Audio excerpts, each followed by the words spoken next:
Sport. We begin this broadcast by acknowledging the traditional custodians of the land on which this match will be played today and pay our respects to their elders past, present and emerging. We extend that respect to Aboriginal and Torres Strait Islander peoples listening. It's all on the line. Here we go. And the moment of truth has arrived. What a match-up this is. What a game. The umpire holds the footy up. I wouldn't want to be anywhere else on earth. On ABC Sport, this is the AFL. Oh, there's a bit to get excited about. The intensity and the pressure in the ball is unbelievable. Take your moment. This is that moment of the game of footy. This is just football at its best. And that'll be it. From walking on thin ice to dancing on the mountaintop, the Brisbane Lions never stopped believing. And they are the champions. Sit back, relax, witness the greatest. It don't get better than He curls the through for a magnificent goal. Comes out, gathers, snaps, goal. An extra bit of class. He smashed that through. What a kick.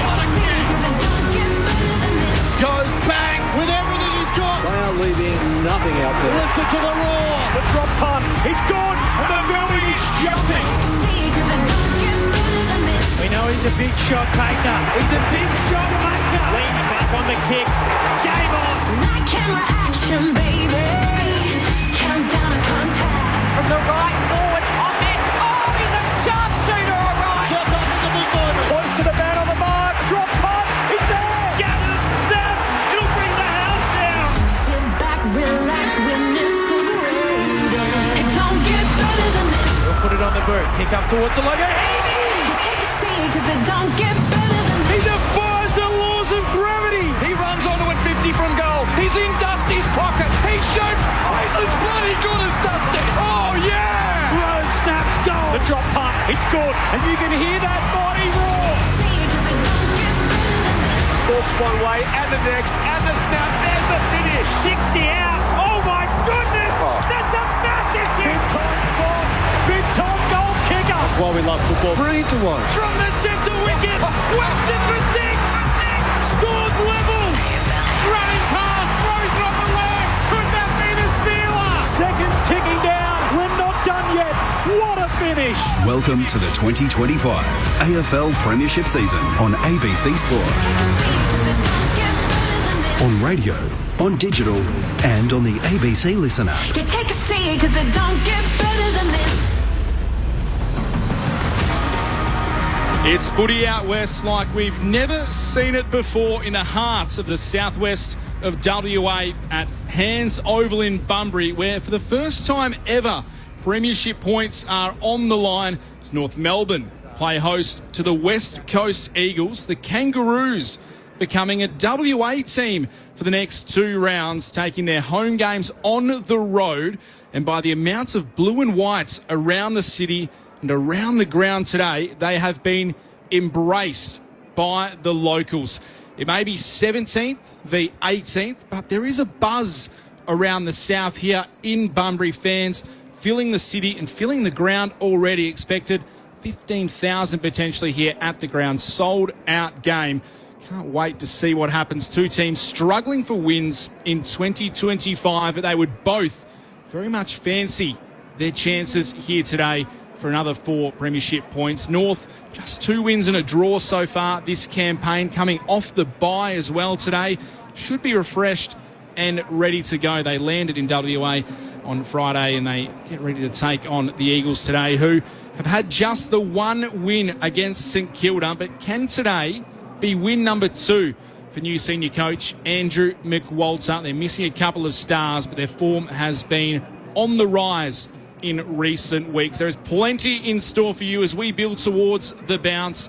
It's great to have your company. Sunday footy on ABC Sport, wherever you are listening to us and wherever you're joining us from. It's great to have you along for round 13 action of the AFL here for ABC Sport. My name's Mitch Turner. Clint Wilden will be alongside me very, very shortly. And in the box with me today, looking across at a beautiful, picturesque ground that is in absolute top condition. You wouldn't find a better ground, I reckon, anywhere in Australia than what we're looking at right now.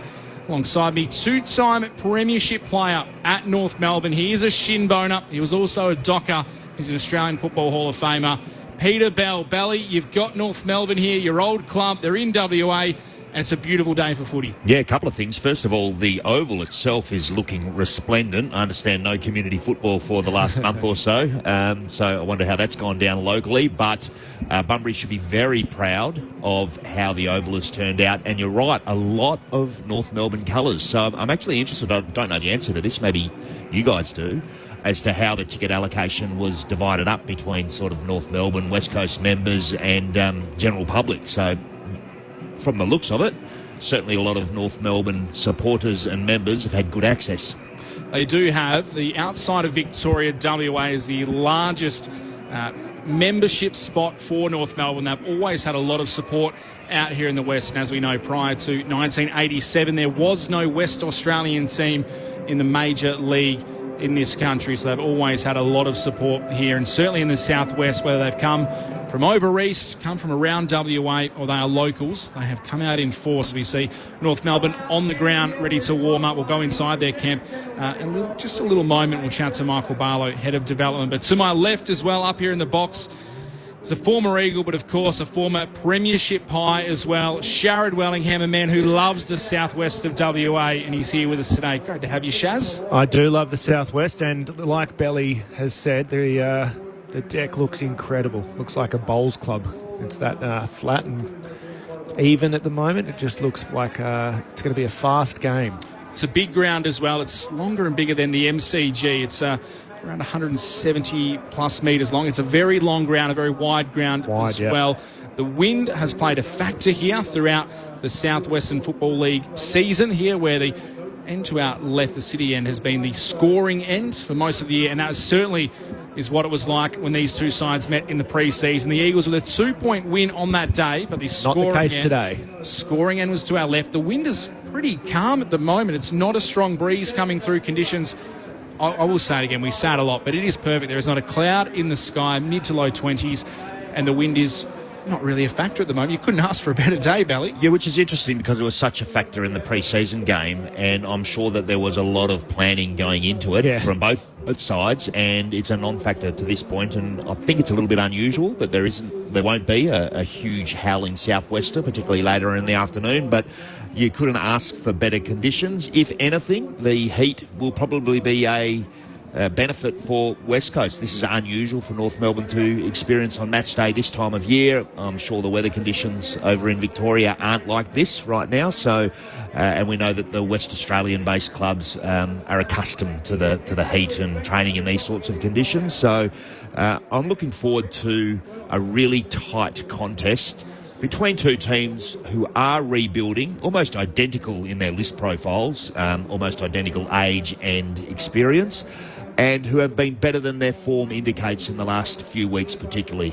West Coast have been pretty sound, and North Melbourne have had a couple of very small margin losses. The draw with Brisbane, and they've been took pretty good Collingwood since to three quarters. Yeah, that's right. So they've been in pretty good form, and West Coast are building and improving all the time as well. As you said, the form of North Melbourne, they had a 9-point loss to Port Adelaide in round 7. They went down to Essendon by 3 points in round 8. They drew with the Lions, and to be honest, watching that game, a game they had chances to win it in the end as well, and they probably rue the missed opportunities. They followed it up with a 4-point win over Richmond in round 10, and then they were competitive for a large portion of the game against Collingwood before the margin blew out to 45 points, and the Pies kicked away, and they are having a terrific season as well. And the bye last week, but their last 5 or 6 weeks of football have been much better. Similar for the Eagles, a 2-point loss to Richmond, then a 28-point win over St Kilda.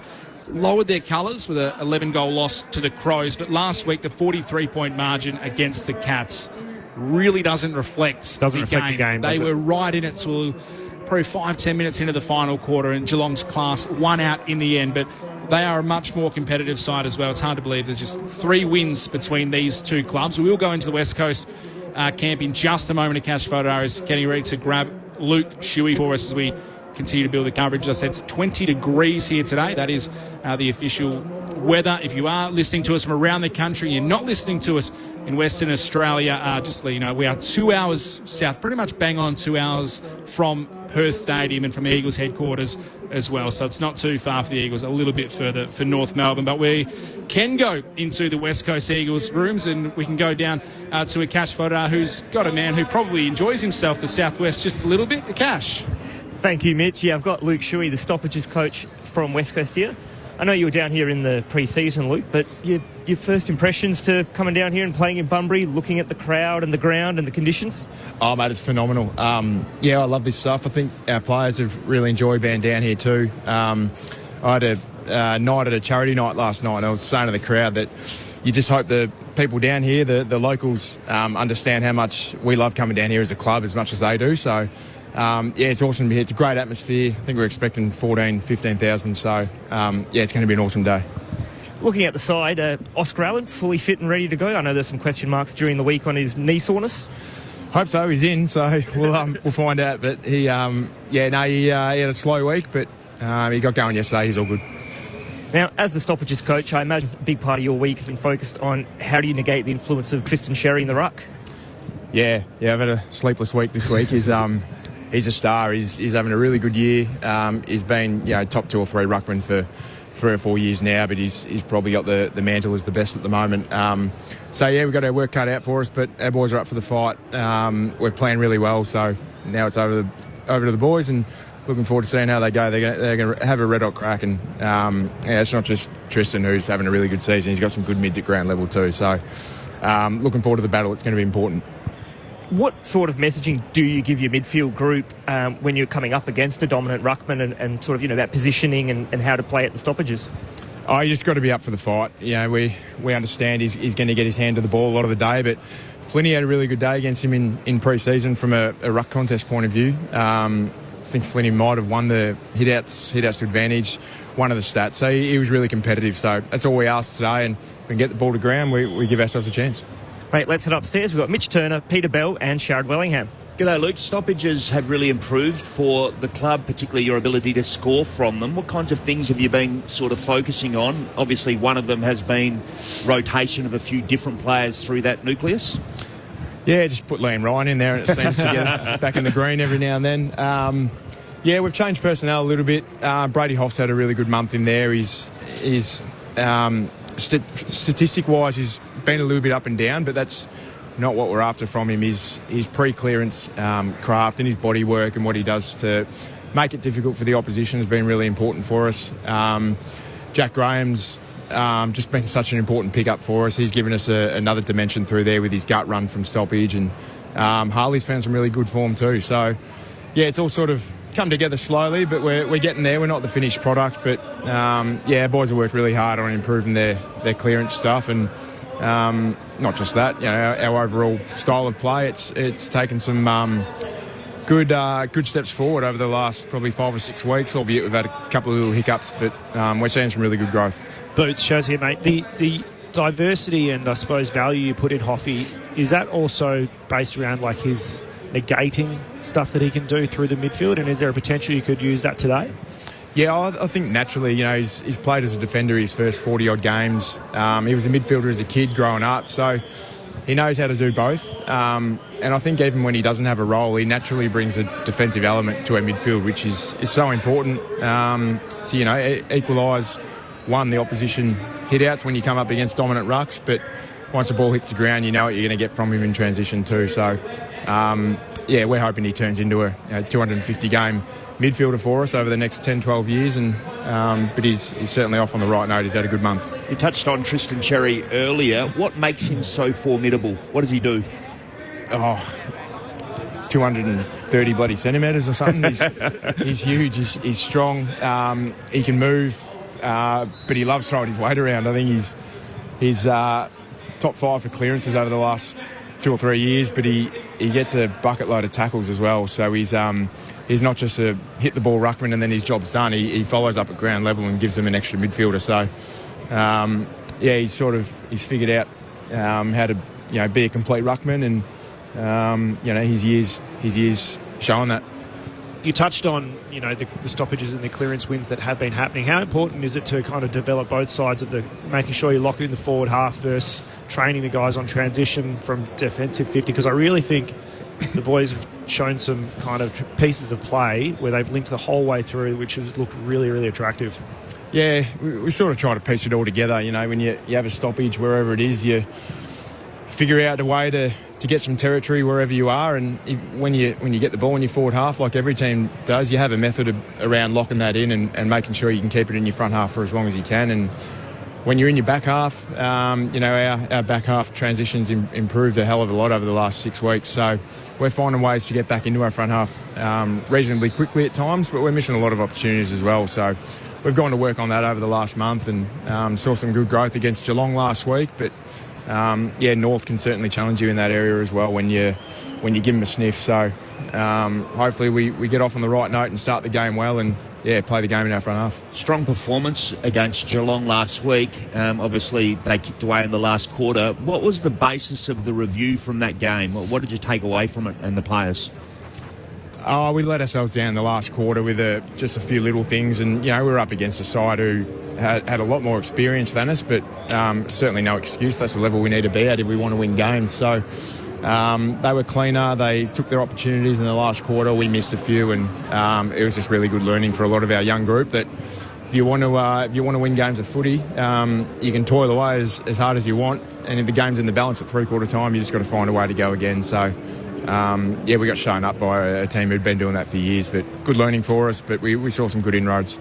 Speaking to West Coast Eagles midfield stoppage coach Luke Shuey, the former captain as well here on ABC Sport. Luke, how important have you, drummed in the message, not that you don't always, but to your midfield group, that when you're down a couple of players in the back line, and notably Jeremy McGovern at the moment, that winning the ball at the source is going to be so important to help out that young back line? Yeah, it is, and you look at North's forward line, and it's pretty daunting for any backman. So we're going to give them supply today. We know they'll be able to kick a score. So our backs have gone to work over the last month around really working together and how much they can actually help each other out. Minute by minute and play by play, and every chance they get. So they're going to need to do that today, but hopefully we don't put them under the pump and live in our back half for too long. We'll see if we can get the game up in our forward line and cause some headaches of our own. It'd be remiss of me not to ask, but obviously you've got a really close relationship with Jeremy McGovern. How is he travelling? We've seen he's still been around the group and he's been on the track and he's been at every game back at Perth Stadium so far, but how is he going? Yeah, mate, he's good. He's in good spirits. He's just awaiting to hear when he gets down to business with the AFL around what the future looks like. So, is there any idea on when that will be? No, because I haven't spoken to him for about 4 weeks, Chaz. So I have no idea. He's waiting to hear from the AFL. I don't think he's got any clue yet, but he sort of wants to get the ball rolling because he'd love to play a bit more footy this year. But as would we. But obviously the health comes first. So. Yeah, it's a nervous wait. It's sad to see players go through this, but we're hoping for a good outcome. Yeah, I know you. We've seen him around the club, which is really good that he's still been around the team and in the change rooms and on the track a little bit as well as we wait to find out what the future holds for Jeremy. Got to ask you as well, Luke, I know you've got a close relationship with Harley Reid. I know your kids absolutely love him. I see them almost run to Harley before you in the change rooms after the game, but he looks like he's settled really well in the last month and he's playing some real mature football. How have you seen his last 4 or 5 weeks? Oh, it's certainly been his best block all season. He worked really hard off field to get a little bit fitter, and you look at you guys wouldn't have seen it, but the way he's trained over the last month suggests that he's probably dropped a couple of kilos, but he's worked on his aerobic capacity, and he's just got the ability through the week to train at a high standard now, and that's putting him in a position to perform well on the weekends. So.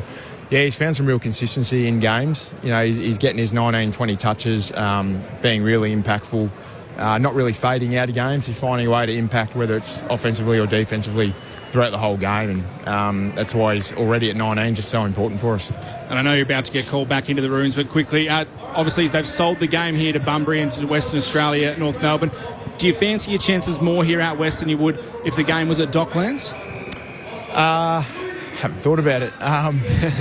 No, look, I don't think you want to live in that space as a side. you try and be a team who can perform consistently anywhere. So I apologise for the cliches, but yeah, all right, yeah, we're a better chance here today. Very good. That's all we wanted to get from you, Luke. Appreciate it. I can see the team moving back into the rooms. Thank you for your time. Good luck today. No worries. Thanks, lads.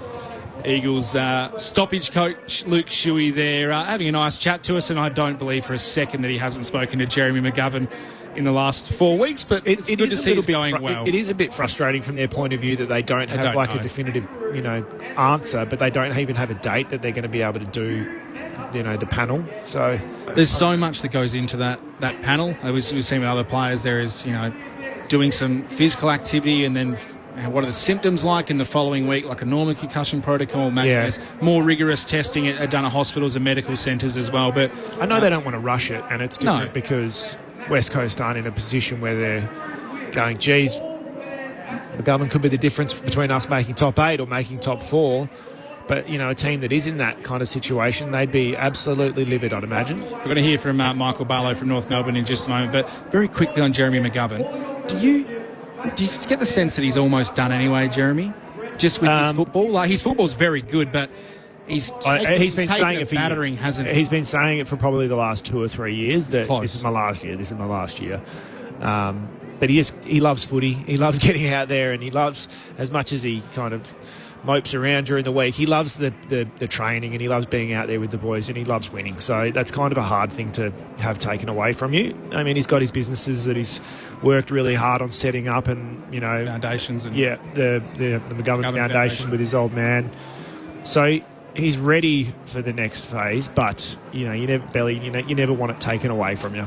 And his form's excellent. Yeah, exactly. All Australian and keep going for as long as he can if the panel clears him. It's the thoughts of Premiership player Sharad Wellingham and dual Premiership player at North Melbourne, Peter Bell, here on Sunday Footy for ABC Sports. Great to have your company. We did catch up with a member of the North Melbourne team as well, a North Melbourne man who was a West Australian for a long time as a much-loved Fremantle Docker in Michael Barlow, and we asked him what it's like being down here in Bunbury in Western Australia. It's better than being in Melbourne at the moment. I can assure you that. I think it's 13 degrees and raining at the moment in Melbourne, so out in the shorts and the T-shirt here in Bunbury, and the crowd's coming in. Not much of a breeze, so looking forward to the day. You've played here before in a pre-season game for the Dockers, is that correct? Did you play? Oh, testing the memory, I don't think so. No, I don't think I came down to South Bunbury. We played at Rushton Park once, just in honour of Hayden Ballantyne out there on the wing. But no, obviously we had the pre-season game here this year for us, for the Kangas, which helped us acclimatise a bit. Fairly windy that day compared to today at this stage. So, but the dimensions and the wide open spaces, we feel like we've had a little bit of a look and treated it with the right amount of respect leading into the game. Coming off the bye as well, does that make it a little easier to kind of get your head around travelling to the southwest and spending an extended amount of time here in WA? Yeah. Our boys just absorb anything that's put in front of them, really. Such a young group with a sprinkling of experience that we brought in at the end of last year with JD, Jack Darling, Luke Parker, Caleb Daniel. They've been really important, I think, in just helping our guys kind of understand what's required to be the top level professional athlete. And a big part of that is just embracing what's put in front of you. We've known for a while out that we'd be here for a week, and personally, very much looking forward to getting back to Freo during the week and prepping for that game, but also spending some time in Bunbury, doing some stuff in Busselton and around the local community is pretty important for us as well.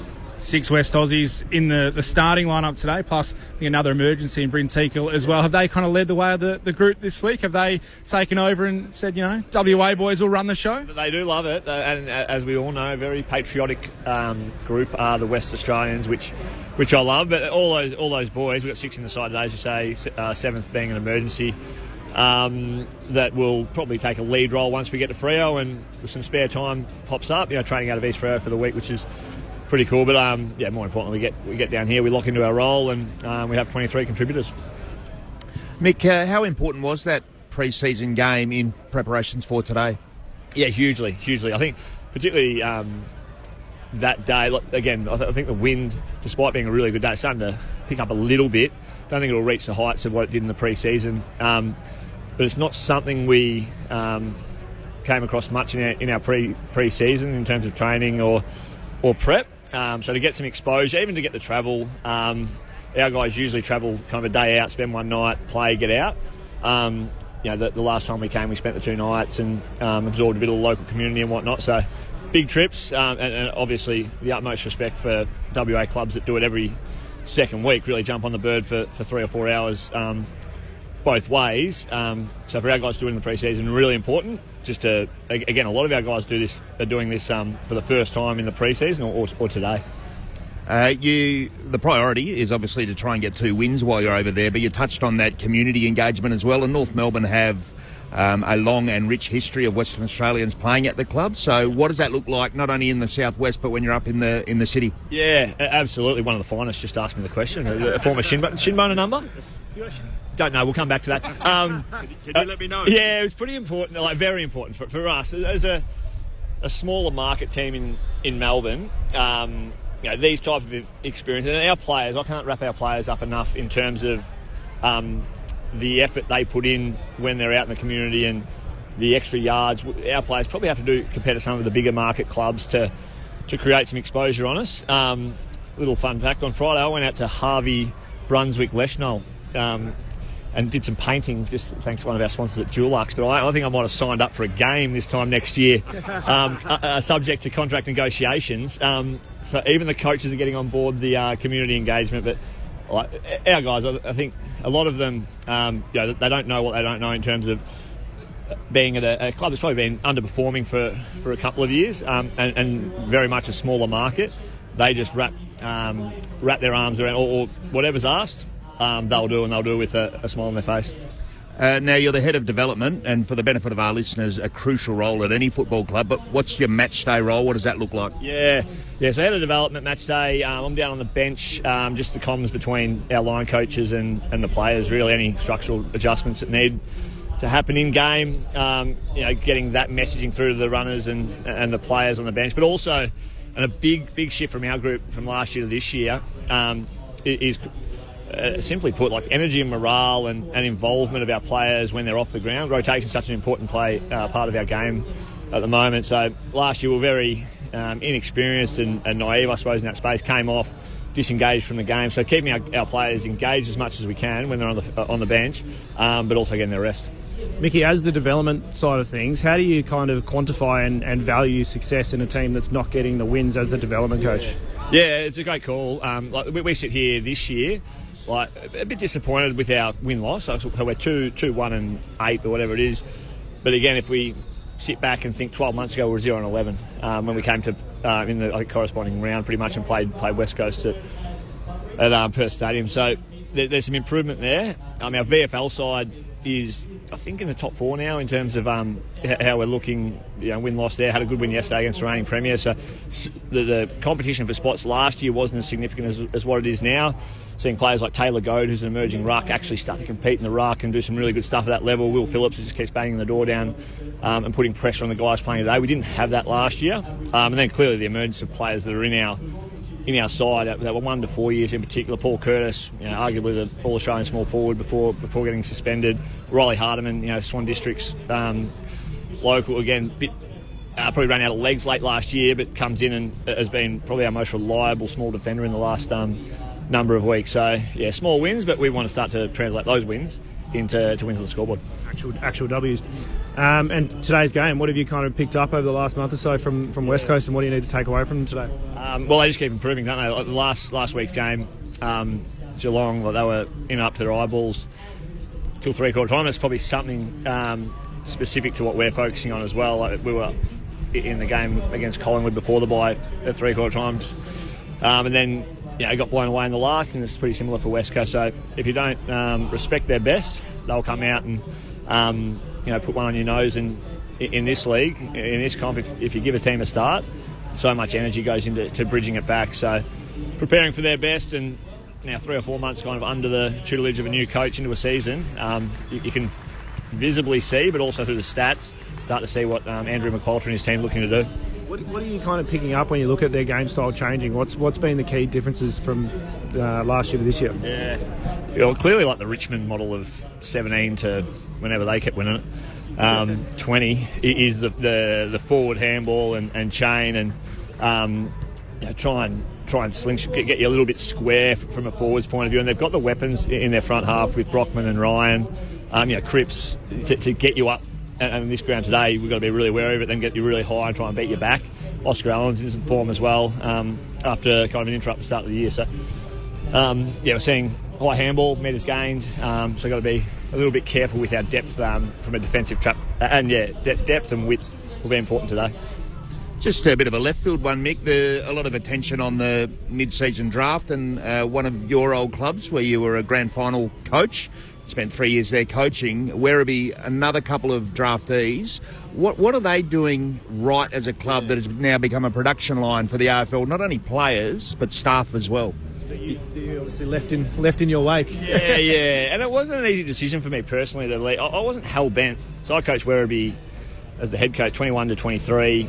21 was a COVID interrupted year. 22 we were kind of 50% win ratio, and then 23 we came in, made a grand final, and then I got the role at North Melbourne. But it wasn't kind of, for me, just a lay down was there that I was going to take a job in the AFL. Like the Werribee Footy Club, I just can't speak highly enough of it in terms of what it provided me, in terms of an opportunity to improve myself. I learnt, for a couple of years under Mark Williams, pretty much one-on-one how to coach and how to manage people and how to be innovative. So, it's just a great club. The CEO's been there for 21 years and puts his heart and soul into it. 7 players, I think, have been drafted since the 23 grand final. So they're starting now to probably see the negative effect in that in terms of their performance, because they've been gutted a little bit. We got one to North in Zach Bench. Funnily enough, his first game for North in the VFL, played against Werribee yesterday. So a little bit of a unique one. But what the club does really well is doesn't put getting drafted up in lights. So we just get what we put up in lights is, play the best footy you can, play to win, try and develop yourself as a person. And from that, if you do all that well, you give yourself a real chance to get drafted, as we've seen with the 7 guys, but also some staff. Myself, I've gone to the AFL, a head of development who did a really good job there for a couple of years. He's now running the academies at North. So pretty proud to have had a role at that club. A, getting me drafted initially, and then B, kind of as a coach and develop my own coaching. Well, North couldn't ask for a better head of development than Michael Barlow. And given the Werribee Footy Factory, we've appreciated having your time, Mick, and appreciate having you. It's nice having you back here in the West. We love you as a former Docker and, of course, a great Dockers player as well. So good luck today and enjoy the next week or so in Perth. Yeah, will do. Look after myself. Be home every night before midnight, I think, Sharad. So that's the plan. It's nice to see. He's on his best behaviour back out west is Michael Barlow, former son and, of course, former Fremantle Docker, who the West Aussie people know well because he burst onto the scene as a Fremantle Docker and was Brownlow fancy in his first year after being a mature age recruit from the VFL before he broke his leg in horrible circumstances. Was he drafted from Werribee as well? Am I remembering that correctly? He played. He won the JJ Liston. Yeah, he did. He was. Originally from the Shepparton area, but he played some footy for Werribee as well. And his numbers that he was putting up. He won the JJ Liston, I think, that year in the VFL for the best and fairest for the competition. So he had a successful time, and he was right up there in the Brownlow. Prolific when he went down winner. in a shocking accident, unfortunately. It was shocking, wasn't it? Remember those images? It was Priest Palmer. It did turn out to be a solid career as well, though, as we see the Eagles CEO, Don Pike, just walk past us here. We've got a great view of the grandstand at Hands Oval in Bunbury. Mitch Turner alongside dual North Melbourne Premiership player Peter Bell and Collingwood Premiership player Sharad Wellingham at 17th v 18th. North Melbourne playing host to the West Coast Eagles. We're going to hear from the Mayor of Bunbury very shortly. He'll be with the cash voted up on the boundary. But they have, selling games is always a contentious point. It's great for the Southwest. Belly, as a former North Melbourne man yourself and a premiership player, it's great for a financial boost for the club to sell games. And they're going to get a pretty big hit out of it, potentially over the next few years, $7.5 million they've said, which is great for a club that has struggled. But this game at Docklands, I feel you'd have North as a genuine, a favourite, a certain favourite. Yeah. Changes a little bit out here. That's the risk of selling games, isn't it? It is, but also the $7.5 million is vital for your club's operations to keep the program thriving and growing and competitive with what the other AFL clubs have, and also makes you a little less reliant on the AFL for the variable funding, which is a positive. And North Melbourne needed to replace the money out of Tasmania. So right now it also and I'm not sure if this is part of the agreement with the AFL, but just the one trip to Western Australia for the year for North Melbourne. It'll be interesting if in years 2 and 3 of this agreement, whether they have to make another trip over and play a genuine away game against West Coast or Fremantle. That's when it becomes a little bit more taxing. But at this stage of where North is at, I can understand why you would be selling games. Could that change once they become a 4 contender? Perhaps if you're a top 4 contender, maybe there's less need for the actual financials because the crowd will be rolling out and the commercials will be very strong. So you can, I guess, manipulate those sorts of agreements as to where you are in premiership contention as well. I think from a player point of view, you probably don't think about it in terms of, it's going to be a bit harder to get the win on the road. You're just going through the same process, aren't you? And you take it as, the fact that they do only have to come all the way over here once, they're probably going, great. I used to suggest that to the AFLPA from the WA club's point of view. I'd be like, knock a couple of trips off, but we'll stay over there 5 or 6 days and do a back-to-back game. I think that it would be really beneficial for the WA sides. Happened a little bit around Gather Round now, where Fremantle last year got to stay in Adelaide for 2 weeks playing it was Port Adelaide and also the Carlton game, but they've also, Fremantle more so than West Coast, have embraced that, go on the road and then fly straight to Melbourne from there to minimise some of the travel. But what we have heard from the West this year and the football community out here in the 2 clubs, a lot less about the travel, given the block it gives to West Coast and Fremantle at home, a month at home with the buys included, but they don't have to hit the road. Solves a bit of the travel factor as well for the West Coast Eagles and Fremantle. It does. It's a massive result for the 2 West Australian clubs, but, there's a lot of talk about the inequity in the competition, and this is just a small measure to address some of that inequity. But you're right, from a Fremantle perspective, for example, by this weekend and then 3 weeks in a row during winter at home, it's a great result. It's a great result, Yeah, same for West Coast. A chunk of football and just time where they don't have to jump on a plane and travel, while North Melbourne get that financial boost and, of course, more exposure for their football club around the country. It is, as I say, packed around Hands Over as we look around, expecting around 15,000 today. As we've mentioned a number of times, we are not exaggerating. It is barely dominated by blue and white. Now, both the blue and gold and the blue and white, they are very similar in colour, but you can tell the difference as you look around. There are a lot of North Melbourne supporters. They have supporters lining up. The Eagles have just run out onto the ground. They're in a predominantly yellow strip with the blue wings and the white shorts. North Melbourne about to step onto the field here at Hands Oval. Their banner reads, "The path is clear, our future is bright. Watch out, Eagles. You're in our sight." They are targeting that 3rd win, North Melbourne, as they're about to head out onto the ground. They have supporters flanked on both sides, creating a tunnel. We've seen some great names here in the West. We just spotted Ben Stratton, who's a proud Southwest WA football man, of course, the former captain of Hawthorn and the premiership player there. He's enjoying the festivities today. Ross Glendenning, of course, a Brownlow medalist and former North Melbourne and an Eagles man as well. He is here. And our very own Peter Bell, who's a West Aussie shin boner. Have you felt the North Melbourne spirit here, Belly? A few ex-players around, ex-club people. It's got a big connection to Western Australia. It does. Long and rich tradition of West Australians competing for North Melbourne. You can, the Cracker brothers, for example, Peter Spencer, Kelly, Melrose, plenty. And sort of during my vintage, players like Winston Abraham, Matthew Burton, another one. So, a rich connection, I suppose. We're about to see them run onto the ground. They have 6 Western Australians in the starting 23 today.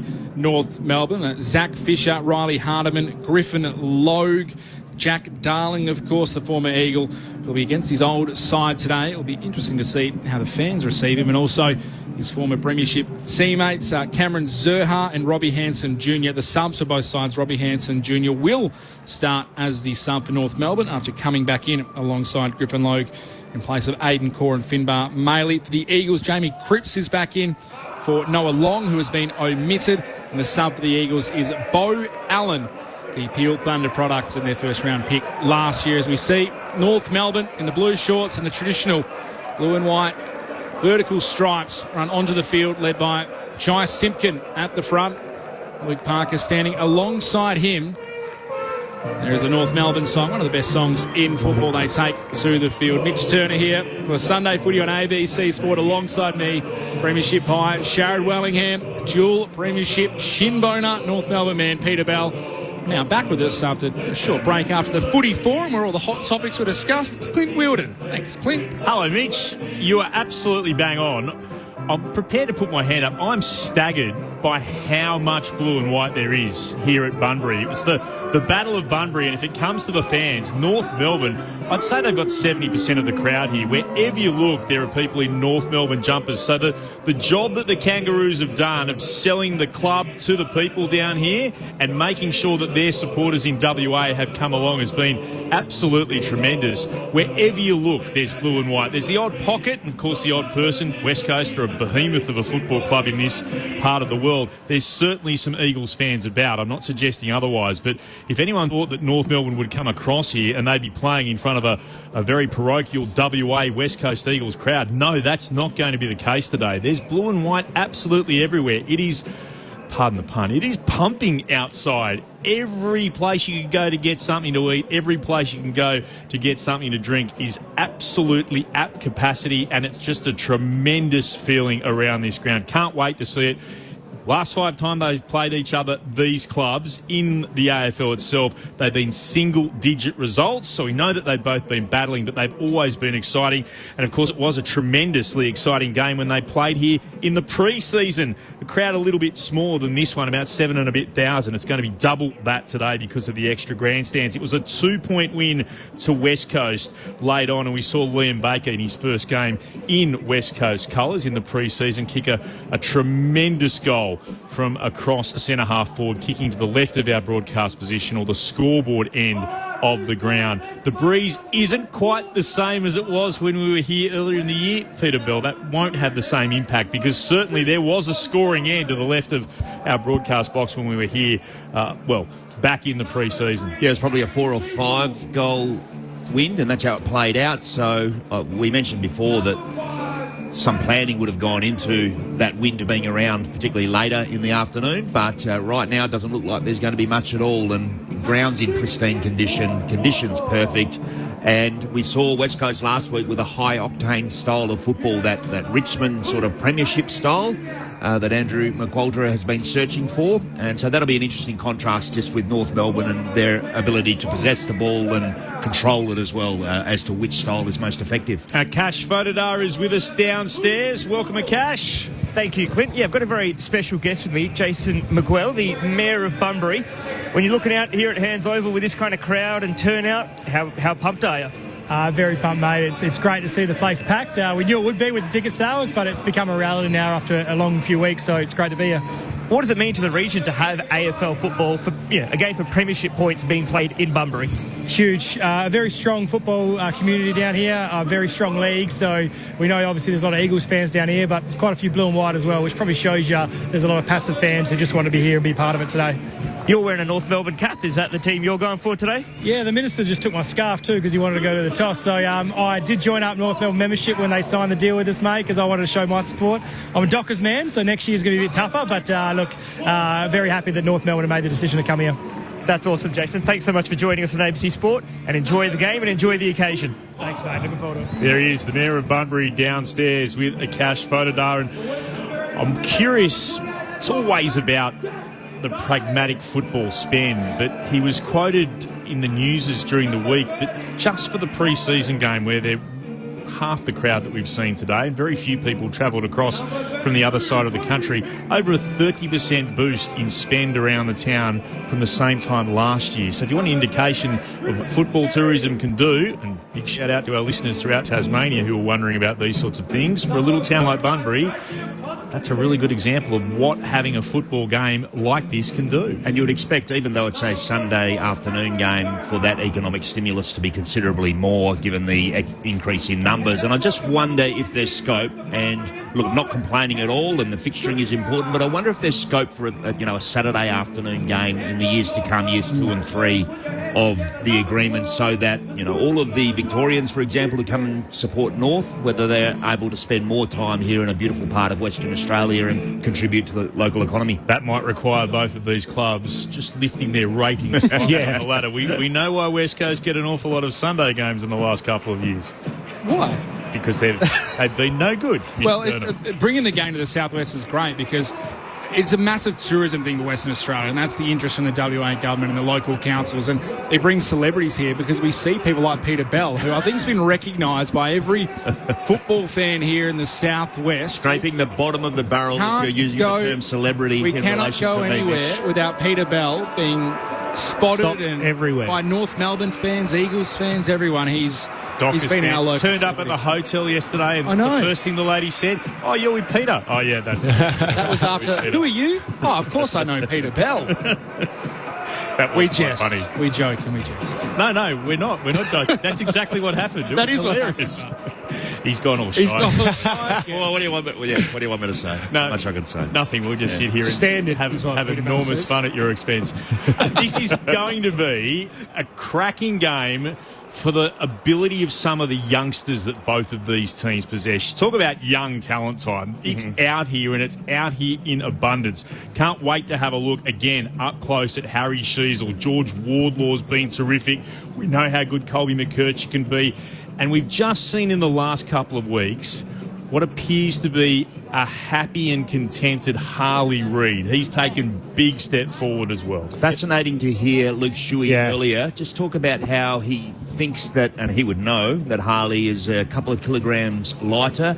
The thing with Harley is everyone knows that he wins contests. So it's incumbent on him to get himself as fit as he possibly can so he can get to more contests, which he'll ultimately win the majority of. So, and it takes players time, and they need pre-seasons on pre-seasons and good off-seasons as well. So I'm sure that there's a lot of people helping Harley get himself to a condition, the best possible condition that he can get to win as many contests as he can, because we know he's a really exciting player who is hard to stop. And the other one, Shaz, is Elijah Hewitt, who building his fitness as well, and he's having more and more impact each time he steps out for West Coast, it seems. With Harley, I'd almost like him to develop that tank to win the uncontested footy, so that you can see him in the link-up in play and the transitional style of footy, because like you just said, we know he's going to win the footy in a one-on-one or in a contest at a stoppage. But it's getting out into space and finding that transition footy where he does go from a 19-20 disposal to that potential 30 touches a game and becomes really damaging. Every touch he gets is hard won. Yes. So you do need that mix where he's getting a bit of easy ball, and then he can use his power and his ability to take ground and really punish the opposition, I suppose. At the moment, it's almost fully contested. You see it kind of developing into that Patrick Dangerfield forward half type player where, he finds a bit of space and can be, because his foot is lethal, but finding space can be really damaging. It can take time, though, to develop. Big time. Yeah. And Matt Rowell is one that he's always been contested, and this year he's always been a great contested player, but that's an example of he's getting more outside ball than different types of players, but it can take a while to do that, can it? Well, I reckon Rowell's probably a kilogram or two lighter as well. He certainly looks a little bit, he could get really bulky at times, so obviously he's changed his program a little bit. And the two players that I'm really looking forward to crossing paths today are Harley and Wardlaw, because they're seriously powerful and they won't take a backward step, so that could be one to watch for. Billy, do you think there's the potential for the West Coast Eagles forward line to stretch the Kangaroos back line? I feel like slightly undersized in the back half, and the forward line, when they do click for West Coast, can be really, really damaging. Yeah, I really like what Archer Reed's been doing. We see Oscar Allen coming back into form as well. The forward lines are, for both sides, are quite potent, and looking at North Melbourne, particularly Paul Curtis, who's an in-between sides, if you like, very good aerially. Very good aerially, good on the ground, and I think probably the most powerful player in the AFL, all things considered. So strong. Harley's pretty good at the fend-off. Paul Curtis is as well, so we'll see how that transpires. Both teams going to side huddles directly beneath our broadcast position, the northern end of the ground. It's going to be North Melbourne who break, and West Coast to the right. Just check in again. with Akash Fadadar downstairs. Akash, what have you got? Thank you, Clint. Yeah, it is the atmosphere down here is terrific. You can sense the excitement around the ground, and the conditions are really good for football. Sitting here in the sun, it's quite warm, about 20 degrees. There is the tiniest hint of a breeze going to the right of our broadcast position, so the opposite to what it was in that pre-season game where it played a fair bit of impact on the contest. Looking across to the benches for North Melbourne, McKercher, Wardlaw, Fisher and Constanti will start on the bench. Robbie Hanson Jr. is the sub. And for West Coast, Jamie Cripps, Cole, Hewitt and Archer Reid are on the bench. Bo Allen is the sub. And North Melbourne have won the toss. They will kick to that scoreboard end, which is the scoring end from the pre-season. It might be 17th versus 18th, but it feels like it's party time. It's the Battle of Bunbury. The Kangaroos against the Eagles, Sunday footy on ABC Sport. To get us started, wherever you're listening around the country, here's Mitch Turner. Sherry opposed to Matt Flynn. Ball is bounced for the first time ever. Premiership points on the line in Bunbury, and it's the Eagles through Harley Reid that'll get the clearance. Reid comes out wide to the far wing, and a good mark under pressure taken by Brockman. Wants to go quickly by hand, gives it to Ryan Marrick, who spears a bullet pass inside the 50. It's chopped off by Jai Simpkin. Immediately goes by hand through right half back to Daniel. Kick out the wing, strong mark. The former Eagle, Jack Darling, takes a great grab out in front of Sandy Brock. Further away from home than he'd like to be though. Chips up the line to Caleb Daniel. Goes inboard. Another great kick bursting through the pack. The Eagles was Hoff. Able to get it to Brock. Now to Graham. To Marrick, hugging the boundary line, far side of the ground, good kick up the wing, good mark by Jack Williams, handball straight away to Brockman, long kick inside the forward 50, looking for Oscar Allen. Wasn't a great kick, it rolls out of bounds, the southern end of the ground, left forward pocket of the West Coast Eagles. No score so far, a minute played. Sunday footy on ABC Sport. Clint Wilden. Crowd continues to roll in, looking for a spot to sit down, or indeed for many of them stand on the banks, covering their eyes from the sun. Throwing in. Sherry took front position for North Melbourne. Got it to ground. Davies Uniacke couldn't gather. Pink looked to shove it along the boundary line, looking for Simpkin, who was hard up against the line. He's taken over. There'll be another throw in. Still left forward pocket for West Coast. Attacking to the right of our broadcast position. The southern end of Hands Oval here in Bunbury. Named after a former mayor. The ground. One down by Flynn at the back, taken by Marrick, gave it off to Graham. Will kick back inside the forward pocket, waiting underneath it, Comben. He takes the defensive mark in the right back pocket for the Kangaroos. No score, early stages, opening 2 minutes. Oh, horrible decision by North to go quickly. Powell was put under pressure. They've turned it over at half back, crashing back in his Parker, taken to ground, had a fair bit of time to dispose of the ball. The umpire said it's okay. Tackle was laid in the end by Hoff, who's now exchanging not so pleasantries with Jai Simpkin. Ball tossed back in the air. Sherry to the front, got it down to Simpkin. High kick back to the wing. Larky in front of Edwards takes a good mark. Here's some of the punters still finding their seats through our effects mark. Our effects Mike. Kick goes up the wing for North. Parker, strong grab opposed to Dewar. The veteran, the new Kangaroos, kick inside towards the centre square, wasn't great. McDonald gathered on the bounce, off to Sherry. Now from 70, Daniel looking for a target in the forward line. Big fist comes from Jimby and the Eagles, punches it back into the middle of the 50. Simpkin comes through, gathers, breaks the tackle, kick towards the goal face is high, right, too wide, out of bounds on the full at the scoreboard end. Still no change to the score. Neither side yet to hit the scoreboard. 3 minutes played here at Hands Oval in Bunbury. Sunday footy on ABC Sport. The Eagles will have a free kick from Duggan. Goes on a little trundle. And kicks beyond defensive 50 towards left half back. Sherry against Flynn. Flynn won it down. Came out the side to Powell. They're forced to backtrack here. Eventually the Kangaroos are able to get a kick away inside forward 50. Spoil came from the Eagles. Down towards Baker. Kicked only as far again as Powell. Handed on to O'Sullivan. Bounced in front of him. Gathers hard up against the boundary. Can't break the tackle. We've got a hand pass free. It's going to be a free kick going the way here of Daniel. Back against Graham. Kick against him. Daniel will have it about 55 out from goal.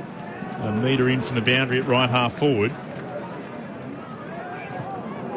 Daniel looks to put it into the right forward pocket. Pack fly. Sherry in amongst them. So too Larky for the Kangaroos. It's on the deck. Umpire says play on. Big pack around this. Underneath Zerha and climbing up. Last man is Duggan for the Eagles. Throw up. Right forward pocket for North. Comes down to ground level. Flying through was Curtis. Was he held without the ball? Yes. And now there's a bit of push and shove going on over the top of Paul Curtis. Liam Duggan, the Eagles co-captain, wasn't happy with the decision, but as he flew through the stoppage, he looked to be dragged to ground. We'll wait and see the replay. Sharad Wellingham, Peter Bell. Marginal. I'll be happy to let that one. Let that one go. Front on hip and shoulder, really, wasn't it? Wasn't a lot in it. A lot in that. For a man who's very powerful, he certainly sold it very well. Paul Curtis. 19 goals, 7 for the season. 15 metres out. Should not miss from here. Paul Curtis.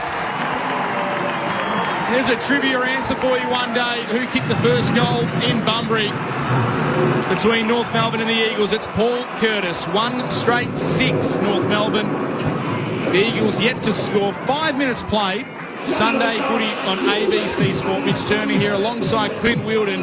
Up in the box with us, Sharad Wellingham and Peter Bell. Home team off to a flyer, Chaz, North Melbourne. Definitely sensing from North that they're wanting to retain possession, aren't they, Billy? Not really willing to go any long down the line, and it worked for them so far. And you know, can they continue that with the pressure that I think the West Coast will be able to put on them? It's a dangerous pattern that Curtis ran and gets a free kick. And yeah, with that control, it also allows North Melbourne to set up defence behind the ball movement, and we know that West Coast want to bounce really quickly. Rogers in Box Hill. Go Kangas. Good to hear Peter Belly says on the text 0437 774 774 from the restart. Sherry and Flynn got fingertips to it. Comes out the side. Good tackling from West Coast. Reid was one of the 2 players involved. The other one was Graham. Immediately thought he should have been given a free kick. Not to be. Taken to ground there was Wardlaw. It'll be a free kick against Graham. Take the advantage as Simpkin plays on quickly through the middle to Constanti, who runs 51 out from goal, sends in the direction of Parker. Was he infringed? Yes, he was. Front on contact against goal, and Parker can go back and really should be able to give the Kangaroos their second. He's pretty much right in front, probably in line with the right-hand goalpost. He'll put boot to ball from about 35 out. It was a great contest by Cole, but clearly got the front on contact, but the mindset I really do like, willing to throw himself back with the flight. And Luke Parker, tough as nails, as we know, as he's done for the last 13 or 14 years. 7-4 for the season for Parker. He sends this through for North Melbourne. The Kangaroos with the quick start at another of their homes away from home. The Battle of Bunbury sees the Kangaroos 2 straight 12. The Eagles yet to score. 7 minutes gone in the opening term. Sunday footy on ABC Sport. Our experts Peter Bell and Sharad Wellingham. A couple of free kicks against Graham, and he just ripped Wardlaw out of position at centre bounce. Simpkin took the advantage, and then West Coast pressed. Their defence came forward, which meant that Parker was all alone in the 50. Great start for the Kangaroos. It seems to, there's a little bit of spice. Both sides, I think, recognise this game as winnable in what have been tough seasons. Just a little bit of physicality around early from both North Melbourne and the West Coast Eagles, but it's the Kangaroos that have the early advantage, and that has been the scoring end traditionally here at Hands Oval. Ball up in the air. Flynn trying to tap it towards Hewitt. Bounced off him. Straight back to Sherry for North Melbourne. Kicks inside the forward 50. Brock punches it away from Darling. Straight though to Simpkin. Roves it. Kicks to the top of the goal square. Parker can't take the mark. Brock dispossessed by Parker in the follow-up. It spills to Darling. Handballs across to a teammate. He can't get the ball towards goal. Cole is there to cut it off for West Coast, and his kick finds Matthew Flynn at right half back for the Eagles. So Flynn to Marek. Running by. Moves it out towards centre wing. Mark taken there by the Eagles in Jack Williams. He'll bring it back inboard. Dangerous kick. He almost turns it over. Constanti went up, couldn't quite mark. Hoff got tackled, lost it. Baker tries to go in and gather. Constanti picked it up again. Baker takes him to ground in the centre square. Ball up. Really unnecessary for Williams to try and bite that one off through the middle. He had Oscar Allen working into space forward of the ball. Flynn wins it down for the Eagles. Bounce back in the direction of Hoff. Stolen away though. Powell tackled. Yeah, the football was he? Holding the ball. Wow. So it's going to go a holding ball decision for West Coast, and Flynn will have it just inside the commentary edge of the centre square. Flynn for West Coast. Puts it on the boot. Sends it inside the attacking 50. Big fly going up. Comben got hands to it. Spilled down to Davies Uniac. McKercher looked to shovel it out of traffic. Spills there for West Coast again. Marrick got it originally from Hewitt. Gave it back to Dewar. Dewar will kick inside forward 50. They come from everywhere. Off hands, down to Brockman. Broke a tackle. Hands it off. Missed his teammate in Cole. Trying to scoop it up then was Graham. Constanti provided pressure. Ball still there to be won. Cole slides back out. It's going to be locked in here. And then trying to rip it out of there was McDonald. The umpire says no, we'll be balling this one up. About 51 out from the Eagles attacking goal at left half forward. The Kangaroos lead, 10 minutes gone in the opening term. 2 straight 12. The Eagles yet to score. Sunday footy on ABC Sport. Sherry v Flynn. Ball comes down. Diving in there for West Coast. Graham, who is taken to ground. I think they were might have been a bit unlucky, Sherry. There was a hand across the shoulder there. Umpire missed it in the ruck contest. Matt Flynn has his work cut out today. Once again, Sherry pushes him out of the way. Couldn't get it to a teammate, though. Instead, it fell to Hutchinson for the Eagles, whose handball misses. Southwest product, Brady Hoff, who's back down in the region he is from. Grew up playing footy not far from this oval. Harvey product and Brady Hoff, who's moved into the midfield this year for the West Coast Eagles. The small defender, he's around this stoppage. Ball once again spun back in, goes over the top of both Flynn and Sherry. McKercher comes through, gang tackled by the Eagles. No prior. We'll have another ball up. Have not moved since Clinton handed it to me. I'll hand it back. We are still at left half forward on the pain of 50. Very early, but it just at this stage, North Melbourne just a bit more proactive after the loose ball. Sherry against Flynn. One down by Flynn. Hewitt tries to put it into the left forward pocket. Not quite kept in play. North Melbourne, I think, were pretty happy about that in the end. It's going to be a throw-in. Still in the left forward pocket for the Eagles. Banks just almost filled the capacity behind them. There's a few little spots of green, but not many. Ball put back in again. Sherry took clean possession. Threw it on the boot for the Kangaroos. Bounces it beyond defensive 50. Baker will gather, though, at left half forward for the Eagles. Moves it short to Hewitt. Hands it back to Baker. Surrounded by Kangaroos. Got tackled. Ball jarred free. Graham was able to work it forward. Only as far as McDonald, though. Kicks it back towards right half back for the Kangaroos. Comes off hands. Down to Hoff. Back to Cole for West Coast. Cole wheels around, sends it deep towards full forward. 3-on-3 battle, off hands at the back. Reid got a hand pass away in the form of Archer, tried to get it in the direction of Marrick, and then it's knocked through for a behind, missing to the right-hand side. Just for a moment, Archer Reid almost had the goal at his Murphy. But great defence from the Kangaroos. First score of the Eagles for the day. They're one behind. The Kangaroos 2 straight, 12 gone in the opening term. The Roos come out the broadcast side. Grandstand grinder hands over to the wing. Fisher in there.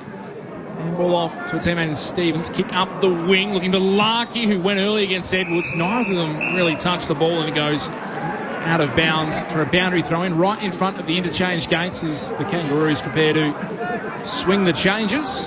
Cam Zerha, West Aussie product, one of 6 out there for North Melbourne. He's waiting to come back on. Sherry and Flynn, they wrestle again. Ball comes to the front. Sheasel can't gather. Then able to get a clever little toe poke to Stevens. Back to Powell. Does a full U-turn 360. Kicks it to half forward for North Melbourne. Off hands. Brock leads the way for the Eagles. Crunched by a tackle. Possession spills out towards the boundary. Fisher picks it up. Tucked in the boundary. Crunches, he kicks. And he was hit high. Coming across late was Tyrell Dewar. And he got Zach Fisher high as he tried to thread the banana from the pocket, and the free kick was there. He'll have a shot from very, very tight up against the boundary line. Scoreboard end. First angle I looked at that, it looked a little bit. Fisher plays on, snaps on the right and hits the post. He thought it was in. Definitely hit the right upright. We'll go to a score review. I would like to see, if we do go to the score review, what the angles are like here at temporary ground at Hands Oval. From our angle, it looked like it clearly hit the post. Yeah, from our angle, on the naked eye, yeah, hit the post, but we'll see. It was a great attempt, and I think you can see the deflection very clear off the right-hand goalpost there, and the Schnicko style technology from the arc. confirms that as well. So this should be confirmed as a behind. It'll be the first blemish for North Melbourne. They will move to 2-1-13. As that is now confirmed. The Eagles are one straight behind. We've played 14 minutes Sunday footy on ABC Sport. Mitch Turner here alongside Clint Wilden. I don't know why, when defending the goals, you wouldn't have someone on the line just to knock the post every time. For the snicko. For the snicko. Thoughts of Sharad Willingham being sneaky here. ABC Sport. Eagles move it towards right half back. There's a free kick coming West Coast way. Not allowed to compete in the contest as Archer Reid wants to play on by hand, sweeping it out to Dewar. It's going to have to come back here. Someone else's kick, is it? Not Reid's. So we've got to wait for Oscar Allen to run 50 metres. Yep. Well, we've got time to do that. Sharad Willingham did make the point around North's defenders being stretched. West Coast are tall, so Pink and Logue will have to play on players like Reid and Allen. Also Charlie Comben, of course, but the three big talls for West Coast. Eventually, we've been able to sort all this out, and Allen's come back to take his free kick, and he moves it to Dewar, marking right underneath our broadcast box, less than a metre in from the boundary. He's at right half back, and trundle in to the shade of the grandstand, and then kick towards right half forward. Decent battle here. Reid got his hands to it. That's Archer. Tapped it out to Harley. Was tackled by Lowe, got taken high. And over the shoulder, and Harley Reid will have it for West Coast. Too far out to score himself. Jewell provided an option out to the right. That's going to be ignored first time, and now he will send it in that direction. He marks 51 out from goal, 2 metres in from the boundary, still at right half forward for the Eagles. Jewell trots back. He'll start from the shadows of the grandstand that we spoke about. He'll kick towards full forward. Massive pack underneath. Archer Reid flew, and he's been able to drag it down. That's a terrific mark. He'll go back and he'll be able to have a shot at goal from no more than about 20 metres out. It's a tightish angle to the right, though. I'm not sure who he was matched up in that contest, but I did say, yeah, it's Griffin Logue, and I saw him making his way down past the commentary box in the previous passage, and he's got a fair height advantage over the top of Griffin Logue, who's a really powerful player, but just wasn't able to impact that second grab that Reid made at the ball. So it's tighter than a 45-degree angle to the right, but he's got plenty of goal to look at. Kicking, nonetheless, from no more than 20 out. In he comes. Archer Reid. Oh, dear. That's a stinker. He's missed terribly to the right-hand side. Not exactly what West Coast were hoping for. They've got two behinds. North at 2-1-13. The Kangaroos by 11. 17 gone in the first. We'll get down to a cash photo again in a moment. Just want to recheck what the breeze is like, because that scoring end in the pre-season was the scoreboard end to the left of our broadcast position. Every quarter was won by the team kicking to that end in the pre-season as North Melbourne come out of defence, and a great mark taken by one of their West Aussies, Griffin Logue. There is a player down. Harley Reid is pulled up very sore. We'll keep an eye on him as well. He stays on the ground as Lowe goes up the wing, and the kick is marked by Zerha. Sees Larky inside the forward 50, set it on top of his head, got a shove from behind from Edwards. Didn't need to do it. Free kick, play on, advantage. Curtis puts through his second. Quickly it comes, the third goal for North Melbourne. And he went from the back half to the front half very, very quickly. Curtis gets his second. 3-1-19. The home side, North Melbourne. The Eagles just the two behinds. We'll get down to a cash shortly and get an update from him on Harley Reid, who was very, very sore and stiff. Another goal to North Melbourne, Peter. I reckon Harley's winded or lower. Or lower. Yeah. I think the all lowers we were looking. Here we go, replay. Oh, he got crunch in the back. He got a knee to the back in that contest, Harley Reid, so... Maybe it was a winding, one of those ones. Never nice. Just a couple of big contest wins, wasn't it, that resulted in that one? Strong mark from Zerha. Ball back in the centre. 3-1 to 2 behinds. North Melbourne in front as we approach time on in the opening term. Sherry was able to get it away. Gave it to Powell. The kick was smothered here. Nicely done by Graham. Comes back towards left half back, and Hardiman for the Roos. Kicks down the wing. Parker brought it to ground, but it was there for Duggan to mop up. Puts the Eagles back towards right half forward. 2-on-1 in favour of North Melbourne here, but it's spilled down in the direction of Brockman. Got a hand pass inboard to Harley Reid. Beautifully gathered. Handed it on to Cripps. Kicks inside forward 50. He wanted Ryan. Spoil came from McDonald. Allen picking it up. Oscar Allen kicks into the left forward pocket. He wanted Hunt. Couldn't get there. Constanti, great challenge. Knocked it down. Sent it beyond defensive 50. Sat up there for Curtis. Moved it onto the left boot and kicks towards right half forward. Larkey marks. So Larkey still a kick and a half from home. Just forward of the outer wing. Chips up towards half forward. Sheasel marks. Quickly moves it on. Looking for the top of the goal square. Zerha flies from behind. Mark paid. They are starting to cause some issues early for the West Coast Eagles. These North Melbourne small forwards. Zerha had the set shot from about 20 metres out. Tight angle to the right. Well, Jimby was playing assertively in front. Zerha ran some really good forward patterns and Jimby lost touch with him, and in the end it was a good mark but also a very well-weighted kick. Cam Zerha, West Australian, is from Ansell product. Back here in the West. Set shot is away to the left. That's a bad miss for Cam Zerha. Normally better than that. North Melbourne, they move to 3-2-20. West Coast Eagles are 2 behinds. 20 minutes played in the first term. Sunday footy on ABC Sport. Daniels had it 6 times, so too Simpkin for North Melbourne. Marek with 5 touches. As Eagles look to come up the middle. Baker from Duggan. It's inside his defensive 50. Kick towards the commentary wing. Again, big arms up from Flynn. Won it down. Hutchison gathers for West Coast. Hand pass missed its target. Graham decides to leave it instead for Marek at right half back. He'll kick towards right half forward, leading out to leap up and mark as Ryan. Liam Ryan immediately sends it inside forward 50. Williams underneath it. Couldn't mark. Spoil came from North. Harley Reid's out after it. Pressure came the other way from Fisher. Harley Reid hand pass to Cripps, right forward pocket, throws it on the boot. This would take something special. It's across the face and rushed through by North Melbourne. Rushed behind the left-hand side. Another minor score for the Eagles. 3 behinds to North Melbourne's 3-2. We've gone 21 minutes in this opening term. North lead by 17. Take it out the far side again. Daniel marks in the pocket, able to run away, get some space and kick out to the wing, but Zerha, his attempt to mark is spoiled by Jimby over the boundary line for a boundary throw-in. Modern players have to run so hard. Paul Curtis was the player who spoilt that through for a behind, and he's pretty much North Melbourne's one of their deep forwards, so off-ball running just to get the fist in. I was just about to ask you that. He is covering a lot of ground. Paul Curtis, what a season he's having. 21 goals so far, including 2 today. The Eagles from the stoppage. Hunt snaps around the corner to left half forward and sliding in to take the mark.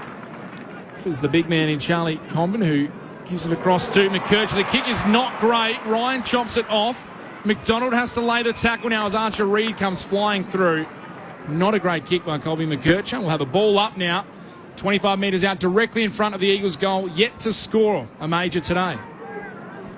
Went right a little bit worse for wear after that contest a second ago.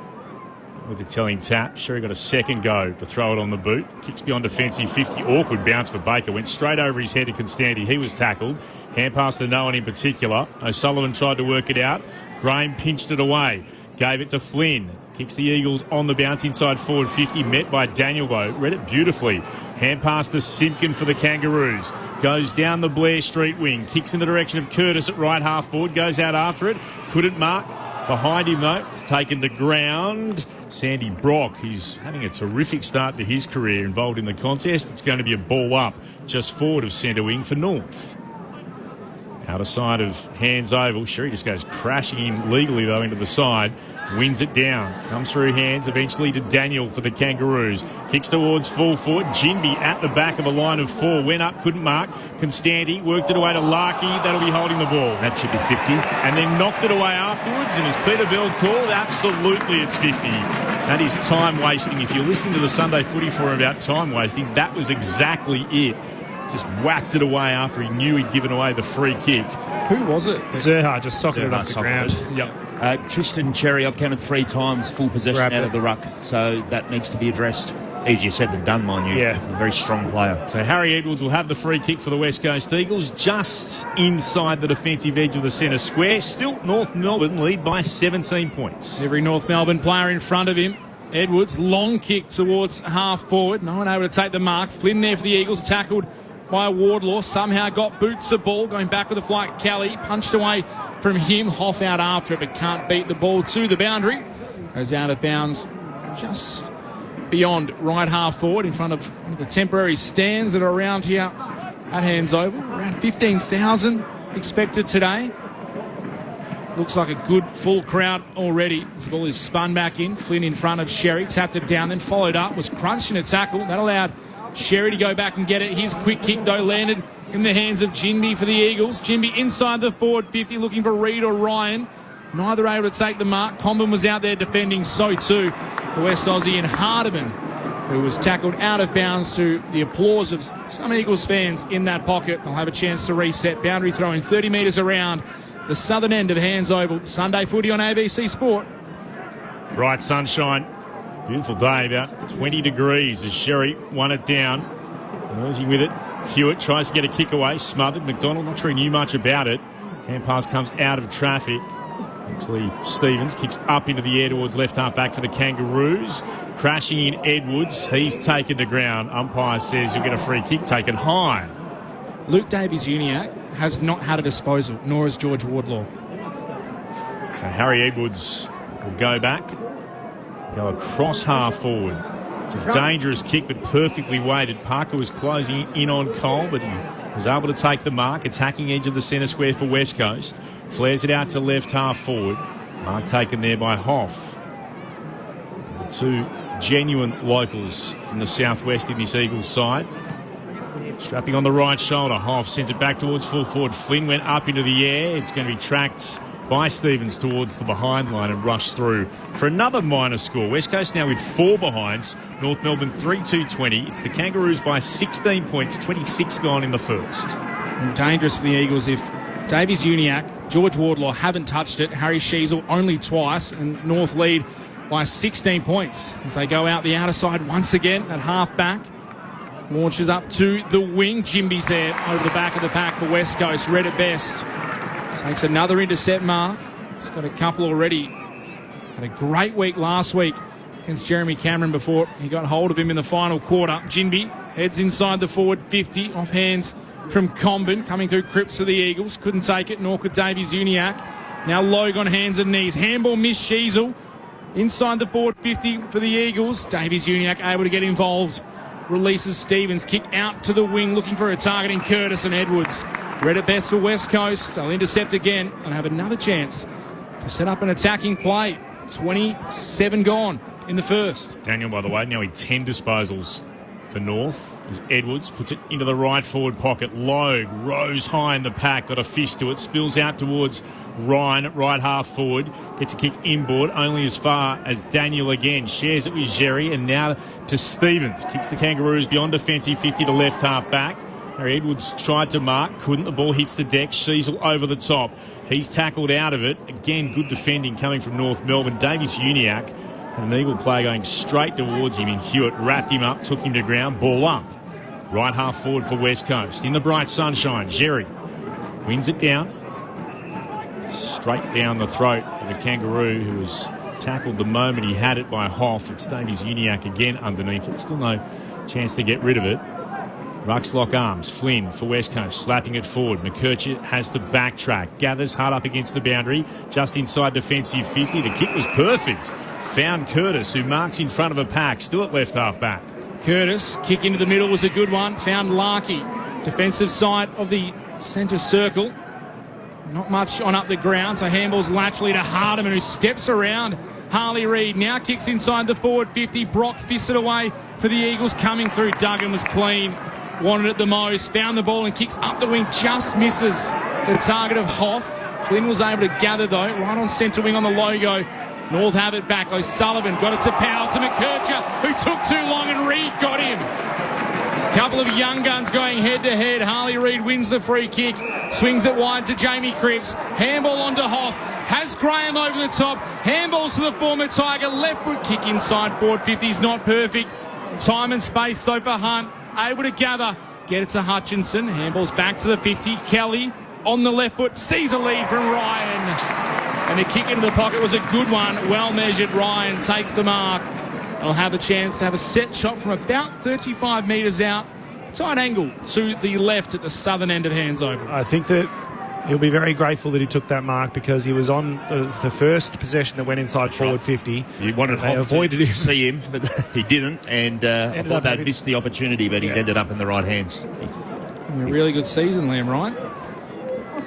Haven't seen him have that little burst through the midfield yet, so we've still got to see that trigger pulled from the West Coast coaches. The Eagles looking for their first down south.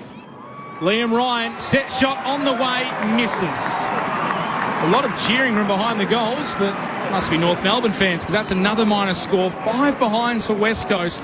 They trail North Melbourne 3-2-20. Margin is 15 points, 29.5 gone in the first. As the ball comes back into play. Dangerous kick in. North Melbourne looked to take it away. Umpire was charging in. It's knocked to ground. We're going to ball it up here.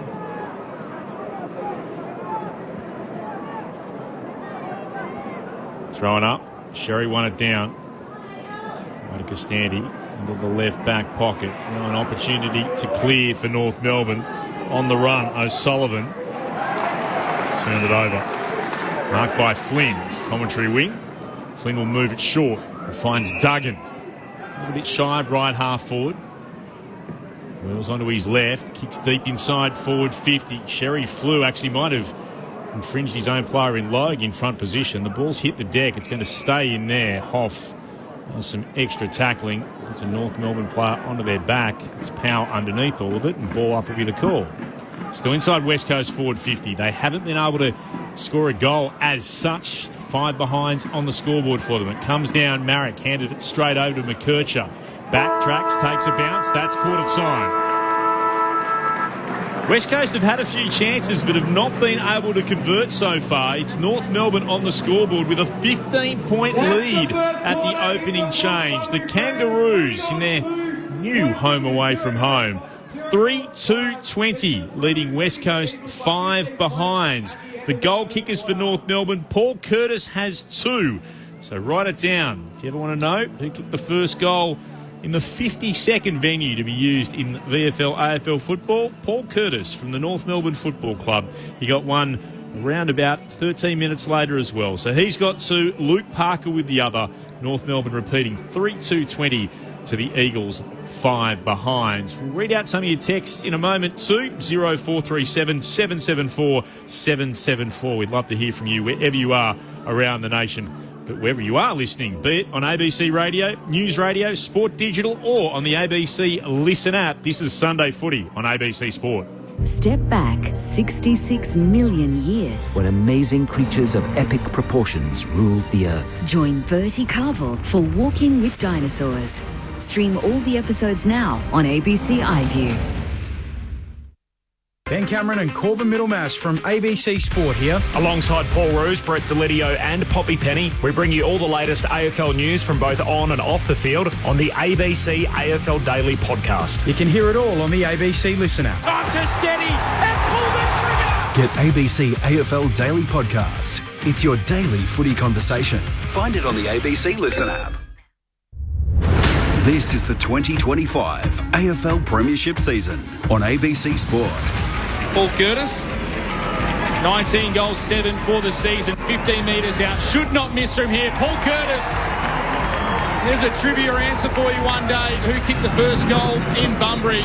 Simpkin plays on quickly through the middle to Constanti. He runs 51 out from goal. Sent in the direction of Parker. Was he infringed?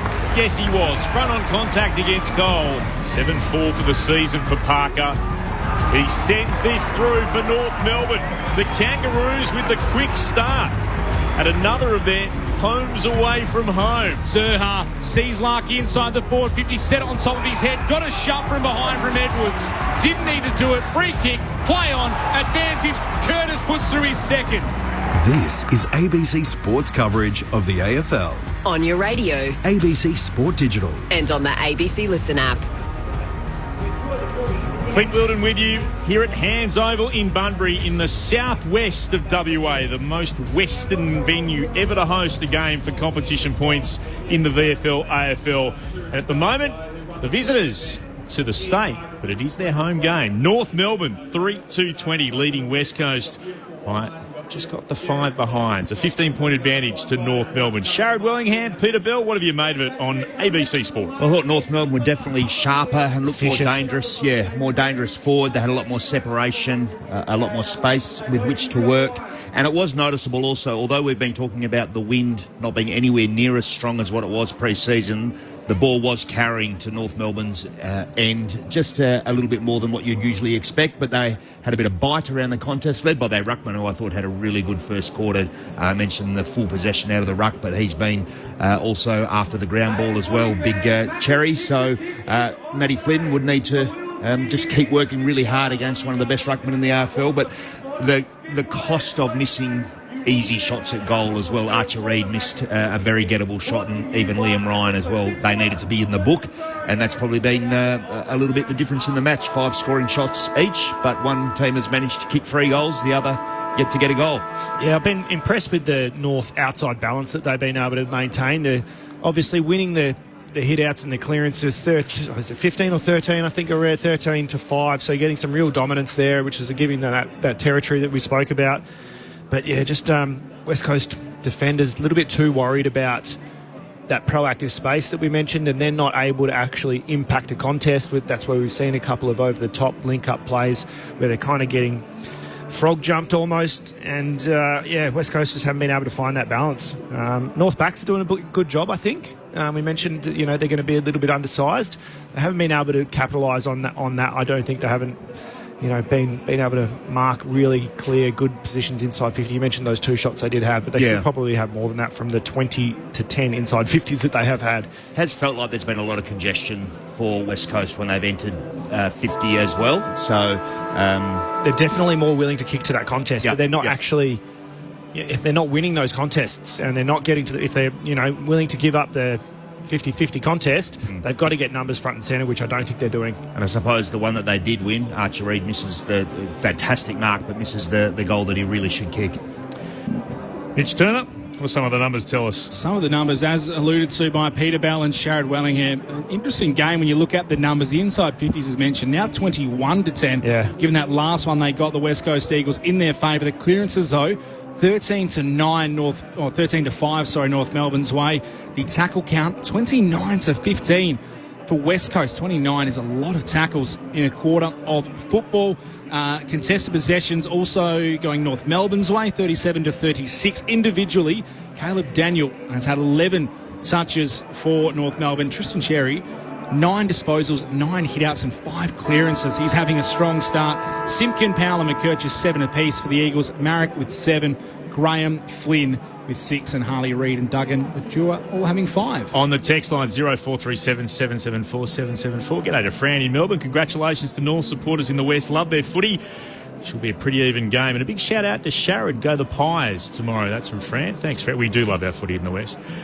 Tim from Ardros. This is a great opportunity for other state Roos supporters to travel this weekend for a Sunday game because they have a holiday tomorrow. Sorry to point out the obvious. No, I mentioned the Sunday. Could it be a Saturday next year? But neglected to remember that it was is a public holiday over East. So hopefully those North Melbourne fans are here for the week. Imagine if it was a Saturday game, though, with the King's birthday game. They'd be able to come here and spend their money across 2 days. Thanks very much, Tim, for getting in touch. We'll read out a few more text messages when we get a chance. We're back underway.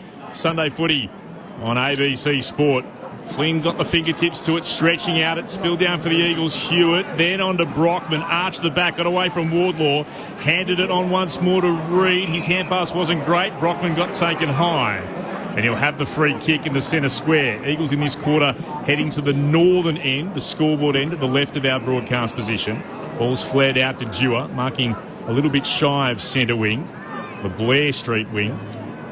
Take a couple of steps and with his blue boots kick long into a packet right half forward. Sherry with a punch on the side. Comes down to Davies Uniacke though. Then to Powell. Hand pass missed its intended target. He wanted O'Sullivan. Hutchison got in the way instead. And then he was wrapped up and taken to ground. By the way, apologies if you hear a little bit of extra stuff in the effects mic. It's right where people like to go to the bar and then make their way back to the seat. We've got a couple of security guards, but they're more working as ushers than anything else. They're doing their best. The Eagles again go inside 50. The kick don't favour Daniel, who was able to punch it away. Big contest involving Hoff and Davies Uniacke as the ball comes to ground. And underneath all of that, Sherry is wrapped up, holding his head. Has the helmet on, as always, the big man. Very slow to get to his feet. Well, a big contest. It was Sherry and Hoff. Sherry and Hoff, yeah. Yeah. And then just tackled and had his head driven into the ground. Ball back underway. Coming out of the pack, though, was Sherry, and big bump laid by Brockman on Wardlaw. Jars the ball free, spills out to Reid. Snap around the body on the left is all the way across and out of bounds on the full. That was a big hit. It was a big by hit. Brockman, and he let him know about it after too. If he had tackled him, he would have won a free kick. He laid him out. Not quite Tom Stewart on Noah Anderson, but big hit jarring it free. No score, though. Oh, we've just lost everything downstairs because these conversations keep happening with our effects mic. Sorry about that. There's not much we can do. Apologies. Welcome to country footy, which is what this really is. Out on the outside is Baker. Got a hand pass away. It came again to Reid, then to Baker. Kick was smothered. Well done, Constanti stretching out. Ricocheted away to Zerha. Hard up against the boundary. Kicks in the direction of left half forward. No mark taken. It'll go inside North's forward 50. Getting back there, Edwards taken high. And this will be a free kick to the Eagle. He'll go back and be able to try and work it beyond his defensive 50. Larkey giving the free kick away. Do you reckon we should go out and tell the security guard that we can hear every part of that? There's also no point in having the barrier there. there. Darling family, wasn't it? None Darling's whatsoever. family there. It's just going to take it down every time someone walks past it. It's always entertaining. North go inside forward 50. That's a lovely pass into the chest of Darling. But does it mean... No, it's Davey Shiniak rather. Not far enough to be a mark. Sorry, a little bit distracted with everything going on. Throwing up again. One down by Flynn. Tapped in the direction of Simpkin. Tries to work it in the direction of Curtis. Just inside forward 50. Gathered by Davies Uniac. Picked it up. Threw it on the boot. Kicked towards goal. It's going to miss everything to the right-hand side. Bounces across. It'll be a throw-in deep at right full forward.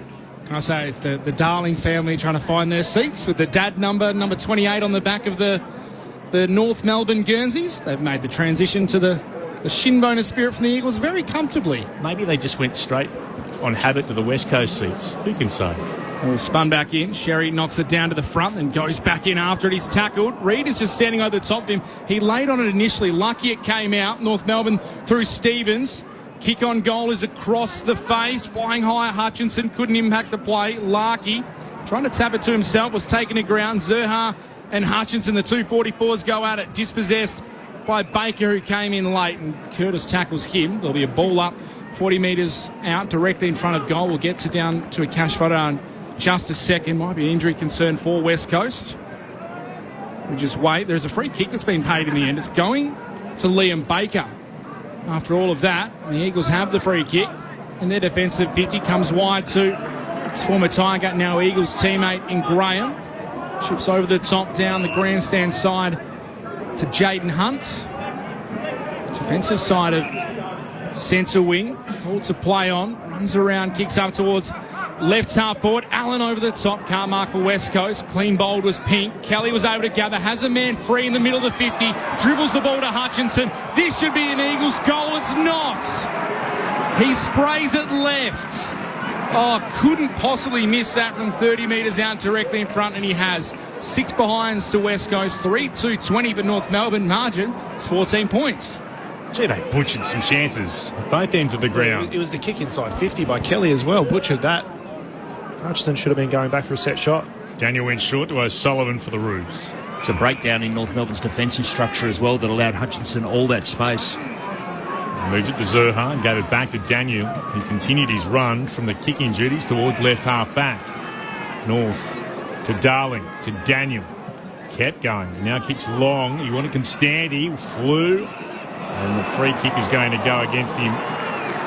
Unrealistic attempt. It's going to be a push. It'll come back here to Dewar, who'll have the free kick for West Coast. He'll move it on short, and he finds Jindy, who marks it right half back. Still, North Melbourne in front. They're up by 14 points. 5.5 gone in the second. Stiff on the free kick, you thought, Sharad? Oh, I thought so. I mean, it was a realistic attempt because he nearly marked it. He got a fingertip to it. Ball was spoiled away. They go up the wing and in front low. Wasn't paid the mark initially, and then eventually the umpire comes in late and says, you know what, he had enough control as he went to ground in front of Liam Ryan, and Logan paid the mark.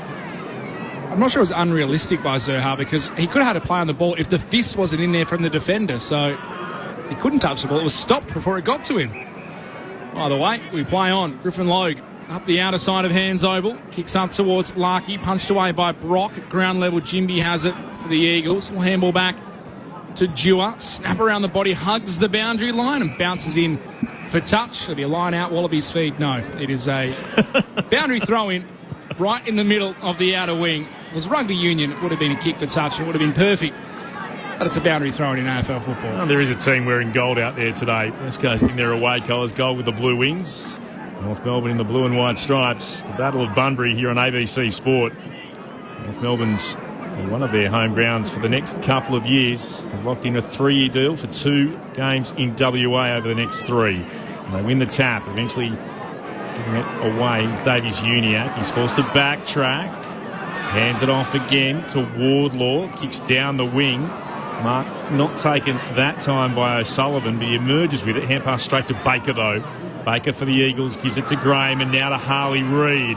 Takes a bounce, surrounded by Kangaroos. Gets a kick away just before he was bumped illegally. It'll be a free kick down the ground for West Coast. It'll be taken by Cripps, who has it at centre half forward. Moves it out to left half forward. Here's Duggan, 70 from goal. Goes inside forward 50, stabs the pass into the chest of Jack Williams, who falls forward and marks. 45-degree angle to the left. He'll put boot to ball from about 47 out. They need some reward here, West Coast. I thought initially Duggan could have taken his ground and had a long shot, but he just composed himself and was it a 15-metre pass? I guess it is because it was paid, but pretty close. That's what the shaving lines are a bit smaller today. Calling for Comben. So here he comes. Jack Williams. We're right behind the kick. He's missed to the left-hand side. Minor score. That is 7 behinds now for West Coast. 3-2, 20 the Kangaroos. North's lead is 14 points. We've gone, round about 8 minutes. Inside 50s are 25-12 in favour of the Eagles. It's Daniel, disposal 15 for him. Kicks out to the wing. Larkey flies higher. Down behind play is Jamie Cripps. Luke Parker was involved. Didn't see the actual contact, but I think it's Hutchinson. Or Edwards. Edwards. Harry Edwards in the wars. Edwards. Harry Edwards gone down behind the play.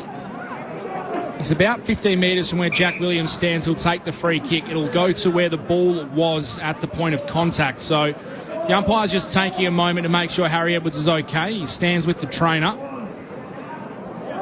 Looks like he will continue. We'll see if we can see a replay of that at some stage. It'll be a Jack Williams free kick. He is too far out for a set shot on this occasion. But it'll be another inside 50 for West Coast. Can they find a goal? Williams kicks it to the hot spot at the back. Flynn couldn't quite get through to him. Pink, hot handball through to a teammate. Dispossessed coming through and tackled is McDonald. Brockman got him. Now we'll have a ball up just outside the top of the goal square. Scoreboard end, northern end of Hands Oval. Ball tossed up. Williams doing the ruck work for the Eagles. Comes out, though, North Melbourne's way. Darling taps it away from Brock on the outer side. Brock will get back there first in the race for the ball. Handball to Jewell was good under pressure. Now to Hutchinson. The Eagles, they go back inside 50 again, and reading it best is Pink. Takes the intercept mark, and they are peppering the forward 50. 27-12 the Eagles, and they trail by 13 points 10 minutes into the second. So Pink beyond defensive 50. That's well worked from Darling. Used the strength he has into the side. With Brock under the football, goes back to Powell. He's got it at left half back. Just pauses for a moment. To the right. Looks left, and that's where he goes with the kick. Able to work it on to McDonald. North a slow, deliberate approach at the moment. Short to Davies-Uniacke, who suggests to his teammate there's not much going on in front of me. He will be forced to stab it long. Goes towards the outer side of the ground. Marked there by Parker from the Blair Street wing. His kick was short. Doing well then Powell. Didn't mark it first time and then lost it. Comes down to Brock for the Eagles. Worked it around the body to Graham. Kicks to a contest. Outer side. What will the umpire say? They're going to ball it up. Wardlaw was in there and Parker both appealing for a holding the ball decision up against Hutchison, who'll climb up off the deck. So it's going to be balled up between centre wing and left half forward for North Melbourne. Out after it is O'Sullivan. Picks it up. Does he keep it in play? Not quite. Tried to sell it to the umpire, but boundary umpire said, no, it's coming back to us. Just checking that score again. North Melbourne by 13 points now, 11 gone in the second. This is Sunday Footy on ABC Sport. Clint Wilden alongside Mitch Turner, Peter Bell and Sharad Willingham, our experts. 27 inside 50s without a goal for West Coast. And this time North Melbourne go inside their forward 50 and Larkey is outpointed by Harry Edwards. Handballs quickly across to Duggan, runs across his own defensive 50, kicks out to the grandstand side and Marek just beyond left half back. Took a nice mark and the kick to Graham. Made him work for it. The new Eagle was able to take the mark though. No one mans the mark, so Graham has a bit of time and space to go for a little trot. Kick up, forward of the wing.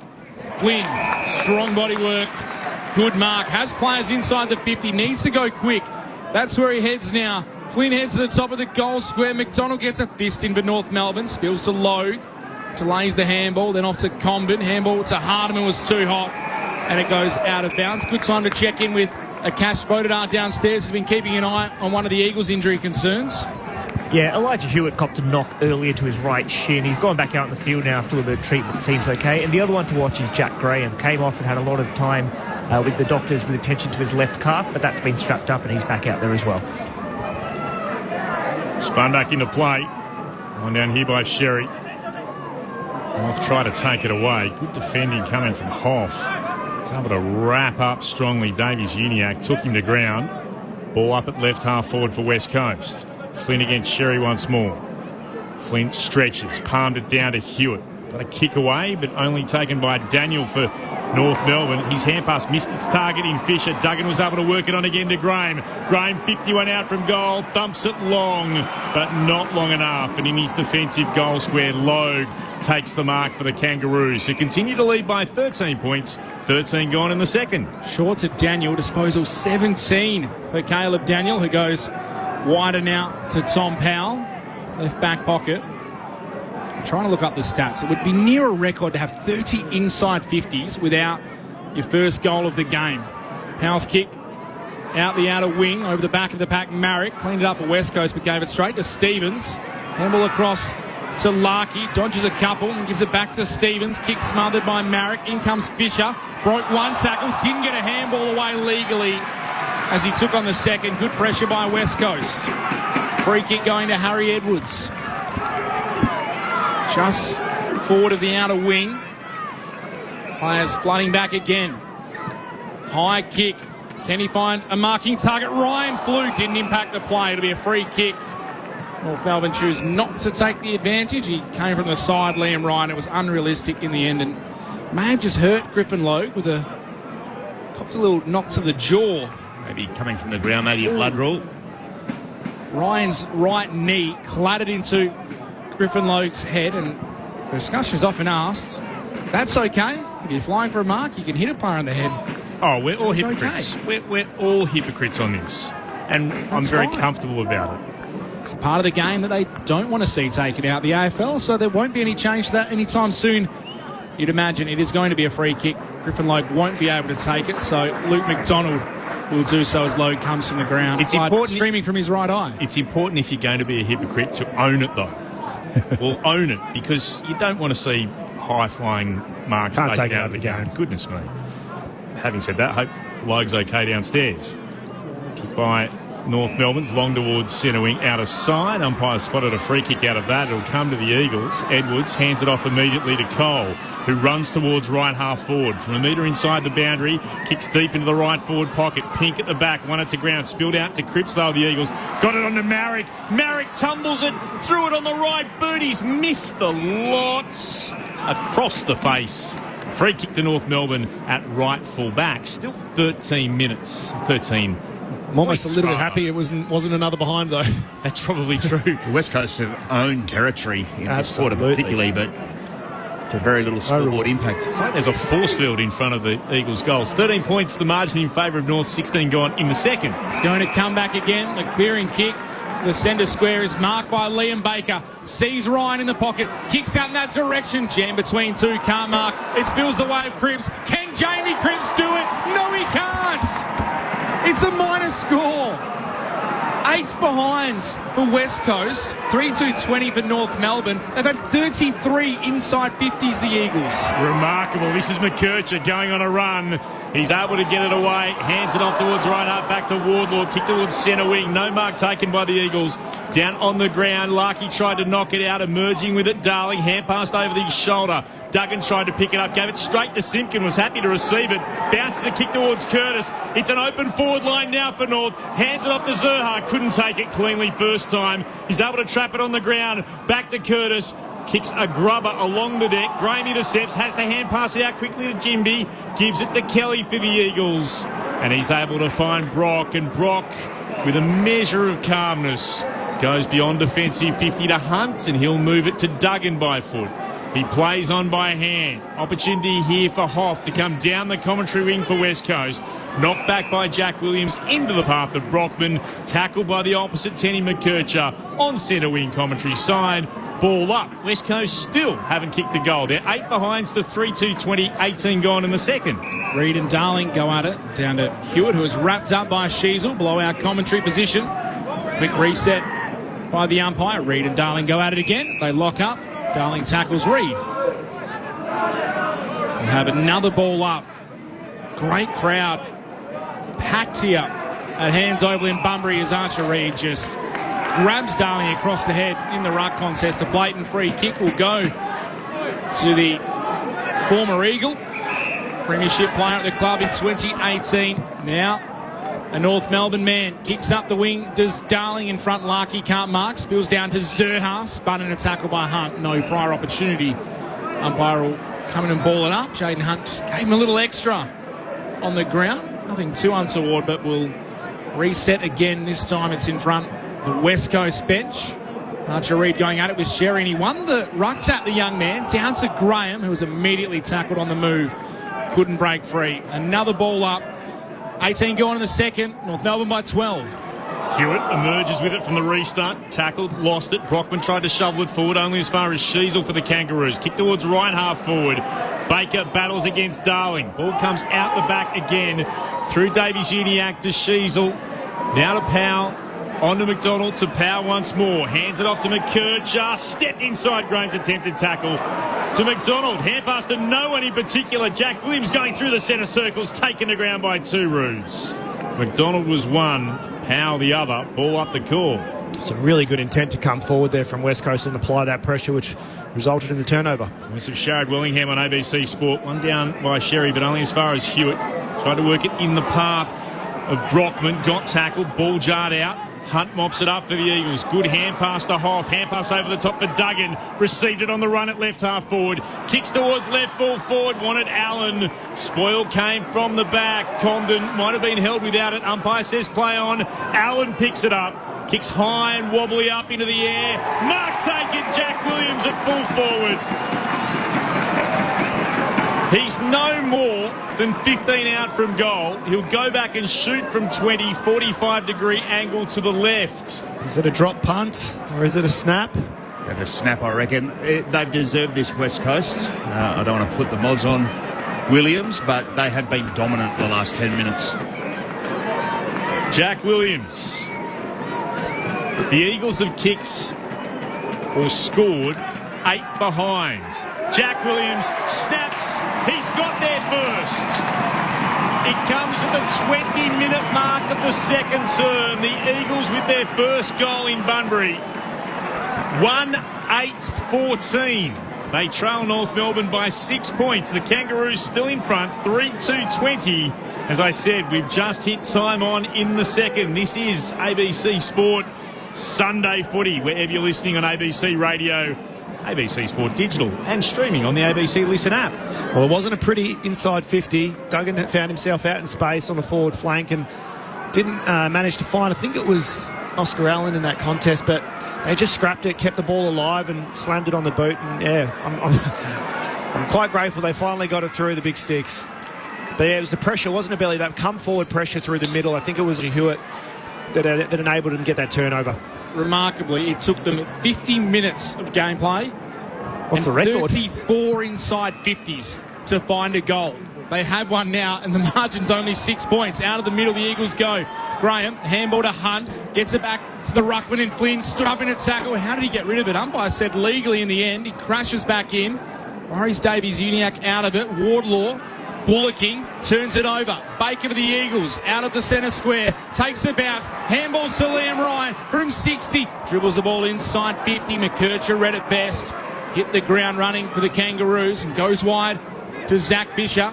Has Wardlaw in support, running down the grandstand wing. Wardlaw's handball back to Fisher. Now McKercher, who started it all, has a target over in the pocket. Darling waits for it. Bounce doesn't favour him. Brock gets back there, taps it away. And Duggan comes to support, runs it out of bounds. The kick just had to get to Darling. And it didn't. Ball up, right forward pocket for North Melbourne. They still lead the Eagles by 6, 22 into the second. Great bit of play by McKercher there, intercepting in the back line, making that inside 50 all the way in the forward 50 for the North Melbourne. Sherry takes front position, won it down for North Melbourne. Back there though, Duggan. Seems the bouncing footy kicked around the body. He'll still land in the left back pocket for West Coast. And going up, Dewar up against Wardlaw. He won it and saw it over the boundary line for a stoppage. Still at right, or the right forward pocket for North Melbourne. It's the Battle of Bunbury. Sunday footy. An ABC Sport, wherever you're listening around the nation. Throwing in again. Not a great throw-in. Fell really short. He was able to gather. Sent it towards the wing. Knocked down there by Hardiman. Got it to McKercher. Hand pass back to Davies-Uniacke. Strong. Broke the half tackle to McKercher by hand. Now to Parker at centre half forward. Turns around, pops it inside forward 50. Is it far enough to be a mark? Gee, was close. It's been paid. Simpkin has it just inside the forward 50-yard. It was a great touch kick from Luke Parker. Obviously, the umpires adjudicated that it travelled 15, but it was really skillful. Recognised where the space was, didn't he? And just drew Simpkin out into it over the left shoulder. Just got out the pitching wedge, flipped it and flopped it over the top. There was Simpkin to mark. Looking for the first goal to be kicked at the southern end so far in this game from 49 metres out. He's given it plenty. Oh, he's hit the left-hand post. Still no majors. You'd be filthy if you were sitting in that grandstand behind that goal. Minor score, 3-3-21, the Kangaroos. 1-8-14, West Coast. 24 gone in the second. Pitching wedge, Clint said. Bump and run, 7-iron, 8-iron from you for their Shaz. Just play it safe. Texas wedge, mate. I think it was Texas wedge. Ball comes out. Wardlaw gathers, turns it back over North Melbourne. His kick goes straight in the hands of Dewar for West Coast. It was more of a Phil Mickelson flop, really. It was. I thought I was right calling it a flop. Perfect. We're in Western Australia. It's a Minwoo Lee flop. Oh, true. The Eagles go across the face of goal, and Jinby has it in the right back pocket. Mullet flowing in the breeze. Kicks out, looking for a target in Marrick. Good mark, opposed to a couple of Kangaroos. There's the zinc on the face, the tattoo on the arm, and the green boots on. Does Ryan Marrick. Eventually called to play on. Just beyond right half back. Will kick up the wing, looking for a marking target. Common in the middle, got a fist to it for North. Falls down though to Hutchinson. Broke a tackle, pirouetted out of another. Handballs forward to the Eagles. Couldn't find Elijah Hewitt. Did everything right, Hutchinson, and missed the last bit. I think both sides, just the skills have been slightly off, and that's meant they haven't been able to finish off their work. Particularly West Coast in front of goal, but even just in open play like that, handball, errant, goes to ground, out of bounds. 17th versus 18th. One down by Flynn. Out after it, Stevens. Tries to get away from Hewitt. Hewitt got him. Hand pass went straight towards Harley Reid. Back to Hewitt, kicked around the body. Diving out, no mark taken. Hardiman missed it. Spills down to Davies-Uniacke. Worked it on to Simpkin at left half back. To Sherry, back to Simpkin. Marrick applied the pressure. Simpkin lost it, picked it up, dropped it a second time. Still there to be won. Umpire spotted a free kick going West Coast way. Will be taken here by Hoff. Got taken high by Simpkin. Hoff for the Eagles. Hands it off to Reid. Harley Reid will kick towards right half forward. Taken in by Hutchison. Hand pass inboard. Set a real task for Hewitt. Couldn't quite get there. Davies-Uniacke was pressured off it.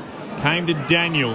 Moved it again to Sheasel. Then to Wardlaw. Kick towards the outer side. All crunching here. Absolutely crunched him. Darling just up against Dewar. Smashed him into the ground. Dewar will get the free kick. He's okay. He climbs up off the deck immediately. He'll walk his blue boots backwards, just to collect himself for a moment. He'll take the free kick on centre wing. The high kick from Dewar to right half forward, looking for a marking target. Flynn flew early, couldn't take it. Ground level, Hewitt's handball went straight to McDonald, who spilt it for the Roos. Pink knocks it out into the path of Dylan Stevens, who can't pull it in. He crunched him, Jack Darling. I feel like it's been 95% in West Coast half this quarter. 37-17, the inside 50s still. And they find themselves still behind by 7 points. Sherry and Flynn go at it. In a tough contest all day. Gets out the back. Sherry took it on the bounce. Got it to Simpkin, who delivered a high fend-off to Liam Baker. So it'll be a free kick to the Eagles. Baker has it just forward of the outer wing. Goes short to Marrick. Looking to find the launch zone again are the Eagles. They just keep sending it inside 50 for no reward. Here they go again. Marrick, high ball. Top of the goal square. Big fist from Comben. Straight up in the air. Stevens takes it for the Roos and is tackled by Jamie Cripps. We'll have another ball up 35, 40 metres out. Right forward pocket. The scoreboard end for the West Coast Eagles looking for their second goal. 5 of the 8 behinds have been kicked. 3 of them rushed, and at least 4 of those West Coast behinds probably should be goals. They're 1-8-14. North still hanging on grimly in front. 3-3-21. 28 gone in the second. Going up, one down by Reid. Archer Reid, kicked away by Davies-Uniacke towards centre half back. Scooped up then by Duggan. Kicked back inside forward 50 for the Eagles. Trying to get to it, Hewitt. Looked to the direction of Hunt. Couldn't quite get the hand pass to him. They'll mop up here through Fisher. Then to Simpkin, the Kangaroos. Now comes to Parker. Right half back. Sweeping hand pass inboard. Finds Sheasel. Beautifully measured kick to Stevens. Marks inside the centre square. Hands it off to Daniel. And before he can get disposal, 19 away. The siren sounds for half-time. It might be 17th versus 18th, and sometimes the skills have showed that, but it's an absorbing contest nonetheless. The last few times these teams have gone head-to-head, the games have gone down to the wire. This one looks like it could be heading that way as well. North Melbourne lead by 7 points at half-time. The Kangaroos are 3-3-21. The Eagles 1-8-14. North held goalless in that quarter, like West Coast were in the first. North, 2 goals to Curtis, 1 to Parker, and the 1 goal for the West Coast Eagles to Jack Williams. It came at the 20-minute mark of the second term. We'll get through some of your texts as well here at halftime. 0437 774 774. First, let's get the thoughts of our experts here on ABC Sport. Sunday footy, it's Sharrod Wellingham, Premiership player with Collingwood, and Hall of Famer and dual Premiership player with North Melbourne, Peter Bell. The 7-point margin, North Melbourne's way, but West Coast were absolutely dominant. I think all coaches are looking for that front half footy, and not that way, though. Exactly. Well, West Coast got that without the finish. Yeah. That's the disappointing part for all of that dominance, just the 1 goal through some really gettable opportunities as well. So there'll be elements that McQualter will be really, really happy with, but just that finish was lacking, and North Melbourne really couldn't transfer the ball at all out of defensive half, bar 1 or 2 occasions for the entire quarter. It's going to be interesting how many manages the frustration that'll obviously be out there in the players, because like you said, they're doing a lot right and getting those clearances, getting it inside forward 50. I'm sensing that it'll be just the promotion of what we're doing, but let's finish our work. That's all you can really kind of do. Like you said, you've just got to capitalise on the work that they are doing quite well. But yeah, the way they're getting it in there, I think they need to change their angles and maybe try and go in the open side. You mentioned Hutchinson and Marrick a couple of times were open out on that outer side. I'd like to see them change the angle and potentially try and use that disconnect between, I think, maybe the high half forwards for North Melbourne not getting up and covering, because the wings are actually doing a good job of getting all the way back. They know that West Coast want to get it in long, so they're working really hard back to try and get those numbers. Some of those contests in the forward 50, I reckon, had 20-odd players around them, so it's going to be really hard if they don't take the mark to get a crumb. Yep, they've got to just try and find a different avenue in. Just want to repeat for those who are just joining us, West Coast, they kicked their first goal with their 34th inside 50 of the match, and it took them 50 minutes to do it. 33 inside 50s that didn't result in a goal for West Coast. If you are just joining us, as Peter Bell said, they've dominated possession. And perfect conditions as well. So only 4 goals in that first half. It feels like the floodgates will open from a scoring perspective as well. West Coast, lots of opportunity, but the game beginning to open up. And as fatigue sets in, and you'd hope that the skill level rises, both teams will be able to score. But North Melbourne would be concerned with their inability to match it with West Coast around the contest after initially starting very well with good hunt and getting after the ground ball. I reckon they're almost too worried and too focused on getting those numbers back and really clogging up the forward 50 of West Coast, and then they're not transitioning out, they're not emptying out and providing options. The run definitely wasn't there in that back half of the quarter. Yeah, yours is a good point, and it's been really evident around that off-ball side, so that the fat side of the ground, if you want. Something's breaking down there for North Melbourne, between the half-forwards and the wings, and West Coast have been really free. So, yeah, nice little change of angle. Instead of looking forward, just look sideways a couple of times, and I reckon West Coast could get the ball into more dangerous areas and probably some uncontested marks over the other side of the ground.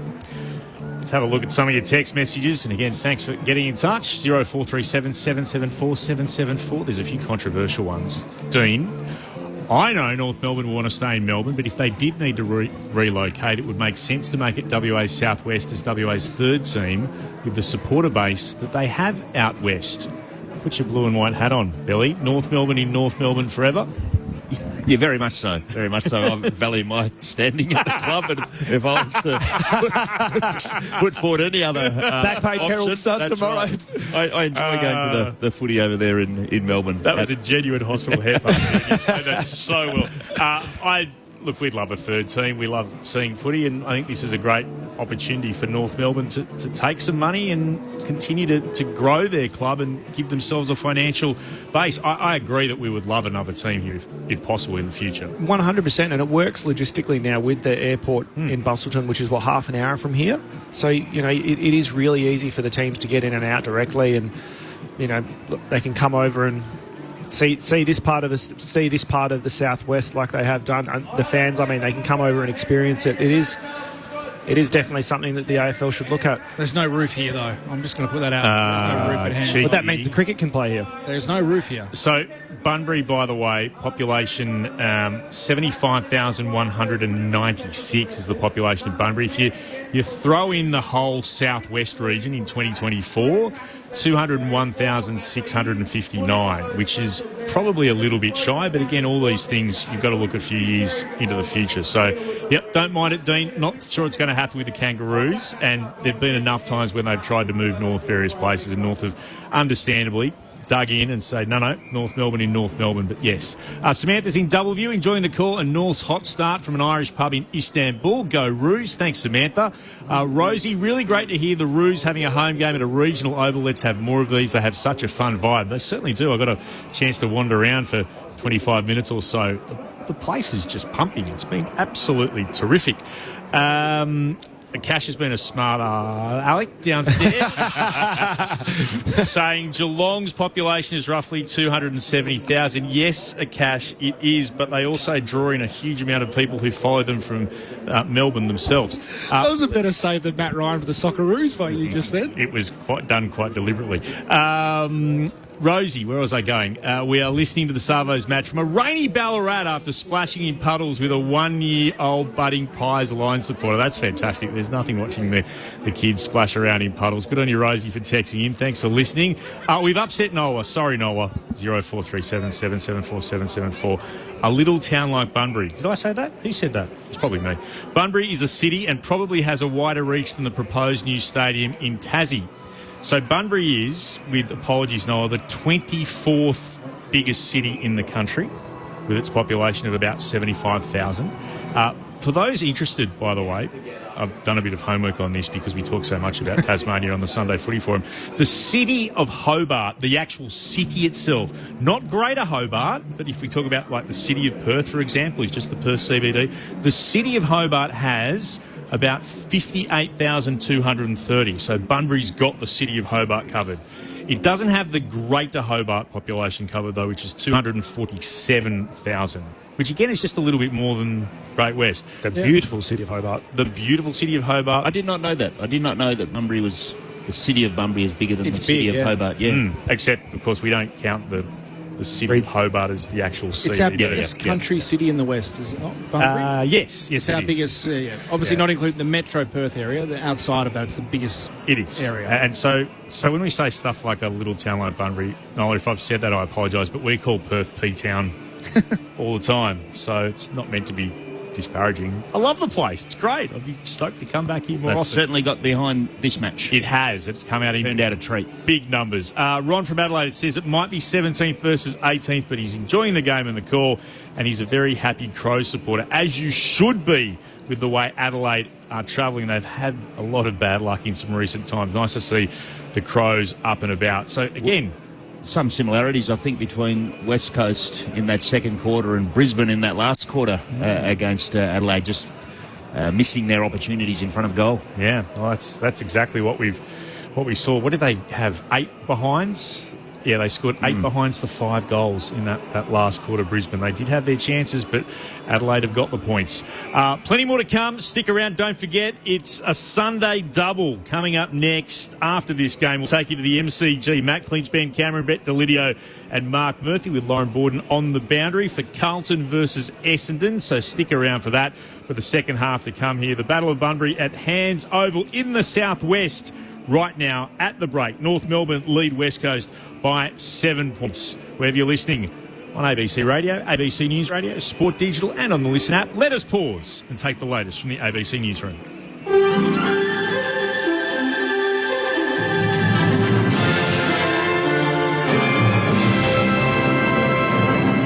Hello, this is ABC News with David Rowlands. The US Trump administration says it will deploy 2,000 National Guard troops on the streets of Los Angeles after federal agents faced off against demonstrators in the Paramount area in southeast LA during a second-day protest following immigration raids. California Governor Gavin Newsom has called the deployment purposefully inflammatory, posting on social media that President Donald Trump is doing it not because there's a shortage of law enforcement, but because they want a spectacle. Defence Secretary Pete Hegseth has also warned that the Pentagon is prepared to mobilise active duty troops if violence continues. The Prime Minister is facing criticism from the opposition for not seeking a meeting with the US President before now. Anthony Albanese is expected to meet with Donald Trump on the sidelines of this month's G7 in Canada, where he's expected to discuss a potential carve-out from increased tariffs on aluminium and steel imports. British Prime Minister Sir Keir Starmer struck a deal to be exempt in return for allowing the importation of American beef. While Shadow frontbencher James Patterson isn't advocating for a similar compromise, he does suggest more direct negotiations would have better outcomes. It's 7 months on since the president was elected, and other world leaders like Keir Starmer and Emmanuel Macron have made the trip to the United States and have met with the president multiple times in multiple forums. The Australian Prime Minister has not yet done so. Northern Territory Police are investigating another death in custody, this time of an Indigenous man in his 60s taken into custody by federal police officers last month. Jack Hislop reports.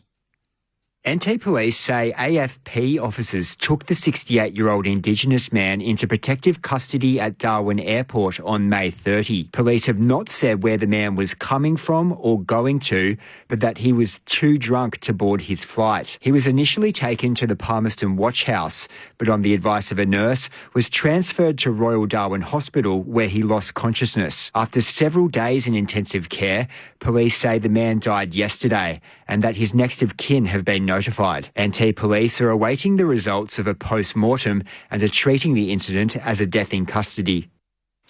A team of Victorian firefighters has been deployed to Canada to provide support in its fire season. It's the third year in a row that Victorian crews have been sent to Canada as part of a reciprocal arrangement between Australia and North America. Deputy Commissioner for Operations and Emergency Management Victoria, Alison Lardner, says it's likely that more firefighters will be deployed. We are farewelling some of our Victorian firefighters to Canada who are once again experiencing quite a serious fire season in the very early stage of the fire season year. This is the third year in a row that we have sent firefighters across to Canada. Perth's new MetroNet train line enabling travel directly between Mandurah and Armidale will officially open to the public tomorrow. The new link connects Thornley to Coburn with the addition of 2 new stations, as well as providing a direct route from the Mandurah line to Perth Stadium for the first time. Premier Roger Cook says the new line will decrease travel time from outer suburbs into the city. It also means that people who are on this line, for instance at the Nicholson and Ranford Road trains, will be able to get into the heart of the Perth CBD in around about 31 minutes. A man has been killed in a carport collapse in Brisbane southwest. More from Stephanie Felicina. Emergency services were called to a home on Goldfinch Street in Inala on Saturday mid-morning over reports a carport had collapsed. Paramedics say 2 men, both in their 50s, were trapped underneath. It took firefighters several hours to lift the structure. 1 man suffered life-threatening head injuries and was declared deceased at the scene. The other man was able to free himself and was taken to the Princess Alexandra Hospital with minor head injuries. A reason why the carport collapsed is still to be determined. A report is being prepared for the coroner. The body of a man has been retrieved after he was washed into the water while rock fishing on Sydney's northern beaches. The man in his 30s was reportedly swept into the water at Bluefish Point near Manly at around 7:30 this morning. Emergency response teams from Surf Lifesaving New South Wales and New South Wales Police searched the water and then later found the man's body. Authorities say the man was reported to have been wearing a life jacket, but it may not have been secured correctly. And briefly, in the National Rugby League, Canberra has celebrated the milestone of Josh Papali'i becoming the Raiders' most capped player with a 36-12 victory over South Sydney in the nation's capital. The ABC Listen app has it all. The British and Irish Lions Tour of Australia, Wimbledon, the World Test Championship, and West Indies versus Australia. Oh, and did I mention we're doing the footy every weekend? ABC Sport on the ABC Listen app. Meet the people who dare to imagine. Making colour sing. You feel it. In Picasso, the piano, the Classic 100 and creative types with Virginia Trioli. Give me more of that. Where it's always free, always creative. ABC iView. This is the 2025 AFL Premiership season on ABC Sport. Liam Baker sees Ryan in the pocket, kicks out in that direction, jam between 2, can't mark. It spills the way of Cripps. Can Jamie Cripps do it? No, he can't. It's a minor score. 8 behinds for West Coast, 3-2-20 for North Melbourne. They've had 33 inside 50s, the Eagles. I feel like it's been 95% in West Coast half this quarter. Good hand pass to Hoff, hand pass over the top for Duggan, received it on the run at left half forward, kicks towards left full forward, wanted Allen. Spoil came from the back. Condon might have been held without it. Umpire says play on. Allen picks it up, kicks high and wobbly up into the air. Mark taken, Jack Williams at full forward. Jack Williams. The Eagles have scored 8 behinds. Jack Williams snaps. He's got there first. It comes at the 20-minute mark of the second term. The Eagles with their first goal in Bunbury. This is ABC Sports coverage of the AFL. On your radio. ABC Sport Digital. And on the ABC Listen app. We're at Hands Oval in Bunbury, home of the South Bunbury Football Club. They play in white with a red V. They're known as the Tigers. So not the Swans, if you're used to it in the VFL, AFL, or the Bulldogs in the WAFL. But here they're the Tigers, the home of the South Bunbury Football Club. And they've been kept off this ground for around about a month just to make sure that it is in pristine condition. And it is looking magnificent, like a carpet, the service here at Hands Oval. The football hasn't been of quite the same quality, but it has been good to watch because it's been so close. North Melbourne lead by 7 points, 3-3-21 to West Coast, 1 goal, 8 behinds. 3 of those have been rushed, 5 have been missed shots. They probably should have kicked 4 of them. 14, North Melbourne by 7 points. Clint Wilton alongside Mitch Turner in commentary. Our experts Peter Bell and Sharad Wellingham. The Kangaroos and the Eagles are both warming up on the ground below us. The second half not too far away. Before we get some more thoughts from our experts, Peter Bell, Sharad Wellingham, let's get some numbers with Mitch Turner. Mitch? Just quickly, I was talking to someone pre-game, Clint, and the Matildas are coming here later in the year to play a game at Hands Oval, the Australian women's soccer side. And the word from Football Australia was the surface is one of the best they've seen anywhere in the country for any facility. That is how good a condition it's in. So fair rap. Pretty high Might praise. see if they need a old wingman to come and have a run around for the second half of the season. Your knees would not hold up. To some of those numbers, obviously a 7-point margin in North Melbourne. Team-wise, contested possessions, West Coast lead that 80-73. The hit-outs, 18 apiece to both sides. The clearances, 21-15 North Melbourne's way. The tackle count, the Eagles 54 tackles to 33. That's a big number through a half of football. In the inside 50s, we've mentioned it a number of times, but it's 39-17 the Eagles' way. The Eagles had 43 the entire game last week against Geelong and kicked 11 goals, 7 for that. They've got just 1-8 so far. The free kick count also 17-8 the way of the away side, the West Coast Eagles today. Individually, Caleb Daniel, 18 disposals for North Melbourne, the most on the ground. Tom Powell with 15 continuing his strong year, 14 apiece for Sherry and McKercher. Sherry has 18 hit-outs and 6 clearances as well. For the Eagles, Graham and Duggan, 13 apiece. Marrick and Dewar with 12 each as well. Hewitt and Reid with 11. So they are the numbers for the teams and the players, but the margin is 7 points the way of the Kangaroos, the home side in Bunbury. Still waiting for the match review officer to let us know what will happen with that bump. Tom Stewart, of course, on Noah Anderson last night. I mentioned Michael Christian because he's from this part of the world, just down at Dunsborough. Brady Hoff out there, he's from Harvey. Speaking of Dunsborough, that's where Ruben Jimby is from as well. Yeah, so there's some big name players at the moment, and also just having a little flick through, some of these names come from the southwest. Sid Jackson, of course, the Carlton great, who was the honorary player from the Sir Doug Nicholls rounds a couple of years ago. We know Adam Hunter was from this part of the world, Phil Kelly, Ben Stratton, who we saw before in North Melbourne colours. Is Manchma, is he? Yeah, the former Hawthorn captain. The Jetters, Lewis Jetter, Neville Jetter, both from here. Kyle Reimers, many of you would know. Anthony Morabito, who I still think was absolutely cruelled from injury. Greatest what could have been for Fremantle. That 1 year, just storming down the wing and delivering passes from 50 out. Great memories of him at Subiaco Oval, but sadly nowhere near enough given the injury concerns he had with the knees. Ben Howlett, Sydney Stack. Jai Amos is currently from Bustleton. Yeah, at Freo, of course. Does Tom Derricks count? Does Tom Derricks? Swan? Possibly, yeah. Well, let's chuck him in there. Let's throw DJ him in there. Derricks. Here we go. Second half underway. ABC Sports coverage of the Battle of Bunbury. Mitch Turner with you. North by 7 as we get back underway. Second half, Simpkin trying to bury his way through. Davies Uniacke now trying to gather possession in the middle of the ground. Hoff was tackled for West Coast. Harley Reid flies in. He's taken the ground immediately. And the umpire, for a long time, didn't blow the whistle at all. Thought he was about to pin Reid for holding the ball. Flynn extracted it for West Coast, got it to Ryan, short kick to Kelly, the run of the smooth-moving Dewar, kicks inside the 450, Allen flies, can't mark, foot race to the ball at the back of the pack, Hutchinson couldn't read it. Support comes for North Melbourne, he's back on it, the young Eagle, and he's tackled immediately by Lowe, taking the ground, ball up. Terrible luck for Hutchinson, that ball would have had a bounce up, he's running into an open goal, it took a sideways bounce. Just didn't sit for him, another inside 50 to West Coast, ball up.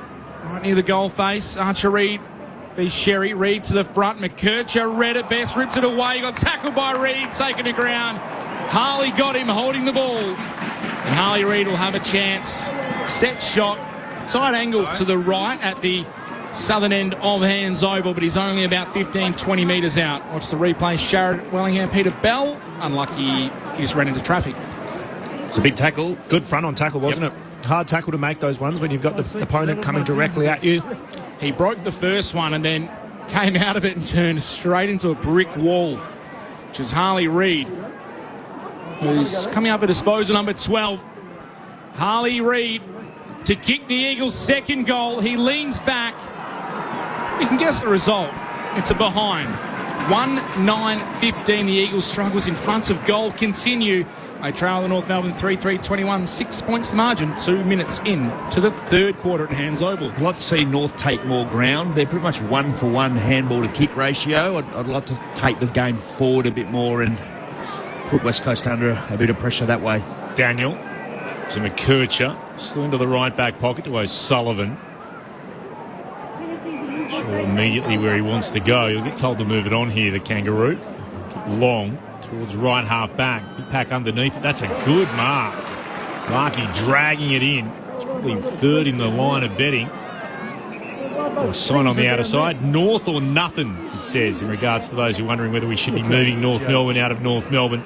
That's the general consensus from anyone in the blue and white today. Passes moved short. Comes into the hand of O'Sullivan again after getting it originally from Larkey. Kicks towards right half forward. Wanted Davies Uniacke, and he can't quite mark. It's over the boundary line for a throwing. Just shy of right half forward for the Kangaroos. I'll be honest, I missed the last minute of play because I was watching the microphone biplane. Who is doing a great job of moving them away from the FX mic, but it's doing it right in front of the FX mic. Oh, it's always nice to know what's going on around the grounds. From the restart, Sherry comes out, knocked it to his own advantage, lost it. Harley Reid stole it away. Hand passed over the shoulder. Going back there, McKercher shares it with Powder. McKercher to Logue and back to McKercher once more. Forced to go right back inside his defensive 50 to Hardiman, who is one of the locals for this North Melbourne side. Plays it off to McKercher. Goodness me, he's been busy in that passage of play. And it's a lovely pass to Larkey. So McKercher all of a sudden has leapt up to 19 disposals. He's got about 6 of them in that one movement. Goes back to Stevens. Kicks the Kangaroos to left half forward. Sheasel flew against Hoff. Couldn't mark. Brock at the bottom of that. Scooped it up. Gave it to Dewar, then to Marrick from right half back. He'll kick towards centre wing. Battle on here. The ball hits the deck. Hardiman, the first one there for North Melbourne, did well to stand up in the tackle. Handball to Stevens and gave it across to Comben, who was met solidly. Managed to stand up under pressure. Give the handball back to Stevens, whose kick up the wing lands in the arms of Liam Duggan. Eagles co-captain moves it quickly by hand to Baker. Stops, props, composes himself and comes wide as he often does to his former Tigers premiership teammate in Jack Graham. The two tend to link up a fair bit. Still in the new colours. Graham takes a bit of a run up the wing, kicks towards half forward, flying in front, able to take the mark was Archer Reid. Ball comes out the way of Cripps, tucked on the boundary, 55 metres out. He kicks towards the goal face. It's an inside 50. It's no score. It's out of bounds on the full of Cash. Fodor down on the boundary. Yeah, concerns here for North Melbourne. Comben has got up very sore from their marking contest and going straight to the bench, favouring that left shoulder. He certainly is. We'll get a Cash to keep an eye on that. Right now it's North Melbourne's ball, and I reckon it might even be... Who's got the ball back there? Clint, you take over. I'm trying to see who it is. O'Sullivan, I think. O'Sullivan, yep. It is Finn O'Sullivan. A long way away from our broadcast position. The kick is towards Darling. He goes up in the front of a pack, couldn't mark it, spills out towards Cripps. He'll pop it into the right forward pocket again, and out to mark is Oscar Allen, the co-captain for the Eagles. Hard up against the boundary. He can kick from about 45 out. Well, from the looks of that injury, you'd think that Comben would be unlikely to return. So what we talked about pre-game was whether West Coast and their tall forwards could stretch North Melbourne's defence, and Comben's been a very good player today. So that might provide a stronger avenue to goal for West Coast. He was terrific last week, Oscar Allen, with 4 goals and looked like he was enjoying his football again. This could bring a smile to every Eagles face in the ground. He kicks from 47 out, looking to steer it towards goal. He's offline and punched through by the Kangaroos. Another rush behind. 1 goal, 10-16 the Eagles. 3-3-21 the Kangaroos. We've gone 6 minutes in the third. Dangerous kick out by Daniel to McDonald, who was paid the mark under some closing pressure. Quick kick McDonald to Sheasel. Tried to handball it quickly to Daniel. Wasn't expecting it. Able to go back and gather, though. Then a brilliant kick back across his body to the grandstand wing. Well, they're out. Takes the mark. His handball just missed Sheasel. Had a bit of a panic if he could have hit him. Great smother by Hutchinson on the McDonald kick. Fell the weight of Williams to Hewitt. Now to Tim Kelly. Kick and a half from home. Kicks into the pocket. The kick never favoured Allen and went straight to Toby Pink, who in the end took an uncontested mark. Had to use the runners around him. Kelly had 3 streaming past who would have been able to get that kick out the back 2. I think it was Allen. He's able to flick it back to Logan now to Sheasel, who'll go on turn by boot to Stevens, just inside his own defensive 50. North Melbourne by 5, 6.5 played in the third quarter. He stabs it short to Powell, tries to find Davies Uniacke. Pressure came from Graham for the Eagles. Won it to ground, knocked it out, came to Duggan, shared it with Flynn. Back to Duggan for West Coast, pops it inside forward 50. Here's a great chance for West Coast through Brockman to go back and have a shot. He's got time to turn, steady, and line up from 45 out. In recent sequences of play, both teams have had players out and goal side, but they haven't had sufficient skill to get it to them. Hate to say it, they're 1-10. This has not been the scoring end. To the south. Can Brockman change all that for West Coast? A hop, skip and a jump. His boots cross the 50. He's in line with the left hand behind post. His kick is out to the right. 1-11. 1-11-17. The Eagles. 3-3-21 North Melbourne. 8 gone in this third term. Text on the line. The good news is there's never been a worse game in Bunbury. My daughter's Rogers Cup game was more exciting and skillful. Rogers Cup's a pretty good standard, though, it's got to be said. It's more high scoring than this. I can tell you that much. Go Subiaco in the WAFL, including the Rogers Cup. Go Perth. We all have different allegiances, I think, here, don't we? As ball comes out through Powell for North Melbourne to the outer wing. No mark taken. Ball from the back came from Edwards and West Coast on hands and knees, fighting hard for it. As O'Sullivan couldn't gather. The Eagles could through Hutchinson, extracted it. Handball to Duggan, able to gather. Kick inside 50 is punched away from Kelly. Beats Graham, rolls back out the side. Defensive 50 for North. Sheasel to Powell to Simpkin. Spins out of one. Caught in a tackle. Somehow got a handball free. North Melbourne are out. Larkey marks it on the 50. Has Curtis in the pocket. Just needs to find some room to get him the ball. Ignores him. Goes longer instead and Parker marks. No, Shepard. Oh, they messed it up. Had the player outnumber and absolutely butchered that. It's 50. Parker's complained. It's 50. Tyrell Chua runs past, grabs it out of his hands, says, I'll take that, as Parker continues the argument with the umpire. Chua has the free kick, plays on, takes it out to the wing. The Eagles go inside forward 50. No. Here it is now. The kick goes into the pocket, looking for a target. Out the back, taken by Allen. Left foot kick towards goal. This has been the toughest one all day. And the skipper delivers. Oscar Allen rolls it through on the left from the tight angle in the left forward pocket. And the Eagles will hit the front. We will have a score review. It might be touched. If this is a behind, I give up. Oscar Allen, tumbling kick, the outstretched arm of Tristan Sherry. We have a small screen and a big screen. It may have taken a deflection off the arm. Looks like it. Looks like it's been touched. And I reckon Sherry's initial reaction is almost to yell at the goal umpire straight away and say, I have touched that. Is it conclusive enough? Here we go. This is a good angle here. I mean, it's a bit fuzzy on our screen. I hope the ARC's got a better one, but I reckon there might be just a little deflection there. Sharad Belly? I can't say that that's definitive, is it? Complete. Looking at this angle, we see the ball deviates after making contact with the right hand of the North Melbourne defender. Decision on the scoreboard. Scratch that, flip it, reverse it, erase it. I didn't write it in the book. It's a minor score. Still no goal at the southern end. They are 112-18, and they've had now 46 inside 50s. They trail by 13 points, or 3 points, sorry. It's like someone's put a hex on that part of the ground. They still haven't kicked a goal down there. West Coast now 1-12. Neither team has kicked a goal at that end. Daniel Wings beyond defensive 50, kicks towards left half back. It's off hands, comes down for the Eagles. Kelly, hand pass to bounce inside forward 50. Here's Cripps at right full forward, hands it off to Hewitt. He kicks on goal. He's missed as well. One goal. Sorry, it's not funny, but it is hilarious. 113-19. 113-19 West Coast. North Melbourne of 3-3-21. Goodness me. I suppose from a North Melbourne point of view, even though West Coast are dominant, they're forcing tough shots at goal. 47-18, the inside 50s, and the Eagles trail by 2 points in a low-scoring affair. Kick out to the wing, Darling in front of Brock, juggling mark. He's taken a couple of good marks today, the former Eagle. Stepped off his line, he's called to play on. Brock wasn't wise to it from the umpire. The kick goes up the wing, strong mark.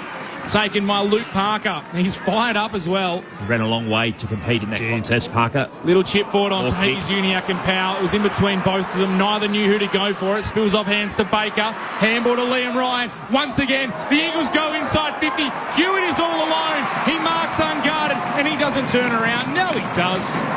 He may have learnt just to have a look. What kind of pressure do you reckon he's feeling at 1 goal 13? There is a murmur around Hands Oval as he goes back. He's on the slightest of angles to the right. He'll kick from about 30 metres out. He's a very skillful player. He shouldn't miss this goal. And he'd be kicking into whatever breeze is out there at the moment. Maybe it's a bit tougher than what... Maybe I'm looking for outs, actually. Doesn't seem to be that much breeze out there. Elijah Hewitt on the approach. Set shot. Almost directly in front. The Eagles have got a second goal. He couldn't miss. He didn't miss.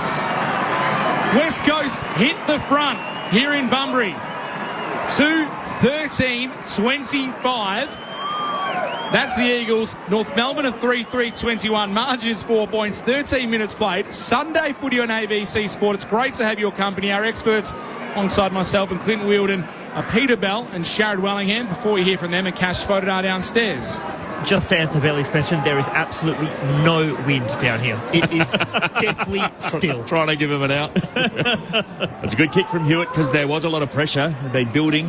They say inaccuracy, contagious, but poor turnover from Luke Parker. We sung his praises for the effort to get there, but turn it over D mid. West Coast just length of ground, goal side, and it was Hewitt who kicked their second goal. After 5 behinds to start the half, a goal for West Coast. They're in front by 4. 13 gone in the third, and they'll bring it away from the restart as well. Hewitt to Kelly. Kicks towards right half forward on the bounce. Hardiman will pick it up and he'll show a clean pair of heels. He'll stab the pass straight back to Kelly. Gathered it beautifully at the bootstraps. Gave it off to Hoff. Hoff will kick long and high into the right forward pocket. The spoil by McDonald. Umpire spotted a free kick. To Ryan. And Liam Ryan will have it with a free kick. It's tight angle. Certainly sharper than a 45-degree angle to the right-hand side. He'll be putting boots of ball from 45 out. Did you say it was for a high contact? I thought so. Yeah, okay. Yeah. High contact and a hold, I think. It was everything. Take your pick. There was a bit going on. Seagulls circle around Hands Oval as the Eagles wonder if they can kick a third. Liam Ryan. One behind today. Crosses the arc of 50. Kicks on its way. Looked okay too. It's on its way through. Back-to-back goals for West Coast. Had to wait for some time for a goal at the southern end. And like the London buses, 2 have come along at once. And West Coast out to a 10-point advantage. 3-13-31 to North. Stuck on 3-3-21. 15 gone in the third. Could we see a case of the damn wall breaking here with the inside 50s, clearances, all in favour of West Coast? It's going to be really hard for North Melbourne to be able to withstand it if they do start being efficient. Yeah, besides the inaccuracy, West Coast have been excellent today and they've forced a lot of turnovers, and that was a really poor one from Hardiman this time. Well done to Michael Christian and the MRO. The incident involving Geelong's Tom Stewart and Gold Coast Noah Anderson for the fourth quarter of Saturday's match has been reviewed. It was the view of the MRO that Stewart's actions were not unreasonable in the circumstances and did not constitute a reportable offence. That's the MRO's handing down. Everything else across yesterday, just fixed financial sanction. Darling in the ruck out of the middle, took it out, broke a couple of tackles, just couldn't find the handball. Hoff takes it for West Coast. Handball across to Graham. They've got their tails up, the Eagles. Inside 50. Spills in front of Hardiman for North Melbourne. Looping handball across to O'Sullivan, who clears defensive 50 to North. And Simpkin takes the mark at left half back. Handball to McKercher, who's done a mountain of work. Little deft kick up towards Larkey. Back to McKercher, who's racking up the possessions. 23 now. Back to Larkey. Back to McKercher. Tucked up against the boundary line on the broadcast side. And the tackle on Larkey was just a bit high in the end by Harvey Reid. It was actually a little bit of afters, was it? Afters pushed him into the ground and unnecessarily gave away a free kick. A cash voted on the boundary. North Melbourne have made their sub. Charlie Common's day is over and Robbie Hanson Jr. is out on the ground. So a shoulder, we believe, for Charlie Common, who came off favouring that left side. He's out of the game. Robbie Hanson Jr., one of 6 West Aussies for North Melbourne, is onto the ground as McKercher's kick goes up the field, over the back. Brock's there quickly to gather for West Coast. Nice handball Through traffic to Jaden Hunt, who chips short to Flynn, who marks right in front of the interchange gates. The Eagles lead by 10 points, 17 into the third. Sunday Footy ABC Sport. Flynn off 2 steps. Kicks towards right half forward for West Coast. Allen in front, drags in the mark. And immediately plays on around Hardiman. Kicks towards full forward. Juggling Williams. Jack Williams had 2 goes at it, falling to ground, was able to cradle the ball into his keeping. He's right in front and will kick from no more than 20 out. Looks like it's really breaking open now for West Coast, and Allen opposed to Hardiman, so really stretching that undersized defence. I really like his quick get back and recognising there was an opportunity to get it out the back. Williams standing all on his own, 2 defenders closing him down, but managed. It was that quick face-up which enabled him to get there. He kicked their first of the day, Jack Williams, on his way in. And the dam wall has broken. West Coast kicking now 3 goals for the term, 4th of the game. And they've kicked what is now 3 consecutive goals. The Eagles by 16 points, 4-13-37 to North Melbourne, 3-3-21, 19 gone in the third. Sunday footy on ABC Sport, ABC Radio, News Radio, Sport Digital and the ABC Listen app. Our experts, Peter Bell and Sharad Wellingham. And getting on top, centre bounce as well. Sharad, West Coast, really getting this is first look. North Melbourne. We've been talking a lot about the Eagles because they've been dominating territory. They've scored 1 behind since quarter time. 1 behind.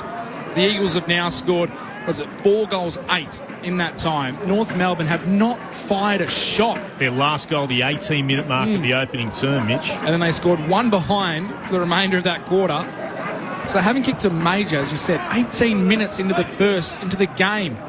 Ball back in the middle. Parker tackled strongly by Hoff. Somehow managed to get a handball forward. A couple of Eagles overran it. Sheasel gathered. Back to Parker. Couldn't break the Duggan tackle. Taken it ground. Not sure he disposed of it correctly. Marek on hands and knees. He taps it out. Back to Parker. Handball to Sheasel. Kick inside the board. 50. Zerha used the body well. It was Constanti in the end, and apparently did so illegally, said the umpire. Didn't quite get back to the fall of the ball. Like you said, Belly, it's 7-1 at the centre clearances. Big dominance coming out of there. Probably fair enough in the end. Free kick to Brock. The Eagles in left back pocket. Handball to Jinby. Striding out of defensive 50. Takes a bounce. Kicks up to the wing. McDonald for North over the top. Punches it into space. Stevens gathers. Handball back to McDonald. Handball forward to Parker. Really getting involved is the veteran. Inside the centre square by hand to Powell. Kick inside the forward 50. Floating across. Jinby can't mark. Able to gather though at ground level. Handball to Dewar. And away to Hunt, who handballs in front of Cole. Cole can run onto it. Great chase coming again there by Wardlaw. Oh, thumping hit. Hunt has gone crashing into a North Melbourne player. The Eagles quickly send it inside. North inside forward 50. Keep an eye on the injury downstairs, as eventually West Coast are able to bring it beyond defensive 50. I'll try and kick that. Yeah, he did. Yeah. They'll move it to Hewitt. Hewitt on to Brock. Back to Hewitt by hand, who continues the run down the boundary wing. He'll kick in the direction of Harley Reid, who went out towards it, and he's given away a free kick. Waiting underneath it, McDonald, who has taken high for North. He's got it at right half back. He'll pop it short for the Kangaroos, and he finds Parker. 50. Grant just tripped over the mark. Yep. So North, who desperately needs something, this will see them brought up towards almost the attacking edge of the centre square for them. Parker's got some options on short. He's going to thump it long instead. Simpkin can take the uncontested mark. Well done by Sheasel, who's just able to get in the way of Duggan to stop him being able to affect the spoil. And he should be able to go back and kick this. In fact, I'll rephrase that. He must go back and kick this for the Kangaroos, Jai Simpkin. Cleverly disguised shepherd by Sheasel. It's a good call, Clint. Knew that Simpkin was free behind him and let him take the uncontested mark. So Jai Simpkin, he would know how important this is. Co-captain on his way in. Jai Simpkin for North Melbourne.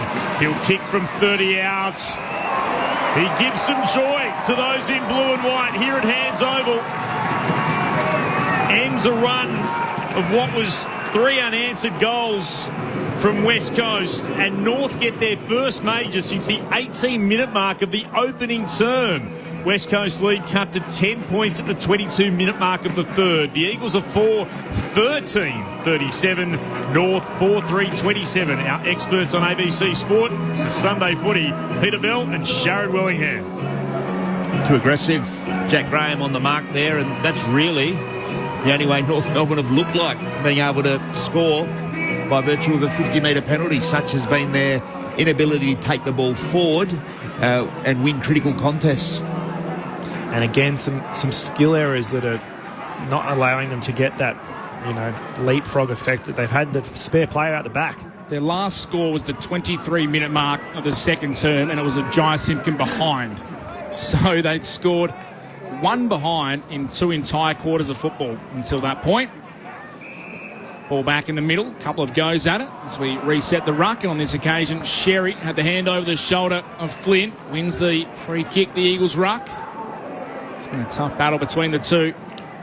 Flynn kicks inside the forward 50, flying from behind, Jack Williams. Isn't he stepping up this quarter? Chance for a third goal of the game and a second in the third term for Jack Williams. And bucking the trend, it's the scoring end. Opposed to Griffin Logue, the height advantage once again coming through the contest. He's a large man, Jack Williams, isn't he? He's tall and wide. Good set of hands, and Logue too. couldn't get around him. Almost 200 centimetres of Jack Williams, as opposed to Logue, who's just over 190. This is the toughest of his kicks, though. Slight angle to the right, further out, set shot. Jack Williams, that is not his best effort. He's kicked 2 already, that's why I had a bit of a chuckle, but he sprayed that off the side of the boot to the right. It's out of bounds on the full, so no change to the score. 4-13-37 West Coast, 4-4-27 North Melbourne. Time on in the third term. Kick beyond defensive 50, off a pack. Hutchison gathers for West Coast, kicks it back towards full forward. Trying to knock it back into play was Reid of the Archer variety. Instead, it's Cannon into the right-hand behind post. Off his hands, it'll be a throw-in. Inside 50s, 53-22 Eagles way now. Heading up towards three-quarter time. Andrew umpire in the light blue today unfurls. Sherry won it down. Trying to get it out of trouble was Davies Uniac.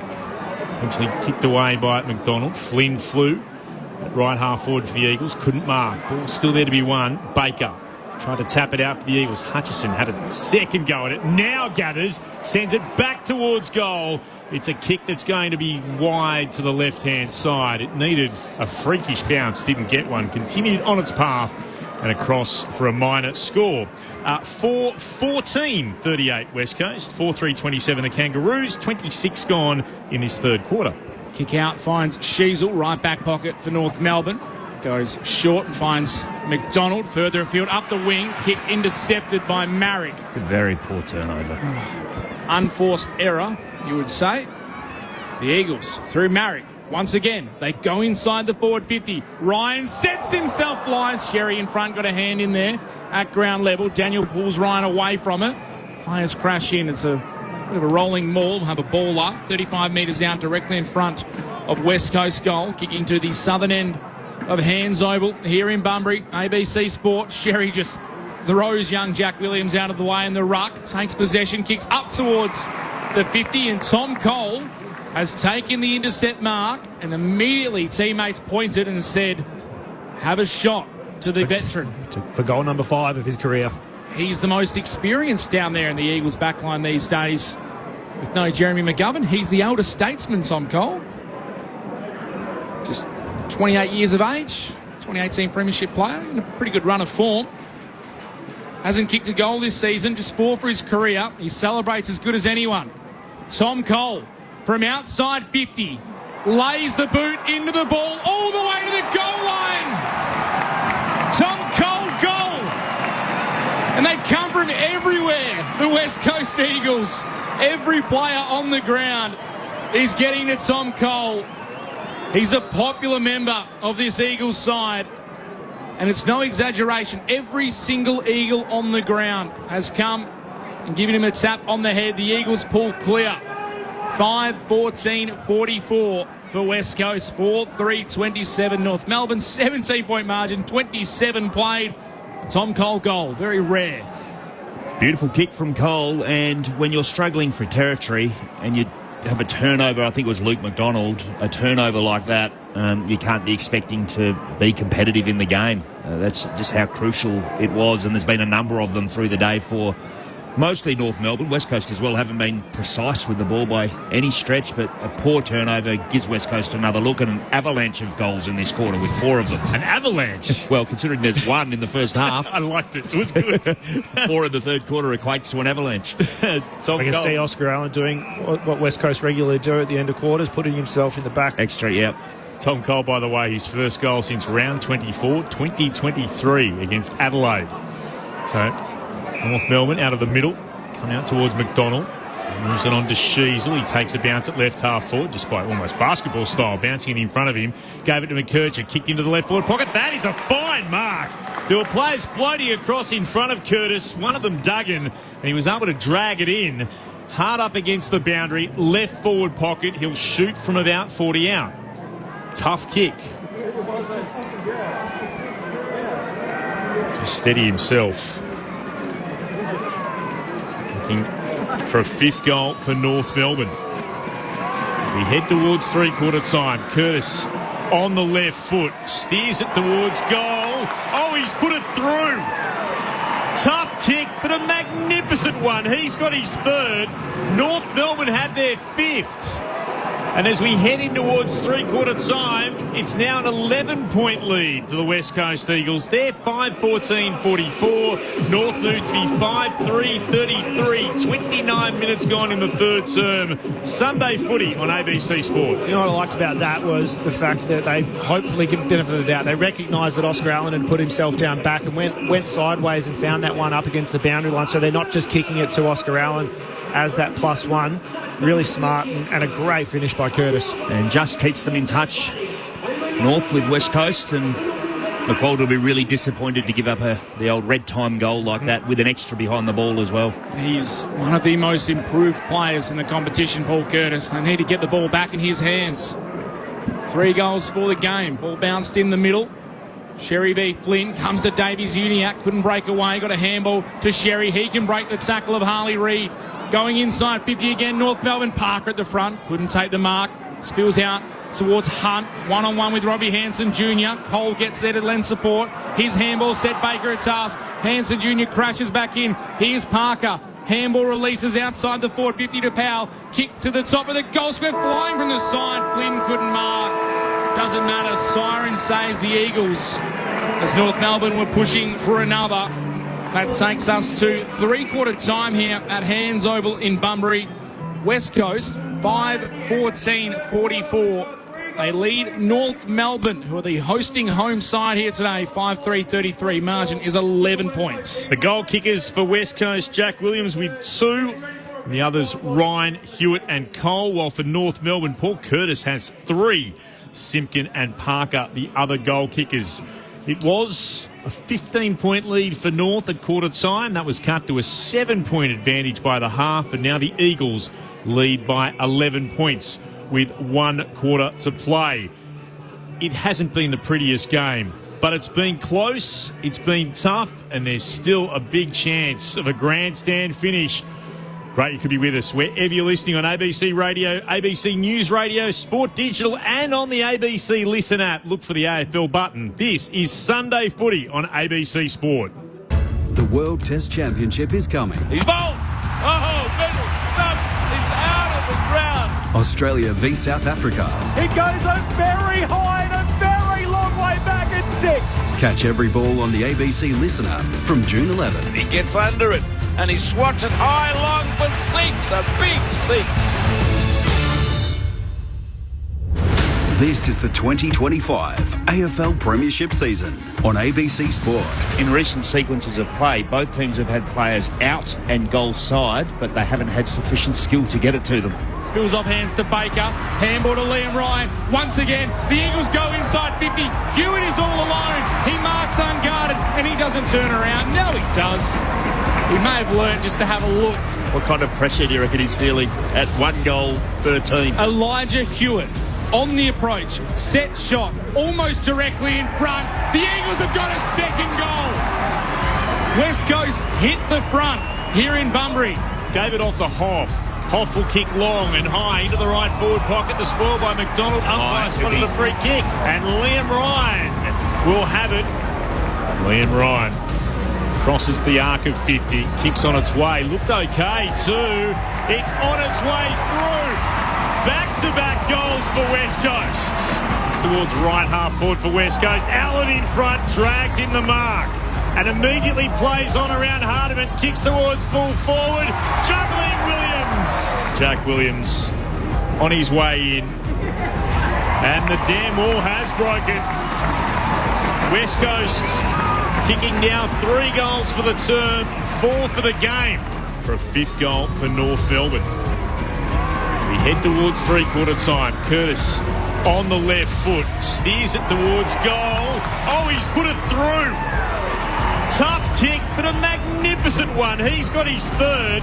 And as we head in towards three-quarter time, it's now an 11-point lead for the West Coast Eagles. This is ABC Sports coverage of the AFL. On your radio. ABC Sport Digital. And on the ABC Listen app. Don't forget, our Sunday double will continue after this game at Hands Oval in Bunbury. We'll take you to the MCG. Matt Clinch leading the team for Carlton versus Essendon. But there's a quarter to play here in WA's Southwest, with the Eagles leading North by 11 points. What our experts think of it all. Premiership player with Collingwood, Sharad Wellingham. Dual Premiership player with North Melbourne and Hall of Famer Peter Bell. Gents? Well, I think North Melbourne have just got to take the game on. I know that they've started the game by really trying to promote that run, but I'd love to see them change the angles. A number of times they've really just tried to come down the wing, try and just take the game on through the middle, get a different look, maybe get Larkey up the ground a little bit as a bit of a connector and try and get some handball receives off of him to try and get it out the back. Obviously, they've had a few costly turnovers, Belly, which I think is hard to kind of fix, but game plan wise I think that they've just probably got to go a little bit more direct.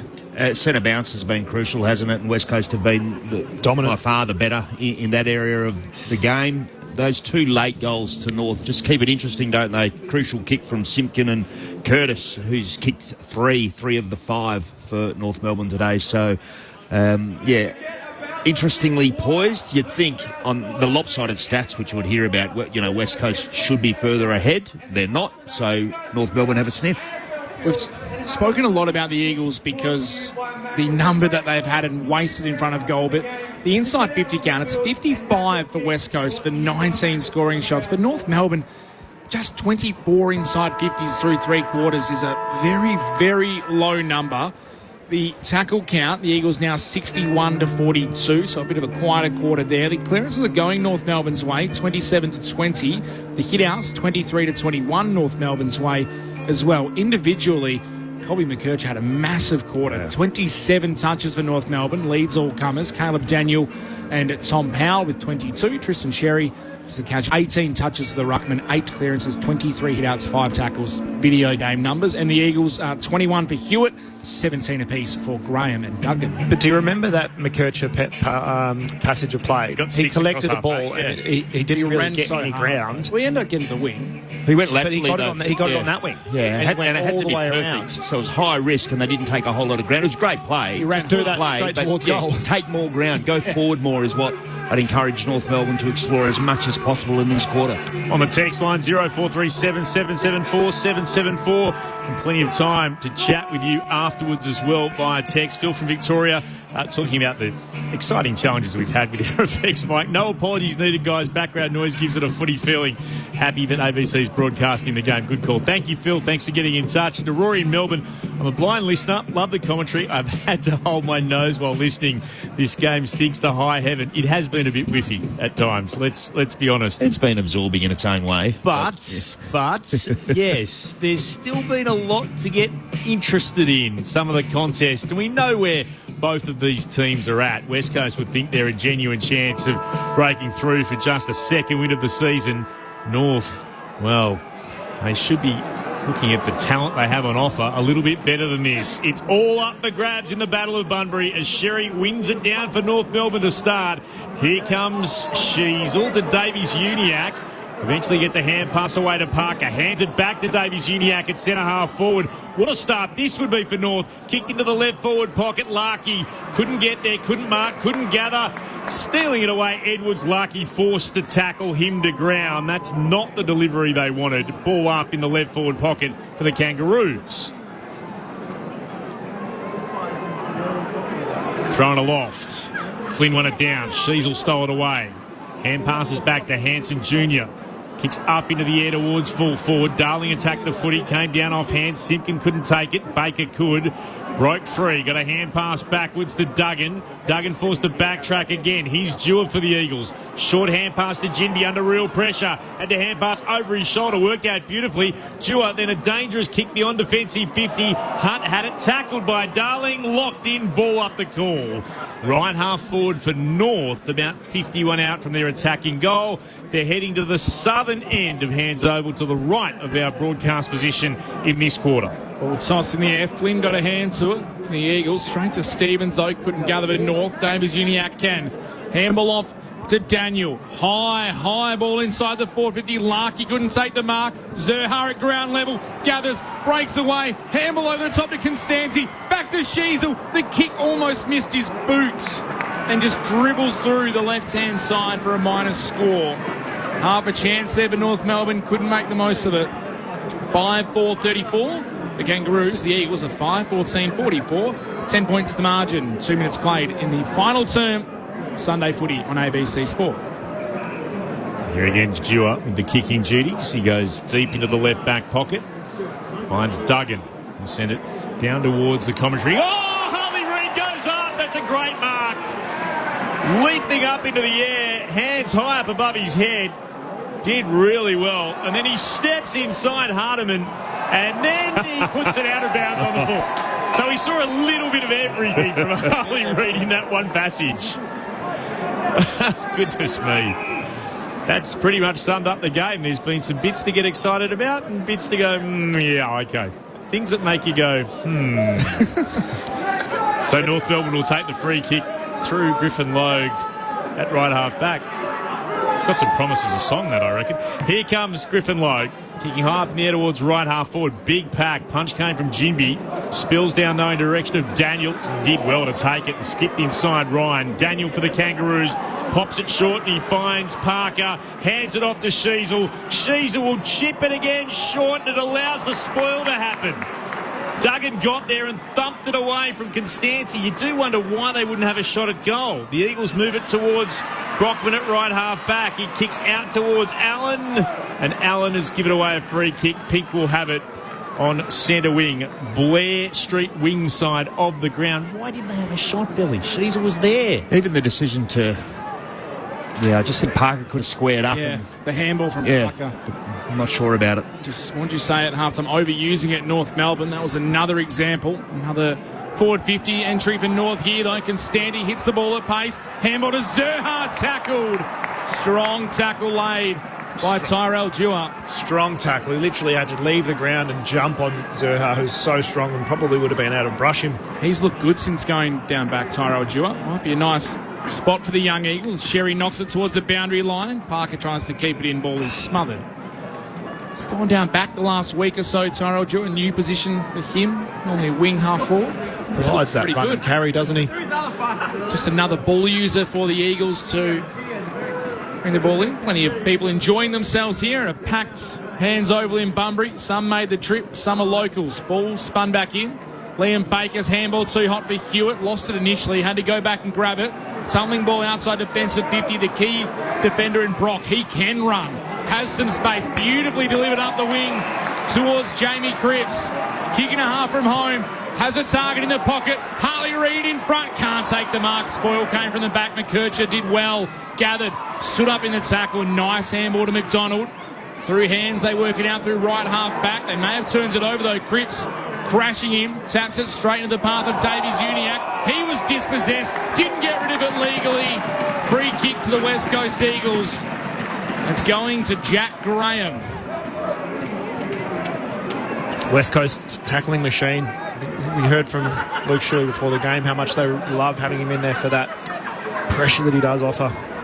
He's a hard one to stop. Davies Uniacke really strong through the hips, but Rome got him. He has kicked 1 goal this season, so he has a goal in his new colours, does Jack Graham. He'll have to kick this from 55 metres out. He plays on, runs to the paint, kick is towards the goal mouth, big pack flies, no one takes the mark. Hewitt ground level, squeeze the handball out, clean bowled Hoff. Hands and knees. Constanti trying to find a teammate. Hoff stole it. Then a clever tap. Brockman in the pocket. Snap on goal is good. Tyler Brockman gets his first. The Eagles get their 6th. Push the margin out to 16 points. Just feels like they're well on top now, West Coast. 6:14.50 the Eagles, 5:4.34 North Melbourne. We've played 6 minutes in the final term. Sunday footy on ABC Sport. Mitch Turner alongside Clint Wheeldon, our experts. Both premiership players, Sharad Wellingham and Peter Bell. It was a great bit of play by Brady Hoff, who knocked it out into the open space. He got a little bit excited, ground ball, thought he might pick up his 3rd goal for the season, but yeah, he recognised the space that Brockman was out in, and beautiful little knockout to space. Great finish from Brockman as well, pinned right up against the boundary. Yeah, and a day that's lacked a little bit of skill. Yeah, Brockman has just supplied it there with a terrific snap. The Eagles lead up to 16 points. Equal game high lead for West Coast. 6:14 to 5-4 from the restart. Sherry won it down, picks it up off the deck himself. Gave it to Davies Uniacke, kicks the Kangaroos high towards right half forward. Front position was Fisher, bounced away from him. Marrick was there for the Eagles, spun around, got a hand pass out though to Harley Reid. Sees a runner inboard, it's Graham. He receives the hand pass, kicks towards centre half forward. Going up to take the mark was Archer Reid, couldn't do so, but he'll get the free kick. Brockman gave it back to Archer Reid, sends it in the direction of Hutchison, he marks. 49 out from goal. And immediately gestures to everybody. He's only got eyes for the big sticks. Cradling the Sherrin in his left hand. He'll go back and he'll, well, from a tight angle to the right of centre. He'll start probably 4 or 5 metres in from the boundary. He'll kick from about 52 out. Jack Hutchison, he's on his way in. Unloads with the right. It's on its way. It's got plenty of carry. The big palm of Sherry was up, and Sherry just taps it through for a rush behind. And Flynn might have caught one in the nose as well in that little contest. Another minor score for the Eagles, 6:15.51 to 5:4.34 North. West Coast's lead is 17 points, 8 gone in the last. If it was Flynn copping one in the nose, I reckon the most innocent party down there was Caleb Daniel. There's no way he could have reached. As the kick goes outside defensive 50 from North. Davies Uniacke spills a mark he probably should have taken. The Eagles have turned it over. Harley Reid, handball into the path of Hoffel. Baker, who steadies. It's Baker, goes short and finds Marrick. It's barely the required 15, but the mark has been paid. We'll take you 30 seconds.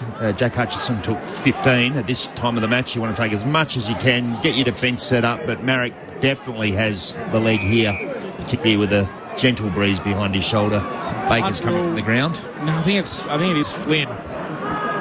Baker's coming, but so is Flynn, so I'm not sure who the blood rule is. It might be Matt Flynn, because Flint did spot the smack to the gob. We'll get a cash photo to let us know shortly. Came into the Eagles and played a lot of forward, did Ryan Marrick, and has now become more of a half-back player this season. Has not kicked a goal so far this year. Ryan Marrick, boots glistening in the Bunbury sun, kicks from the paints. It's all the way to the goal line. Fist there from Sherry, keeps it in play, and Daniel, his brother in the helmet, had to come through and knock the ball through because he actually kept it alive, did the ruck, and it's a rush behind. 6:16.52 West Coast, 5:4.34 North Melbourne. A cash photo dar. Liam Baker's fine. It is Matt Flynn who's off with the blood rule, and the lights are just coming on around Hands Oval. That's interesting. It's bright sunshine from almost all of the ground, apart from the little bit that's been in shade. That's courtesy of the grandstand as McDonald kicks down the Blair Street wing, the outer side of the ground. He can take a mark. It spills out to Jinby. Tackled there by Zerha. Got a hand pass out to Larkey. He's immediately wrapped up. Ball jarred out, but it's a good tackle. They've invited the pressure North, but the tackling has been of a high standard from West Coast. In fact, West Coast overall pressure, very good.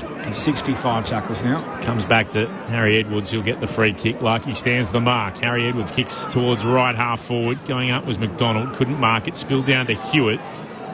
Hewitt immediately ran in the hands of Powell. There'll be a ball up. Right half forward for the Eagles. Thrown aloft. Sherry won it down to Parker for the Kangaroos. To Sheasel. Throws it on the boot. The kick will land just inside the field of play. Coming up to gather again was Edwards with Larkey right with him. He takes it over the line for a throw-in underneath one of those light towers that Cash spoke of just a short time ago.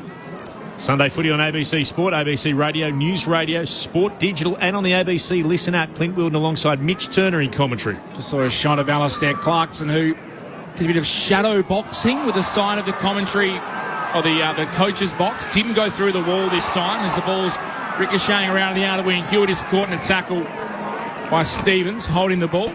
He didn't put the fist through it on this occasion, Alistair Clarkson. He just kind of teased the wall. But he's not happy, the North Melbourne coach. North Melbourne go forward. Mark 50 taken again by Graham. Yeah.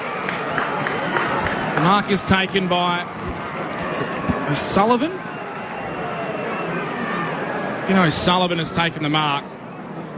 So, short 50, do you think? The 50 metre, I think, if the mark's all the way back there, he's stopped quite short. It's probably about 40. Oh no, someone will be ringing in again saying that the umpires need to have measuring gear. No. Finn O'Sullivan, set shot on the way.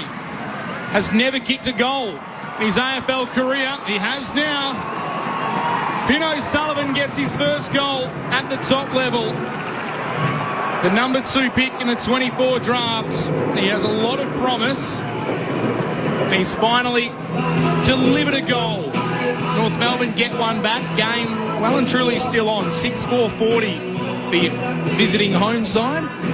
The Eagles, they're 6-16-52, 12-point margin, 12 minutes in the final turn. Jared Wellingham, Peter Bell, ABC Sport. Well, with plenty of game time, I just expect a bit more energy from North Melbourne there. They didn't get to him. The first goal scorer, that's an opportunity to really get around him and get some energy going, but it was all a bit lacklustre, really. So I double-checked again when he kicked it because I thought I must have got that wrong. And 2 50-metre penalties against Jack Graham today. So he might need to just address his technique a little bit. Darling's in the ruck against Archer Reid. It's Archer Reid who won it down for the Eagles. Graham tries to take it away. Tackled by Sheasel. Ball still bobbling around. Liam Ryan got it forward only as far as McKercher, though. McKercher will kick towards centre half forward for the Roos, and that's a good mark. Edwards defensively. Really is developing as a player. He's been sound. North haven't helped Larkey out, but Edwards has defended really well. Out towards left half back to Hoff. He finds Hunt who marks. Just pauses the shadows of the grandstand. Commentary wing. Now with the right, will kick towards left half forward. Trying to get up to it was Jack Williams. Behind him was Logue. As soon as the ball went to him, he was tackled. Umpire says, I'll have it. Left half forward for West Coast. About 52 out from their goal. Jareed won it down straight to Graham. Kicked straight into the bread basket of Daniel. Had no chance to get rid of it. Was tackled to ground immediately. Eagles appealing for holding the ball. There was no prior there. He'll get up off the deck after he was tackled by Cripps.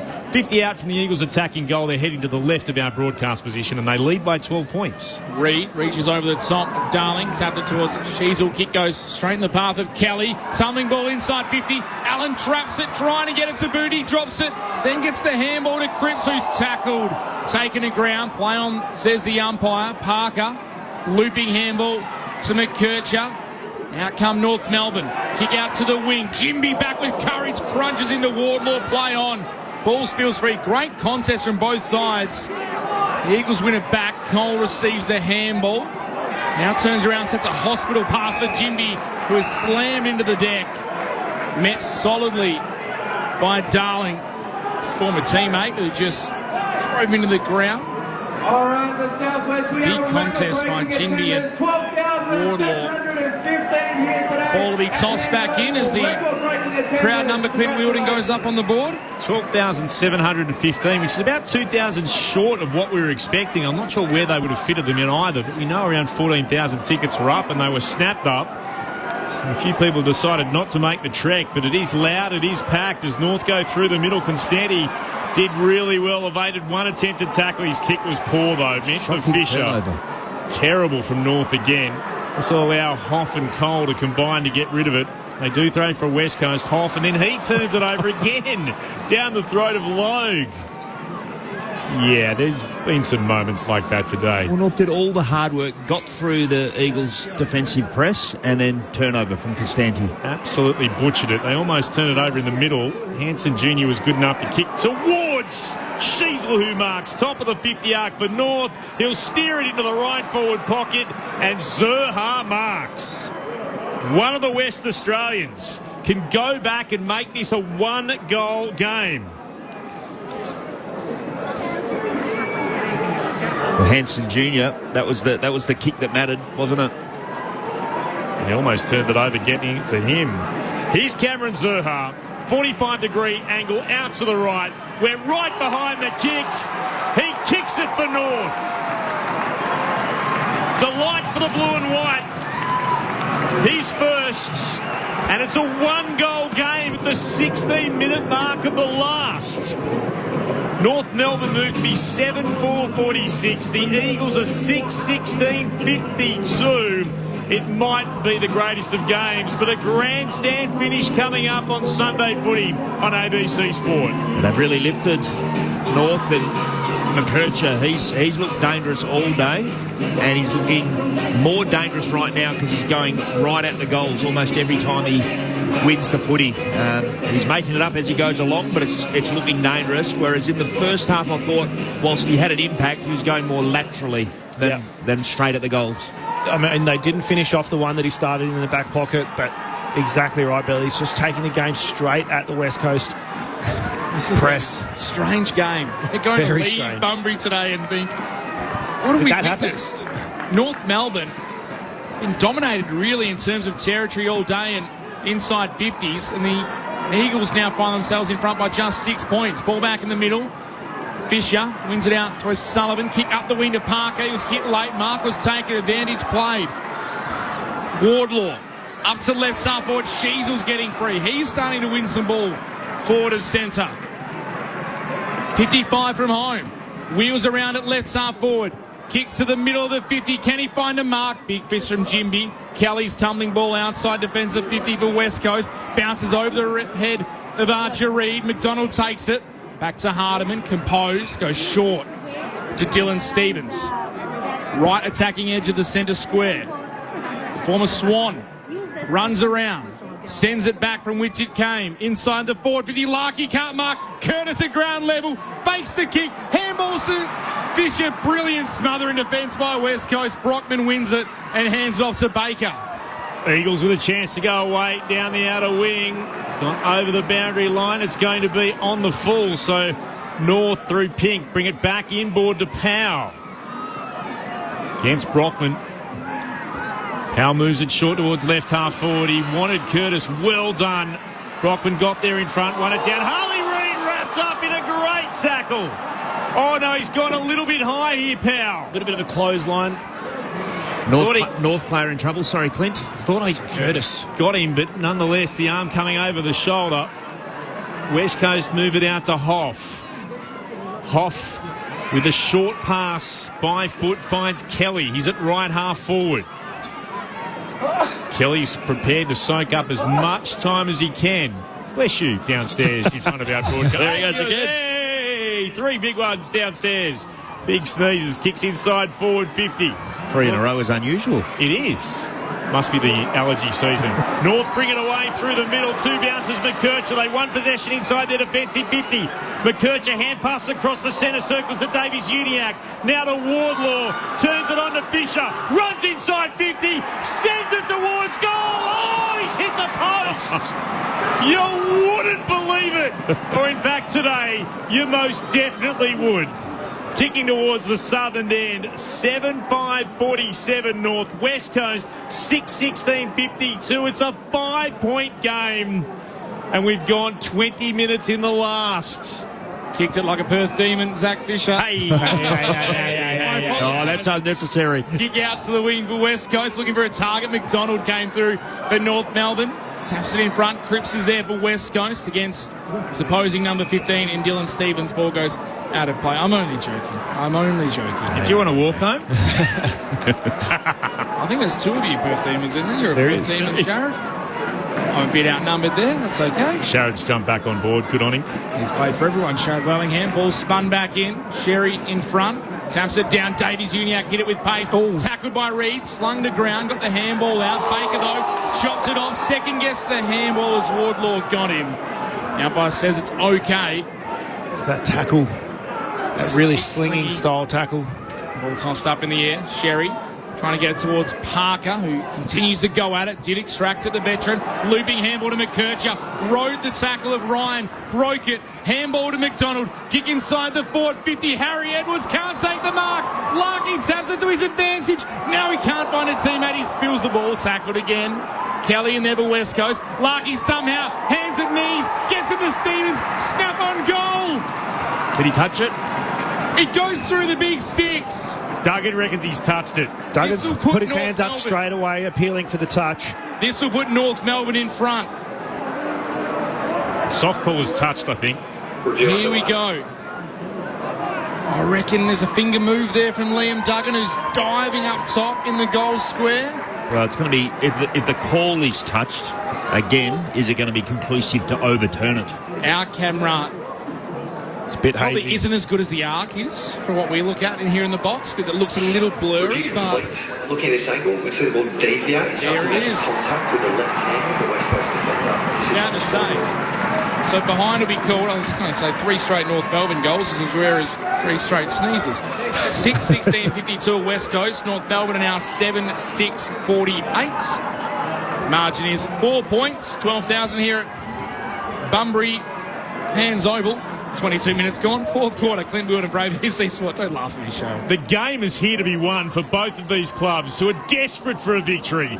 The on-defensive 50 by West Coast, picked up by North Melbourne. Simpkin to Hanson Jr. Sent it towards full forward, dragging that one in with the right hand, Edwards. He was at the back. Immediately steers it out to Baker, who marks against Wardlaw. He wanted 50, but Wardlaw was in the contest. He'll go on a bit of a run here, Baker. Kicks beyond defensive 50 to right half back. Bringing it down O'Sullivan. Hand passed it back to Pink. He's wrapped up by Allen. Let's head downstairs to Cash Fodedar. West Coast about to make their sub. Bo Allen's got the warm-up top off and Reed come on the ground. Archer Reed is out of the game. All up at left half forward for North Melbourne. The Eagles trail by 4 points. 23 gone in the last. North will get the kick away by power towards left half forward. Baker coming the other way. He was tackled to ground. North continue to just push it forward inside their forward 50. Hand passing on to Simpkin. Can he gather? He can. Tackled though there by Brock. Darling picked it up, gave it to Fisher. Runs it along the ground and misses. Through for a behind to the left. It is a 3-point game. 7-7-49 to West Coast, 6-16-52. 24 minutes gone in the last. Script is flipped. North Melbourne are dominating territory. 13 inside 50s to 6 in this final quarter. Long kick out to the outer wing for West Coast. Over the back, Ryan v O'Sullivan. O'Sullivan gets hands first. Ryan tackles in. So too Hutchinson, who comes in. Umpire says that's okay. I have a ball up. Defensive side of the wing for the West Coast Eagles. Flynn had a couple cracks at it. Luke Parker, he's been strong in this second half. Gets the clearing kick. Simpkin couldn't mark. Spilled what he should have taken in the end. Got a handball to McKercher. Now to Daniel. Off to O'Sullivan. The kick goes inside the forward 50. It favours, though, in the end, only Tom Cole for West Coast, who takes the mark at left half back. Yeah, poor kick from O'Sullivan. And can chip it short. So Harley Reid marks defensive side of the centre square. 3-point lead to West Coast. 25 minutes gone. There's still time, though. who will win the Battle of Bunbury. First time this venue has held a game for competition points, the 52nd venue to do so in the AFL, the VFL AFL, as Jinby kicks long to a packet left half forward, spills down for North. McDonald got it out to Pink, kicks high towards right half forward. Jinby flew, dropped it. Zerha there, gathered. Jinby gets him, takes him to ground. Strong tackle. And with the full-time siren getting ever closer, the intensity has lifted once again. Skills perhaps not so much, but the intensity, it's been urgent, it's been desperate as Daniel got a hand pass away to Sheasel. Hands it off to McDonald. Spun 360, handed it back to Sheasel for North. Found Daniel on the wing. Daniel kicks towards right half forward for the Kangaroos. Going up, Edwards won it down only as far as Simpkin. Up against the boundary, stepped inside Baker. Centering kick towards full forward. Went over the top of Fisher. He can go back and gather in the left forward pocket. Fisher puts it out of bounds on the full. Eagles fans beneath us delighted with that effort. The goal was there. No change to that score. West Coast lead remains 3 points. 26 gone now in the final term. Zach Fisher has been so threatening in his final term. Can't keep giving him chances. Out to the wing, Allen can't mark for West Coast. Hutchinson wrapped up immediately. Umpire will ball it up. Out of side of Hands Oval. Deep into time on. The Eagles holding a 3-point lead. Ball tossed up in the air. Sherry down in front. Couldn't find a teammate. Hunt was there to rip it away for West Coast. Otter Harley Reid who spilt the ball. O'Sullivan was clean. He gathered. Kick was smothered through traffic. It spills to Hewitt. Fresh air kick at him. It was stolen off his boot. Comes out North Melbourne's way.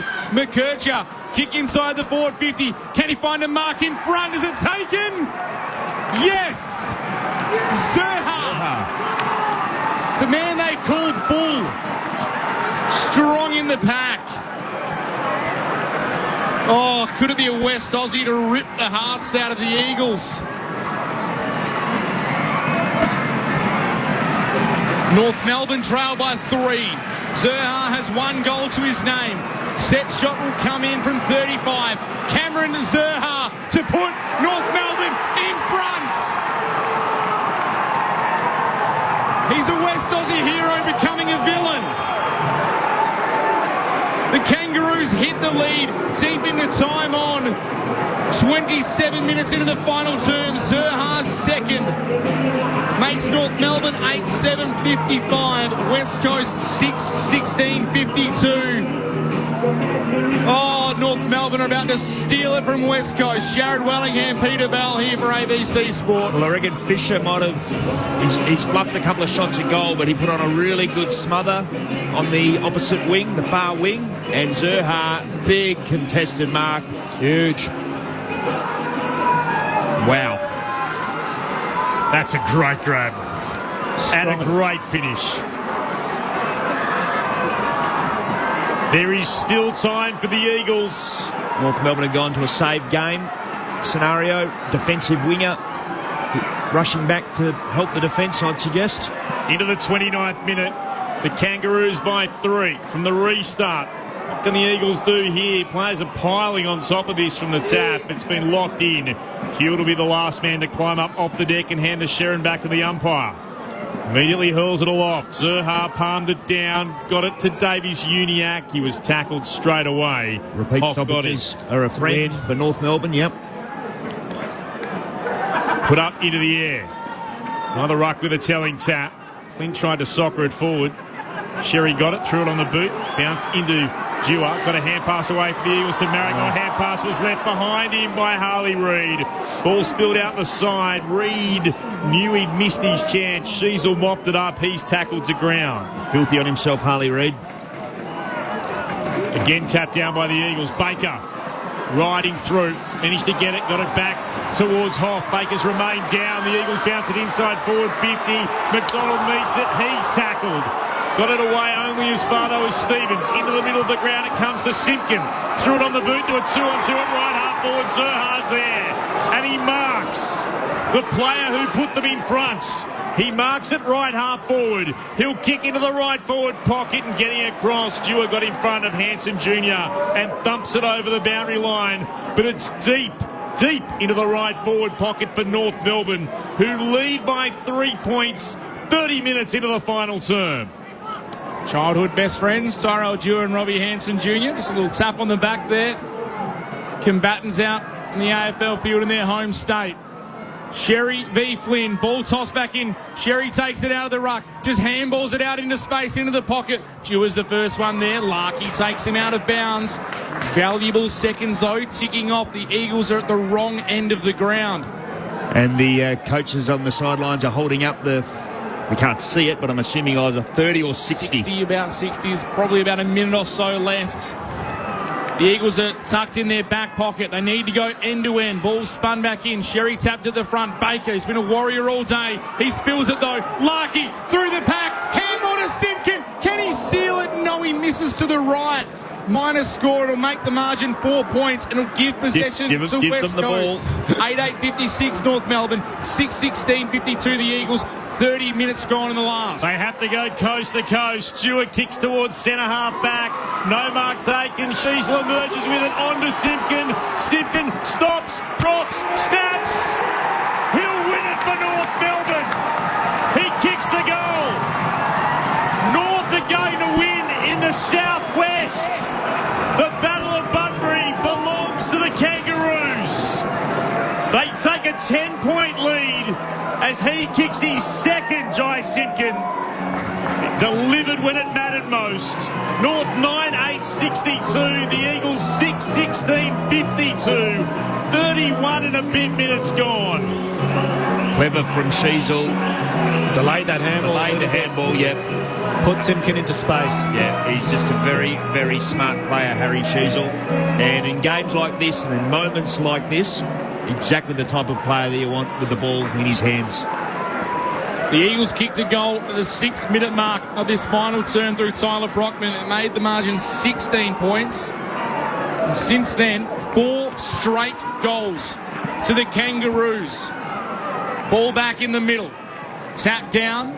Able to take possession. It was Sherry in there. Spills the ball out the way of Brockman. Spins. Gets it to Harley Reid. Kick inside the forward 50. Needs to be an immediate goal. Ryan in front. Can't mark. Over the back. Duggan. 45 out from goal. He's tackled by Parker, and that will probably do it. Duggan, I would have liked to just see that knocked on. He knew that the pressure was coming. Keep the ball alive. The stoppage is just going to eat too many seconds. Ball tossed up in the air. Sherry just protects the drop zone in the ruck. Can't take full possession. Players crash in. Valuable seconds coming off the clock. And now there's a bit of a dust on off the ball between McDonald and Reid. The umpire doesn't care. We'll toss it up again. Sherry once again just takes it out of the ruck. Takes it to the ground. He knows how to waste time. So we'll reset Professional again. ruck there, wasn't there? Professional rucking. We'll have another stoppage, but North Melbourne have done enough, you'd imagine, as the seconds continue to tick down, and Sherry just knows how to take time off the clock. He's just grabbing it and resetting. Ball in the air. The Roos go on the road, and their home away from home becomes a winning formula. North Melbourne come from behind to take down the Eagles by 10 points. 9-8-62 to 6-16-52. North have their third win of the year.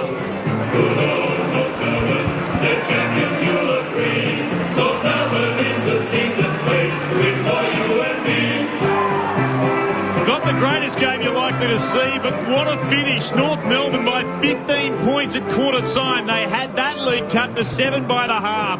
West Coast led by 11 at three-quarter time before North stormed back to win by 10. So join in the chorus and sing it while I know. Join in the chorus, North Melbourne's on home. Good old North Melbourne, we're champions, you'll agree. North Melbourne is the team that plays to win for you and me. So in the first of their 6 games in this $2.5 million deal that has seen North Melbourne come across for 2 games a year for the next 3 years, they're 1-6. and a lot to like for the North Melbourne Football Club when you look around this ground in Bunbury and see the huge amount of those in blue and white that will go home, be that throughout WA or indeed back on the bird to the East Coast. And they'll be taking the 4 points with them and plenty of memories of what was a come-from-behind and gutsy win. The goal kickers for North Melbourne, Paul Curtis with 3, Cam Zurha with 2, and 2 vital goals in that final term. Jai Simpkin kicked 2 goals, including the winner. And other goal kickers, Luke Parker and Finn O'Sullivan. For the West Coast Eagles, their 6 goals came this way. Brockman, Hewitt, Ryan, Jack Williams got 2 and the other to Tom Cole. North Melbourne by 10 points. Sunday footy on ABC Sport, the first of this Sunday double. As we said, sometimes it mightn't be the standard throughout the entire game that matters. It was the quality and excitement of the finish. Peter Bell and Sharrod Willingham, both of these teams would have known these points were up for grabs. North Melbourne did it when it mattered most. Gents, your thoughts? And as you'd expect, the game lifted late as well with what was at stake. North Melbourne would be thrilled. They banked the 2.5 million and they banked 4 points. They'll be hoping to make it 8 when they play Fremantle next week.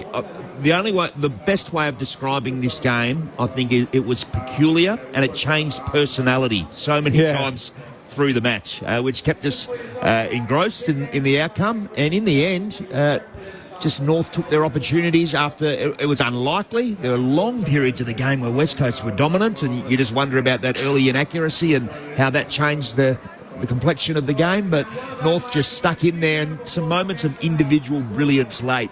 The Zurha mark, McKercher taking ground and going straight at the goals. Sheasel, just his composure and ability to find a free player, and I thought Jai Simpkin, obviously with a late goal, but he had an influence the longer the game went on as well, Shaz. Yeah, I think that when you spoke about the missed opportunities, that's what the West Coast Eagles will be focusing on, but definitely right. With the game in the balance, it was about the players who were going to be able to stand up and make their moment count, and I think that's such a massive part of football. We actually spoke about that yesterday, didn't we, Belly? So it's ingrained with the guys from when they come through. You don't have to have a massive game, but if your moment presents itself to you, you can have a huge impact on the game, and that's exactly what they did. The changing of angles and more direct game that they played in the last quarter obviously helped, and that's what we kind of spoke about at three-quarter time. And McKercher was, clearly the one who instigated that more direct, taking the game on, taking on the West Coast defenders, forcing them to come at the ball carrier. But it's a missed opportunity, really. I think. Yeah, and even late. I mean, I feel a bit bad for singling him out, but it's emblematic of the opportunities that were missed. Harley Reid fumbled. That quick fumble, just a crucial twice, fumble. Actually. Fumbled one out wide. That's right. Purchase sent it inside 50 for the Zurha. Yeah. And otherwise, it should have been deep in West Coast territory. Instead, goes the other way, and that's why you keep doing your craft and working hard at it every day. But look, he's a quality player, but they're the moments, aren't they? Exactly. You just got to maximise them. And North Melbourne did. In the final quarter, you just some of the stats for that final quarter, because you mentioned these players. Harry Sheasel had 12 touches in that final quarter. He laid 4 tackles. Luke Parker, massive second half, had 17 touches in the second half. He had 10 in the final quarter with 4 clearances, 5 tackles and 2 inside 50s. Luke McDonald had 8.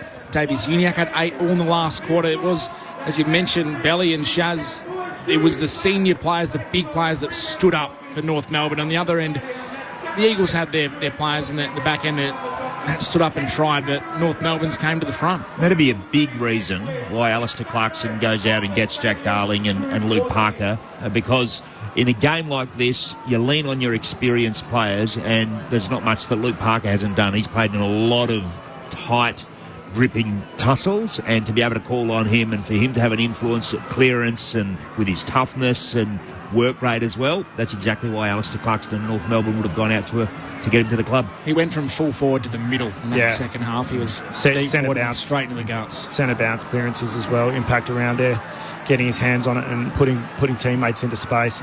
Kind of had a little bit of a knock on the McKercher going a little bit lateral. Still have managed to have over 600 metres gained, which is really, really elite from one of their halfbacks. What a weird afternoon of football. It was a strange game. It really was. From the West Coast inaccuracy early to North Melbourne just handball happy as well and going lateral, and then just crucial turnovers from both sides. Some of the, I suppose, it's a credit to some of the pressure that potentially was out there, and I'm giving some of the players a bit of an out there because some of the turnovers are under no pressure. But West Coast tackled really, really hard, particularly in that first half, and that created some looks for them. But somehow North Melbourne have just stayed in touch, and like we just mentioned, some individual acts of brilliance have allowed them to grab the win. Let's be honest. They kicked 6-16 from 63 inside 50s West Coast. They absolutely should win that game of football. And even if you take the rush and several of those because they put them too late, that's 6-11. And then 2 out on the fulls at least. Goodness me. They should have put the game. The game should have been put beyond doubt by three-quarter time. Other than Jack Williams, none of the key forwards for West Coast really stood up, which was what I kind of thought would have been a massive opportunity for them today. And I'm also really curious. I thought when Comben got hurt and had to come off the ground, that would have been something that could have seriously swung the game West Coast way. And we saw that a little bit early, but they just couldn't take advantage of it. Yeah, and well done to Pink and Logue and the others who undersized but got it done, and then Reed ended up getting subbed, Archer that is, midway through that last quarter for Bo Allen anyway. They worked it out at centre bounce because there was a period there where West Coast were just winning every centre bounce, it felt like. Strange game. How do you review that if you're Alistair Clarkson? Dominated in territory and inside 50s for the entire game. Stepped up in the final 20 minutes of the game to steal it in the end, but it's a win, which is great for a developing side. But how do you assess it? Well, you got to go to the source first. Like, why were you giving up so many inside 50s? It wasn't like that there was a huge stoppage domination, really. It wasn't one thing. They were able to transition quite easily, and they were able to get the clearances. So, they've probably got to look at both areas. Yeah, having said all that, and I agree 100%, Sharad, the other important part is to review that last 15 minutes as well. Yeah. Because wins have been rare for North Melbourne, so you want to talk about what we did well. Talking from a North Melbourne as if you're the coach, what we did well in that last 15 minutes to get us back in the match, and what did that feel like to try and turn that into the performance next week, and then the week after that you want to win deep, as it were. We had this conversation this morning. Sometimes it's good to win a tight one and have some problems and learnings as well. And review of the win on the back of the WA under-18s win that you were involved in. Well, you said that as well yesterday. You win, but we had a lot of learning that we can, take through the next week, and that's exactly what North Melbourne will be able to do. But I don't think you can pinpoint it down to one thing. It's not like, they got dominated in stoppage, so they have to go to the stoppages as the source. It was a little bit of everything, wasn't it? It wasn't one standout issue. North Melbourne just gathering directly beneath our broadcast position here at Hands Oval on the wing. Just waiting for one of the television broadcasts to wrap up. One of the interviews taking place out there in the middle, and then they'll make their way off the ground. We'll try and bring you, I say this finger crossed, we'll try and bring you the club song if we can. We'll get it to you one way or another, I'm certain of it, but we're not quite sure about how our broadcast kit works downstairs. I'm just seeing Ross Glendenning sitting amongst some North Melbourne people as well. He's someone who certainly has boots in both camps, with the North Melbourne player and West Coast Eagles captain as well in the past. But terrific win for North Melbourne. I sort of feel a little bit like called the Socceroos game during the week, and it was a shocking game for 89 minutes and then an absolutely sensational finish, and that's exactly how this went today as well. I'd like to get your thoughts wherever you happen to be. Could you get a feeling, I'm wondering, just how blue and white this Bunbury crowd was from our effects mic, because the enormous roar when they won. 0437 774 774. They'd be delighted. They've sold these games. Well done, North Melbourne, trying to explore new avenues for revenue. And they've got the first win of the 6 games that they are locked in to play in WA. First of 3 in Bunbury and 3 up at Perth Stadium. You can hear the cheer again from the North Melbourne supporters that have just gathered around the boundary near where they come off the ground. There's plenty of broad smiles on their faces. They're getting a rousing ovation for Kangaroos as they make their way off after just their 3rd win of 2025. Kids are allowed on the oval, which is always good to see. They're streaming on from everywhere. Bit Race. of kick to kick. The Oval will be enjoying that after having no traffic for the past month. The race to the middle. Feeling loved again. I always love it. Look at the races. There's a Carlton win. The Bunbury Tigers are probably going out there. Number 9 in Carlton. Well, Carlton got out to the middle first, so they've had a win in that respect. Carlton, Collingwood and West Coast in 1, 2 and 3 in that order. Huge result. North Melbourne 9-8-62 to the West Coast Eagles 6-16-52. David from Lonnie, the north from the east, one in the southwest. Not bad, David. Like that a lot. Very good. Mark, great call today. 0437 774 774. Maybe it should be a 5 a.m. swim at the beach for the Eagles tomorrow. Let's see if we can hear any of the North Club song.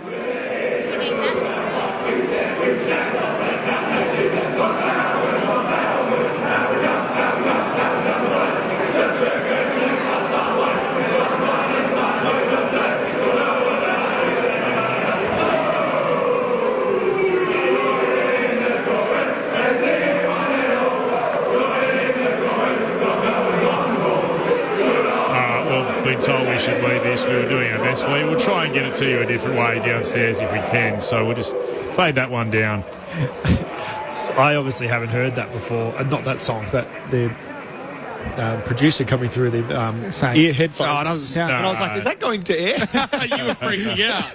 No, we're not used to being spoken to when we're on air. By Jones. Hello to Adam Jones back in the studio. You freaked out our experts. They had no idea what was going on. I actually couldn't understand a word of what you were saying because I was too busy listening to the North Melbourne song. But anyway. I love that song. It's a good song. I love it. The second verse is the best in football. I just love it. Simo tried to get that kind of thing happening on the West Coast with the little intro Didn't bit. that work well? Oh, that was shocking. I think it was the second time they had to sing it. No one remembered what it was. Best song in Footy Belly, is it? The second verse is great. Of course he's going to say yes. He played for two sides. Biased. Well, certainly not a going to lot of things I love about Fremantle, but the song probably isn't top of the list. Well, no. Whereas North Melbourne song, that is a genuinely good footy song. Nah, Richmond's is a good Yellow and Black's the best. Sorry, Yellow and Black's the best song. I got a text from Billy from Boulder before who told me best country footy game I've ever seen here in WA, which is a fair shout. Well, that is a good scene. What we're looking at right now is a good scene, and that is families and kids kicking the footy. Music playing. Looks brilliant. That looks brilliant. Should we expect more from North Melbourne, though? And I went through and had a look. If you talk first-round draft picks, you've got 8 players that are first rounds here. And admittedly, I'm chucking in Jai Simpkin, who was taken at 12 back in 2016, and Davies Uniacke, who was taken at 4 back in 2017. But even if we go from the year 2020 onwards, there's still 5 first-rounders. Finn O'Sullivan at pick 2 in 24. Harry Sheezel, we know, pick 3 in 22. Wardlaw, pick 4 in 22. McKercher, pick 2 in 23. There's an awful lot of high-end talent out there who are now starting to put 50-plus games together. Excuses for the likes of Hardiman, who's still only in his 11th game, and again, O'Sullivan, who you've spoken about. But should we be expecting the Kangaroos to be ahead of where they currently are on the ladder? Well, I think with some of the moves that they've made, I believe that they think they should be doing a bit better this year as well. And what I mean by that is that they bring in some experienced players in Daniel, Darling, Parker. They trade a future first-round pick for what was pick 27 in the draft, the most recent draft. I think it's Matt Whitlock that they put with that pick. So that tells me that they were thinking, well, Matt Whitlock's a good player and we're happy to burn a future first round or use that, but also that it won't be a 1 to 5 pick. So that's what I think they were expecting, and there's still a lot to play out in this season. But let's be honest, that wasn't a game that shouts out we're going to be contending for the 8 any time soon. Right now, there's a lot of improvement that North Melbourne still have to make. And you watch a game like that and question what's their DNA, like what's their actual game style, what are they trying to create in terms of their I'd say DNA, like what's the way that they play, where what you can hold yourself accountable to. Yep. So you go away from the game and go, did we execute the way we want to play. I still can't quite pick that up with North, if you get what I mean. Yep. And so I think that's where they're probably a little bit further behind than where I think that they should be. It was labour intensive, wasn't it? Yeah. For 3 quarters. A lot of possession for not a whole lot of territory, and credit to West Coast as well for limiting their ability to get that territory. But I did a lot the last 15 minutes, not just because they got the win, but they were a bit more direct. I thought they were a bit more corridor-centric as well, exactly. I thought. So maybe that's something to build on. Cash Fodadar's downstairs. He's about to have a chat with one of the North Melbourne players. We'll head down to him in just a second. Cash, he's got the cans on. Away you go. Thanks, Clint. Yeah, Cam Zerha's joined me. Cracking game, Cam. Back in WA and all that. Home away from home. How was the whole experience? Yeah, it was good. It was an ugly win, but that's what good teams win. They win on the road, and I'm just glad we go away with the 4 points. How has it been since you guys arrived down here in Bunbury? You said sort of winning on the road, but it is a North Melbourne home game. Has it been a bit weird adjusting to that? No, it's been really good. North Melbourne's got a massive support of Perth people, so it's been great that they've come out in numbers, and the support for us has been awesome at open training and to the game. The game was definitely a bit of a scrap. What was Clarko's message to you guys at half-time and then again at three-quarter time in particular when West Coast had gotten on top? Just go back to our game plan, back to basics. Just do the small things well, and I think that's what we did in the last quarter. We controlled the ball. We tackled well, and we possessed the footy well. So we just got away with that win, which is nice. I sent it upstairs to our team and I said Clint Wheeldon, Mitch Turner and our experts Peter Bell and Sharad Wellingham. Cam, congrats on the win, and particularly that last quarter, very exciting, and enjoyed what you guys were able to do late. I just thought it was really significant, the last quarter performances from players like Luke Parker, Harry Sheasel, McKercher for most of the day, but Sheasel and Parker late, just doing the right thing at the right time. It must be great to have, in particular, Luke Parker, that sort of experience to lean on in a tight contest. Oh, for sure. Parks is huge. Just his experience, he's brought that all year, and he's a great person to lean on and take advice from. He's been in these situations heaps of times, so just so happy that he stood up in the last quarter and helped us get the win. Cam, congrats on the win, mate. The inside 50s were absolutely ridiculous, and their West Coast's inability to capitalise on that. What was your team's feeling watching that happen? And I suppose you kept the composure throughout that. Yeah, we just need to focus on us. I think that's been a big thing for us this year. Just focus on what we can control, and we'll get the results. So today we went back and just focused on what we can do well, and it was a good performance. In the last quarter, you played a lot more direct, and was that something? I mean, McKercher, a perfect example, coming through the back line and just coming through the middle. Was that a directive from Clarko, or was it just something that West Coast enabled you to do? Yeah, definitely. We were mucking around with the ball a fair bit, and we just needed to be a bit more direct in the last quarter. So it was good that we just. Obviously, Harry Shears is down here. That's for you, mate. It's not for me, trust me. We just played a bit more direct and surged the ball forward. Cam, obviously you're spending the week in Western Australia. Did you have some family and friends come down for this one? Were they able to get tickets and enjoy? They would have enjoyed that mark you took in the last quarter. Did you have a fair contingent? Yeah. My family's down here, the parents, and I had about 16 mates sitting behind the bench. So they were screaming all day, which was a good laugh. Cam, talk us a bit more about that mark. That was a cracking mark. You needed something to lift the footy club the way things were going, and that's exactly what you were able to do. Yeah, well, to be honest, I just put my hands up and it stuck. So it was just a good work from the midfielders, and I just did the rest. Was there any reason for the inaccuracy from both clubs at times today? Because it did seem to be, we talked about, it just seemed to be weird that people weren't taking opportunities. Was there any breeze? Was there anything weird going on? Is there anything you put it down to? It was just a bit wet and slippery, the footy. So obviously it was a little bit hot today, and the ball got a bit slippery from all the sweat. So that's the only thing I can take from it. What does it mean as a group? You've come across here, you've taken a punt as a club, you've got some money in, you've decided to play these games over, and then you see a response like this. This was genuinely a North Melbourne home game. Yeah, it's huge. It's huge for our club.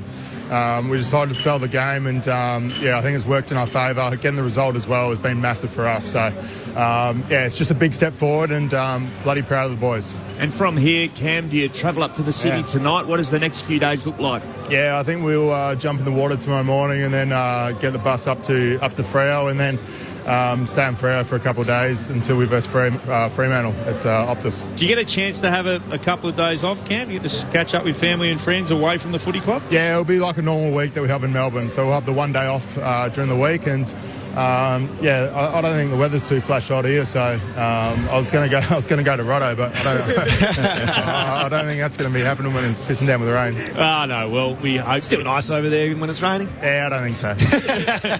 Enjoy the time with family. Congrats on the 2 goals late. They were super important to the Kangaroos win. Well done. Awesome. Thanks, guys. Appreciate it. Cam Zurhaar downstairs. They were 2 big moments. That mark in the 17th minute mark of that final term.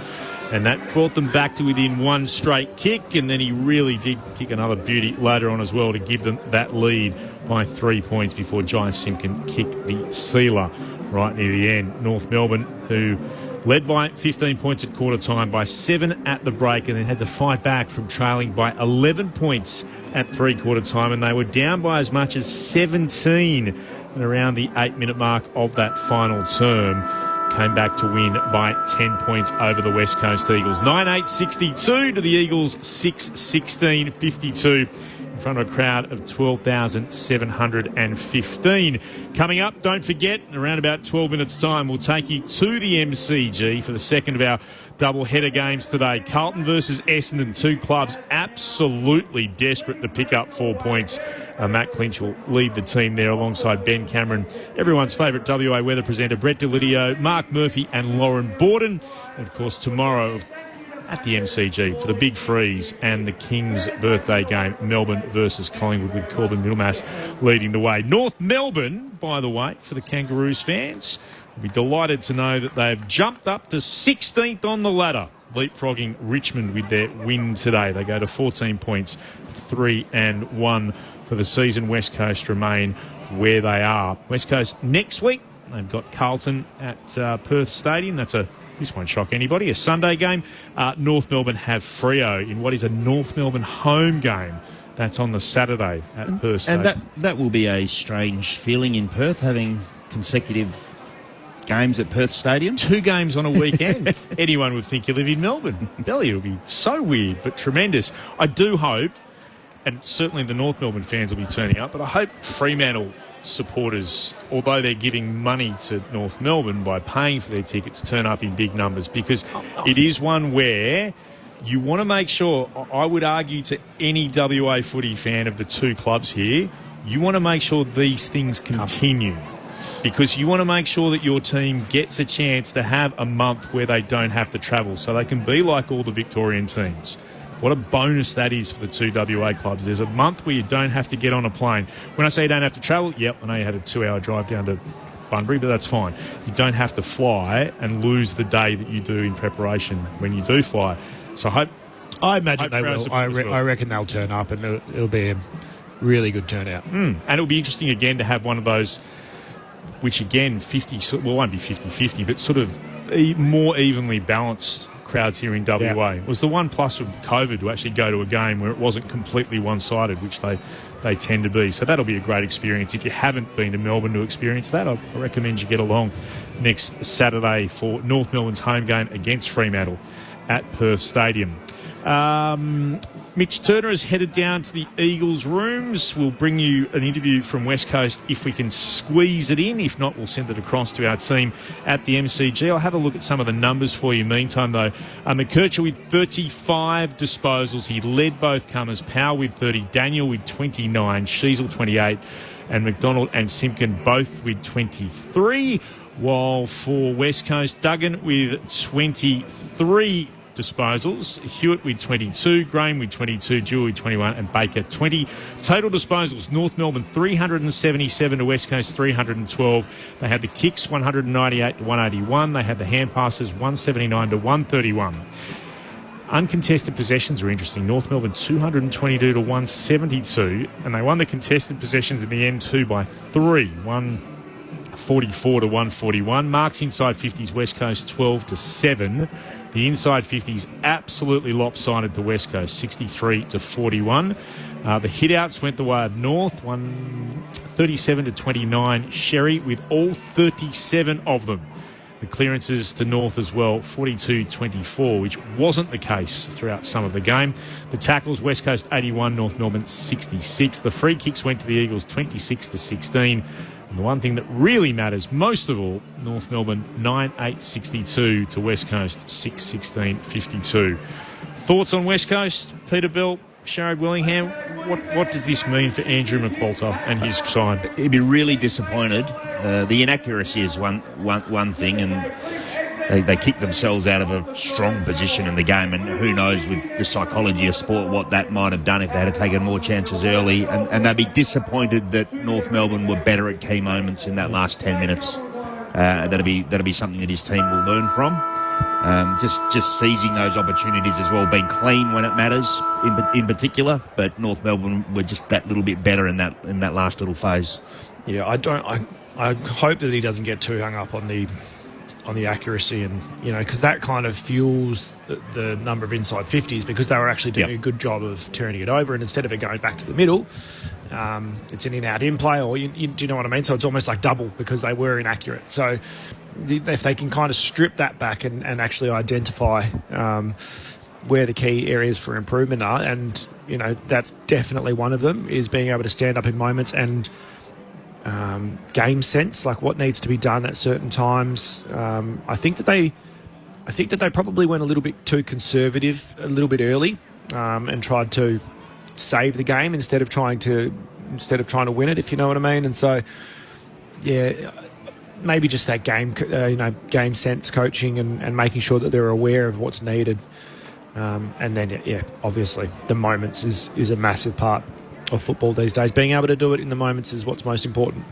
Other little bits and pieces of news to wrap things up, by the way, as we wait for West Coast. Akash Fotodar is going to head across there and see if he can chat to someone. We are ready. Shall we take you downstairs to you now? Akash Fotodar, fire away. Thank you, Clint. Brady Hoff from West Coast has been good enough to join me. Brady, tough loss. How do you sum it up? Yeah, it was tough. We played our way for 3 quarters, and I'm not sure why, but sort of went away from it in the 4th quarter, and that really proved pretty costly. So, we were proud of the way we went about it for 3 quarters, but, you got to stick it out for 4 quarters. We didn't do that, so we're pretty disappointed. When you say you didn't play your way in the last quarter, can you elaborate on that? What did you go away from? We got dominated in the contest in the last quarter. Thought us mids were pretty good for majority of the day, as I said, through the first 3 quarters, and then through the 4th, we got beaten out of there, and they got to play the game in their front half, and it was all she wrote from there. No worries, I'll throw it upstairs to our experts for a couple of quick questions. Sharad Willingham and Peter Bell. Hoffy, what was the mindset around not being able to capitalise? So I'm sure you're aware that you had all the inside 50s. What was kind of the message from Mini at the breaks when it wasn't being taken advantage of? Yeah, it's pretty frustrating, but we didn't want to go away from anything, and we were playing the right way. We were getting good looks, and it just wasn't going through the big stick. So the main message was keep going after our process, and it'll come. And we thought it was turning in the 3rd quarter, and the boys are feeling good going into the last, but they just got away from us. But the main message was to stick to the process. Do you think that, I just kind of mentioned before, do you think you potentially tried to save the game a little bit early and it made you a little bit more conservative in that last quarter? Potentially. I'm not too sure what it will really look like. We'll have to review the game, but like I said, we went away from what we're doing as a team and how we're trying to play, and that proved to not hold up in the 4th quarter, and we shouldn't have gone away from it. If we had stuck to what we were doing through the first 3 quarters, I thought we could have played the game out and potentially would have been on the winning board. Hoppy, we spoke about up here, just there were some opportunities around contest, around stoppage, and it just felt like late in the game they were North were just a little bit cleaner and a little bit more clinical than what you guys were. When the game was on the line, would you agree with that? Yeah, absolutely. Fundamentals let us down in the 4th quarter, and as a top quality side in the AFL, you need to be clean and it's going to win your game. So, yeah, that definitely let us down. A few fundamental errors, and they were able to pounce on that and put us away on the scoreboard. And what about the atmosphere out there? Something different for both of the clubs, but how did it feel participating in the game? It was great to get down here. Good turnout from the Southwest people, and yeah, it's a shame we couldn't get them a win, but it was a great turnout, and yeah, the crowd was pretty loud, so it was great to get out here and play in front of them. Brady, how many friends and family turned up for you? I know you're from Harvey. I reckon there'd be a few about the place here at Hands Oval. Yeah, there was quite a few of my mates and all my family down, so it's good to play in front of them. Disappointed we couldn't get the win, but we'll get to work and hopefully get a win going into the bye next week. Best of luck against Carlton. Thanks for chatting to us. Sweet, thank you. Thanks for having me. Brady Hoff downstairs with a cash photo as West Coast would be disappointed. They certainly had their chances in front of goal. 6-16-52, losing to North Melbourne by 10 points in front of 12,715, the Kangaroos. Big numbers of supporters here in the Southwest, 9-8-62. A few other bits and pieces of news. I wanted to reiterate, news coming through, it was one of the big talking points heading into today. What would happen with the Tom Stewart bump on Noah Anderson? I'm really pleased about this. The incident involving Geelong's Tom Stewart and Gold Coast Noah Anderson from the fourth quarter of Saturday's match, assessed by the match review officer. It was the view of the MRO that Stewart's actions were not unreasonable in the circumstances and did not constitute a reportable offence. So I think that's terrific news and the right decision. Good for footy. Good for footy. All the other details that came through, they're all just fixed financial sanctions, so no stress on any of that. Sharad Willingham, Peter Bell, thanks very much for making your way down south with us here to Bunbury. It's been nice. It's been a very interesting day, peculiar game. It was a weird game, but had a great finish, as they sometimes do, on behalf of everybody else. Adrian Sardi needs an enormous rap. He's set up everything in this box. It's outstanding. You've done tremendously well. Thank you, Adrian. To Mitch Turner, to a cash photo. To Jonesy, the legend he is, back in the studio. Thank you. And to Aaron Bryans. Let's wrap up with North Melbourne victorious by 10 points. Here's the club song.